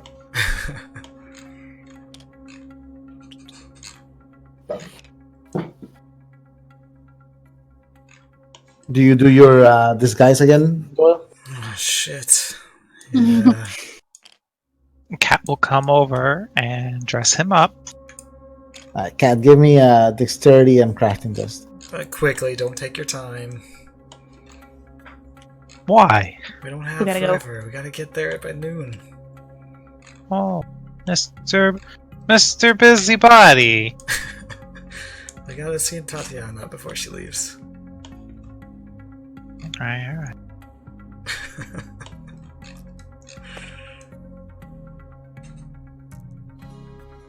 I still don't know what you have against Uziel. He would be fine with your Nana. He's like a child. That makes me feel really bad. Should. Shit. Doyle, you're an ass. What happened to you? It's like you absorbed all of Jace's asshole personality. I'm joking. He's fine. I walk into the bridge and I go, Severin, Doyle thinks you're a child. Oh yeah, that's true. Why does everyone keep saying that to me? I don't. You're fine. I have great taste in men. Before you reply, you leave. It's like, okay. So, you guys, five successes, yeah, Doyle, you're. guys. If someone were to see you, they would have no idea you have horns and blue hair. It's like all perfectly hidden. You look like just like your standard spacer. Cat even gives you a little bit of a 5 o'clock shadow and a mustache. Let me Just see to disguise it further. Give me the mirror. It looks pretty good, Cat. Yeah, you do look good. Let me see the mirror. Yeah, here, see. Does he have mascara on? Did you put mascara on, Cat? No, she doesn't have Marie's touch for that. Okay. Yeah, not this time. Alright. I guess that'll work. Thanks, Kat. What were you looking for? Yeah, you look good. You should grow that out sometime. She scratches his chin. I think I A little bit of the beard comes off. Oh, here, I'll draw it back on. Touch it up again. Just, Are you guys ready? Don't touch me. Right, so the car is charged up again. Wallace does tell you, don't run the heater the entire time because this is, like, especially if you have the car parked. Sorry. Yes, no problem. I mean, usually it doesn't bother me because, but, Well, I couldn't really feel my fingers last night. I still kind of can't feel them, so... it's like, it takes a bit to get used to the temperature here. Yeah, you're telling me. Doyle's are you wearing guys his going coat again. The old ratty coat? Yeah. Riley is not. Yeah. She's fucking cold. Yeah, let's go down. It wasn't as cold in the city and during the day. It was nighttime in the mountains. That was really cold. Like, So- it's cold in the city during the day, but it's just, you can walk around and fine, yeah? Does Doyle look Yeah. like a homeless person now? A little bit, actually, because you have a head wrap, a little bit of a beard, like a big heavy coat, and a muffler. Using with my truck.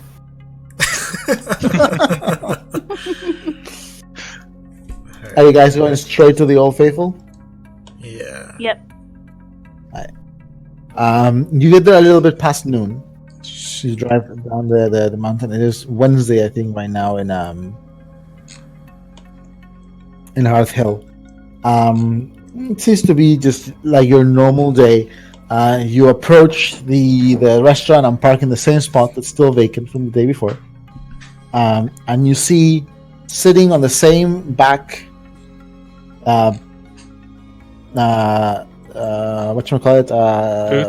booth, Tatiana, except now her hair is completely pushed back, combed back, and is a very kind of like a reddish brown to brown. And she is actually wearing the sunglasses right now as she looks out the window, and as she looks at you, she gives you a little one of those like waves, which is like the fingers just The curling somber out. wave. The summer wave, yeah, and smiles. Give me a perception test, Doyle. Is he there today? I have a table up here ready for everybody. 2, 3. Okay. You see the booth, and you see there's not a lot of people right now here. You reckon that maybe the lunch crowd either already moved through or is going to come soon. But on the opposite booth, not the one that Tiana's in, but like say this is the entrance, right? And you have booths here, and then you have booths over in this side as well, on the other wall. On the far booth opposite the Tiana, you see 3 people that you recognize. These are Detectives Simones, Jansen, and Ibarra. And they're all just talking and laughing, and like they're having some coffee, and Simone seems to have a slice of pie, and Jansen and Ibarra have like empty plates in front of them. Are we? No beat cops right now. Are we sitting with her yet? No, you're standing outside. Just from the outside, you can see into the. Okay. Alright. Doyle's gonna go in. Follow. You walk in. You guys follow. Once more, as you walk in, Grow draws a lot of attention. The detectives stop talking and they all look in your direction. They glance at you guys for a second, and you notice their stares linger for a little bit. Maybe because you're strangers, or maybe because this was the second time Ibarra sees you in the coffee shop, or maybe because you're all armed to the teeth. But after a little bit, they go back to their conversations. Old Mary kind of just like goes, just like waves in your direction, as a very haphazard welcome. And the same server from yesterday kind of looks at you, like, "Oh, welcome back. Would you need a booth or?" I would like more coffee. Oh, same booth as yesterday. Oh, that's your friend. Yeah, that's our friend. Sorry, we just. She nods. It's okay. She's a regular. Okay. Coffee, Right. a round of coffee for everyone, I guess. Thank you. Yeah. Kat, go ahead. Tatiana kind of like looks at you okay. guys. Do you want to fight Doyle? Oh, sure. She's resting her chin on her palm, and she looks at you and like she has this contented smile on her face, and goes like, "Oh, welcome back. I thought I was gonna have to have my coffee alone today. It was rather distraught, honestly. Not that lucky, I guess. Not that lucky. So how did things go yesterday? What? I don't know if you were going to do anything else after talking to me, but Well, I think we understand a lot more of the situation now, but don't actually have any evidence that we were looking for. Are you sure you want to tell her, Doyle? That's all I she said. leans back. Like, tell me what? I know, but it's your call. Now I'm curious. Cool, I fucked it up.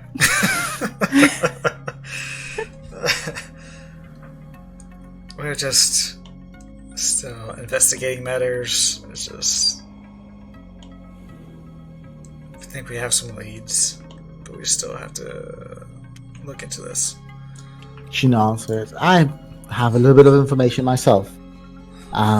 But it's probably best if I share it once we've cut a deal with the boss or accepted his plan. Which should be tomorrow at the latest, so... Tatiana, come on. Give me a diplomacy test.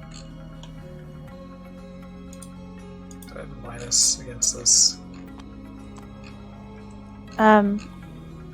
Honestly, the think you more would have a I'm minus. gonna help Doyle. The more information you share with us, the more willing we're going to be to cut a deal with the boss.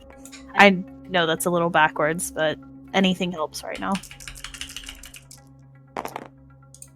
2? She sighs. Remember, you have your captain's dice, so you have those again. Yeah, I You're just grabbed refreshed. them. She leans back. What do you think, Ro? And she kind of like she bumps you with her shoulder, Gro. Oh, she likes Grow. Sorry, I had to answer a DM. Could you repeat that again? Doyle is trying to convince her to get information, and she just bumped her shoulder into yours and just sit next to her and looked at you and like, "What do you think, Red?" Grow sweats. Just say She yes. grins a bro. little bit, and Come you can on. see her eyes right now grow.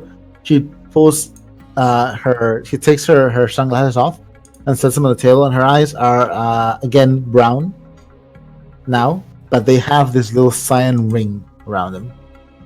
Oh shit. In the irises. Riley's Can- kind of watching her very carefully. Can I roll like this is something that looks kind of like unnatural stuff, right? The eyes?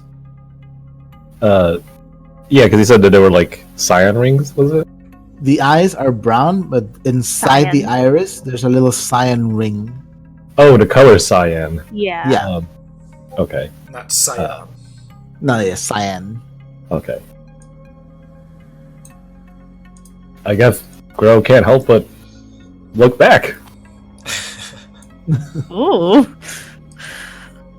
But like he's kind of got like a puzzled look. He doesn't really understand why like she's so at him. She kind of like smiles and sits, like just pulls away a little bit and goes like, very well. I might be able to share something. The way I see it, and this is a little bit I was going to give you maybe once the deal was made, but if you come up with the money, you've got me, you've got Wallace, so that'll be an advantage. The way I see it, I've detected 5 persons of interest among the Borisovs that the boss might want to deal with, or the boss might want you to deal with through him, and that you would want to deal with yourself. And I don't know if you know any of these names, but she turns around and actually no, she turns around. She reaches inside her jacket pocket and she pulls some what seems to be printed pictures, and she throws down one of the pictures on the table in front of you guys, looking around to make sure that no one's watching. And she goes, "This lovely lady here," and the picture is a tall, fat woman, terribly pale skin. Oh, Is that Oksana? yeah. How's that spelled? Okay, S-A-N-A. Yeah. Pale skin, big hair, long coat. The picture seems to have been taken of her stepping out of a very, very fancy house somewhere, just from a long distance. Yes. Oh, good boy. That is Oksana Borisov. She pretty much runs this town, de facto leader of the house, and seems to have a little bit of a contentious history with your dad. Didn't seem to get along very well. Mm-hmm. I made some friends with some people who work for her, and they said she had a real turgid she had a grudge towards the old ruling family here, the Genovese, and she dealt with them, but there was something that the Genovese left behind that she's been trying to access for years. And recently, somehow she got the idea that your dad knew how to access this thing. I don't know how, I don't know why, but my theory is that the reason your dad is in jail is because Oksana believes she knows how to access this thing, and by keeping him locked up, he might give it up. Then you have, and then she throws another picture on top of Oksana's, and you have another woman, again pale skin, similar features, but she is muscular. She is like grow-sized, and she is wearing what seems to be almost like gym clothes, and she has a big duffel bag that she carries over her shoulder, and she is flanked by from what you can see, the picture cuts them off, but there's 2 or more men that are walking by her, all wearing sunglasses and like suits, and they have a very gangster look, suits with like the open collar and stuff like that. This one, she is a little bit less known. This is Vitalia. She's Oksana's younger sister, and she is in charge of pretty much the muscle in the Borisov family. So if you, and she does a little X over Vitalia's face, you take care of her, you take care of the coordination between the little cohorts. Okay. Third one, pose another picture. You see a pale man, thin, tall, blonde hair slicked back, kind of like shitted and green on his face. He is again, the picture's taken from afar, as if from outside of a window. He is sitting at a fancy bar and sipping on a little martini. This here is Yakov. Yakov is Oksana's son. How's that spelled? Sorry. Yakov. Okay. Yakov is Oksana's son. I don't know what he does. I think he runs the money for her. He has a scummy look to him. I don't like him. I've tried to avoid him. But if he runs their finances, getting rid of him might be a way to cripple them economically. They can't pay for the little empire, it collapses.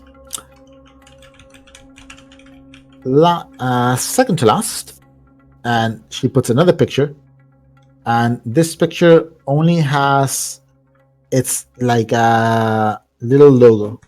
It's not actually kind of a picture, it's like a printout of a little logo, and it is just a crown with a triangle underneath. And then another picture next to it. And in this picture, there's 2 logos. There's one of them is a wing, and the other one is the word liar, but with a 4 instead of an A. There's the hacker, the data crafter. It's one of these 2 groups. It's either the King of the Hill or Sylph and Liar. I do not know which one it is, which makes approaching any of them a risk, but as long as this person's around, we can assume that anywhere where we don't have a signal jammer, we're being watched, and it means I cannot bring my partner on board, which means the data crafter is a real pain in the ass for me.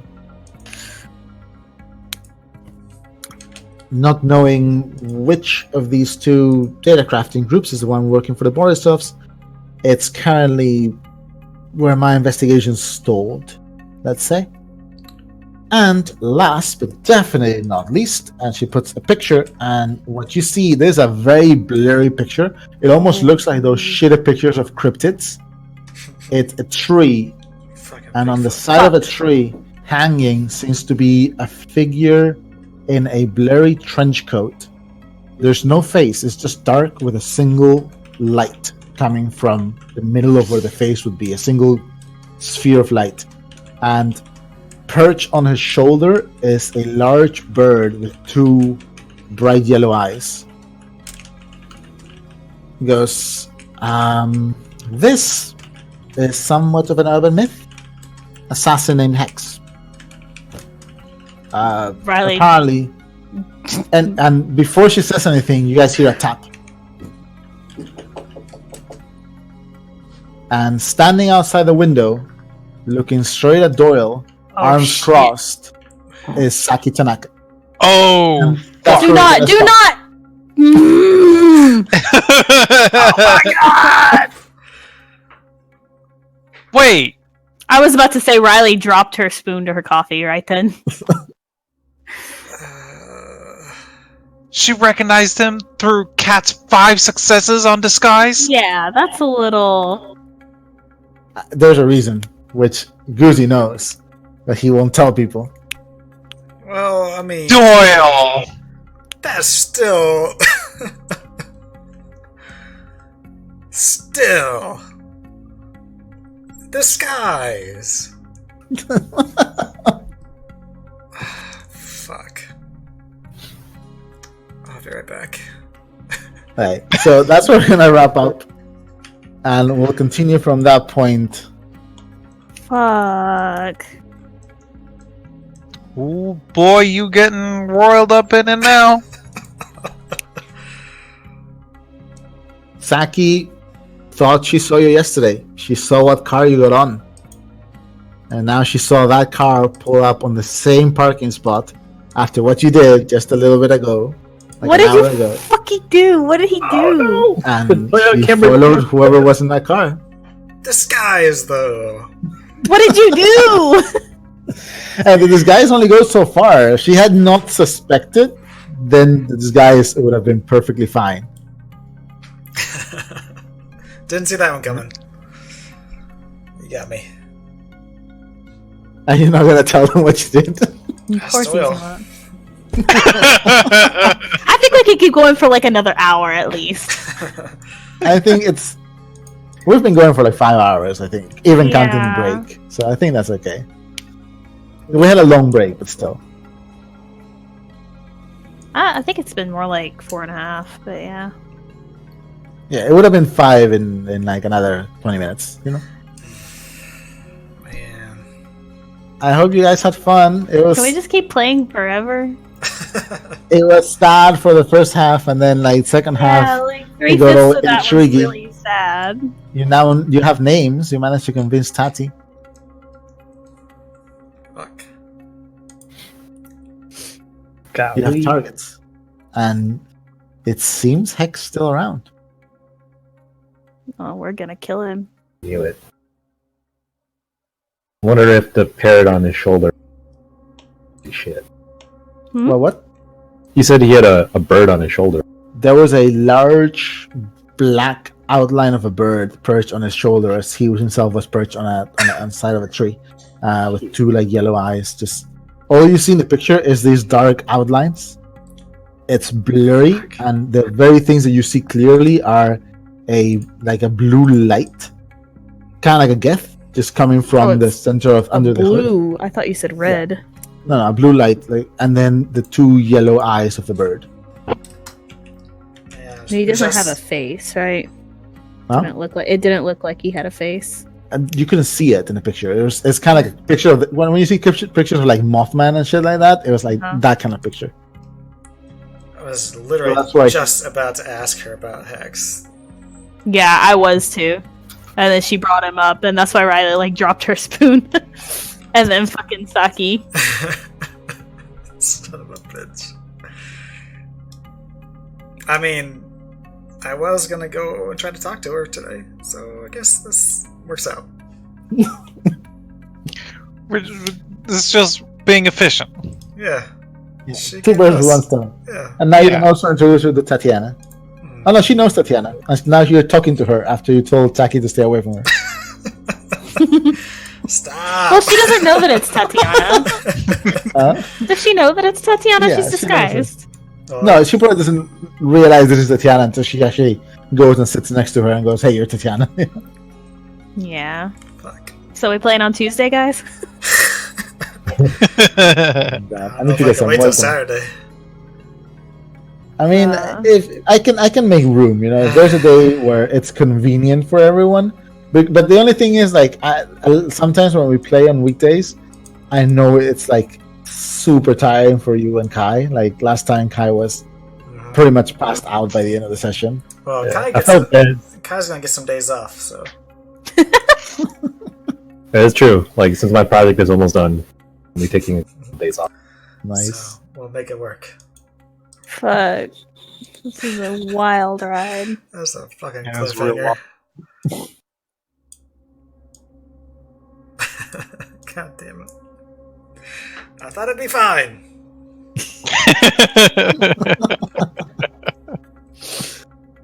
What did you do? I also love the messages. He's like, I'm not gonna reply to that. Fuck it. What did you fucking do? Ask Doyle. You should I just don't show them the wanna message ask string Doyle. because it's Show so funny. us. Show us. Fine. I'll just take a screenshot. Did you get off stream already? No, we're still on stream. Alright, let's do XP Alright. real quick. Are you Fuck gonna off show them? stream. All right. Bye, everybody. Bye, Bye. everyone. Thank Thanks you for for watching. watching. See you next week.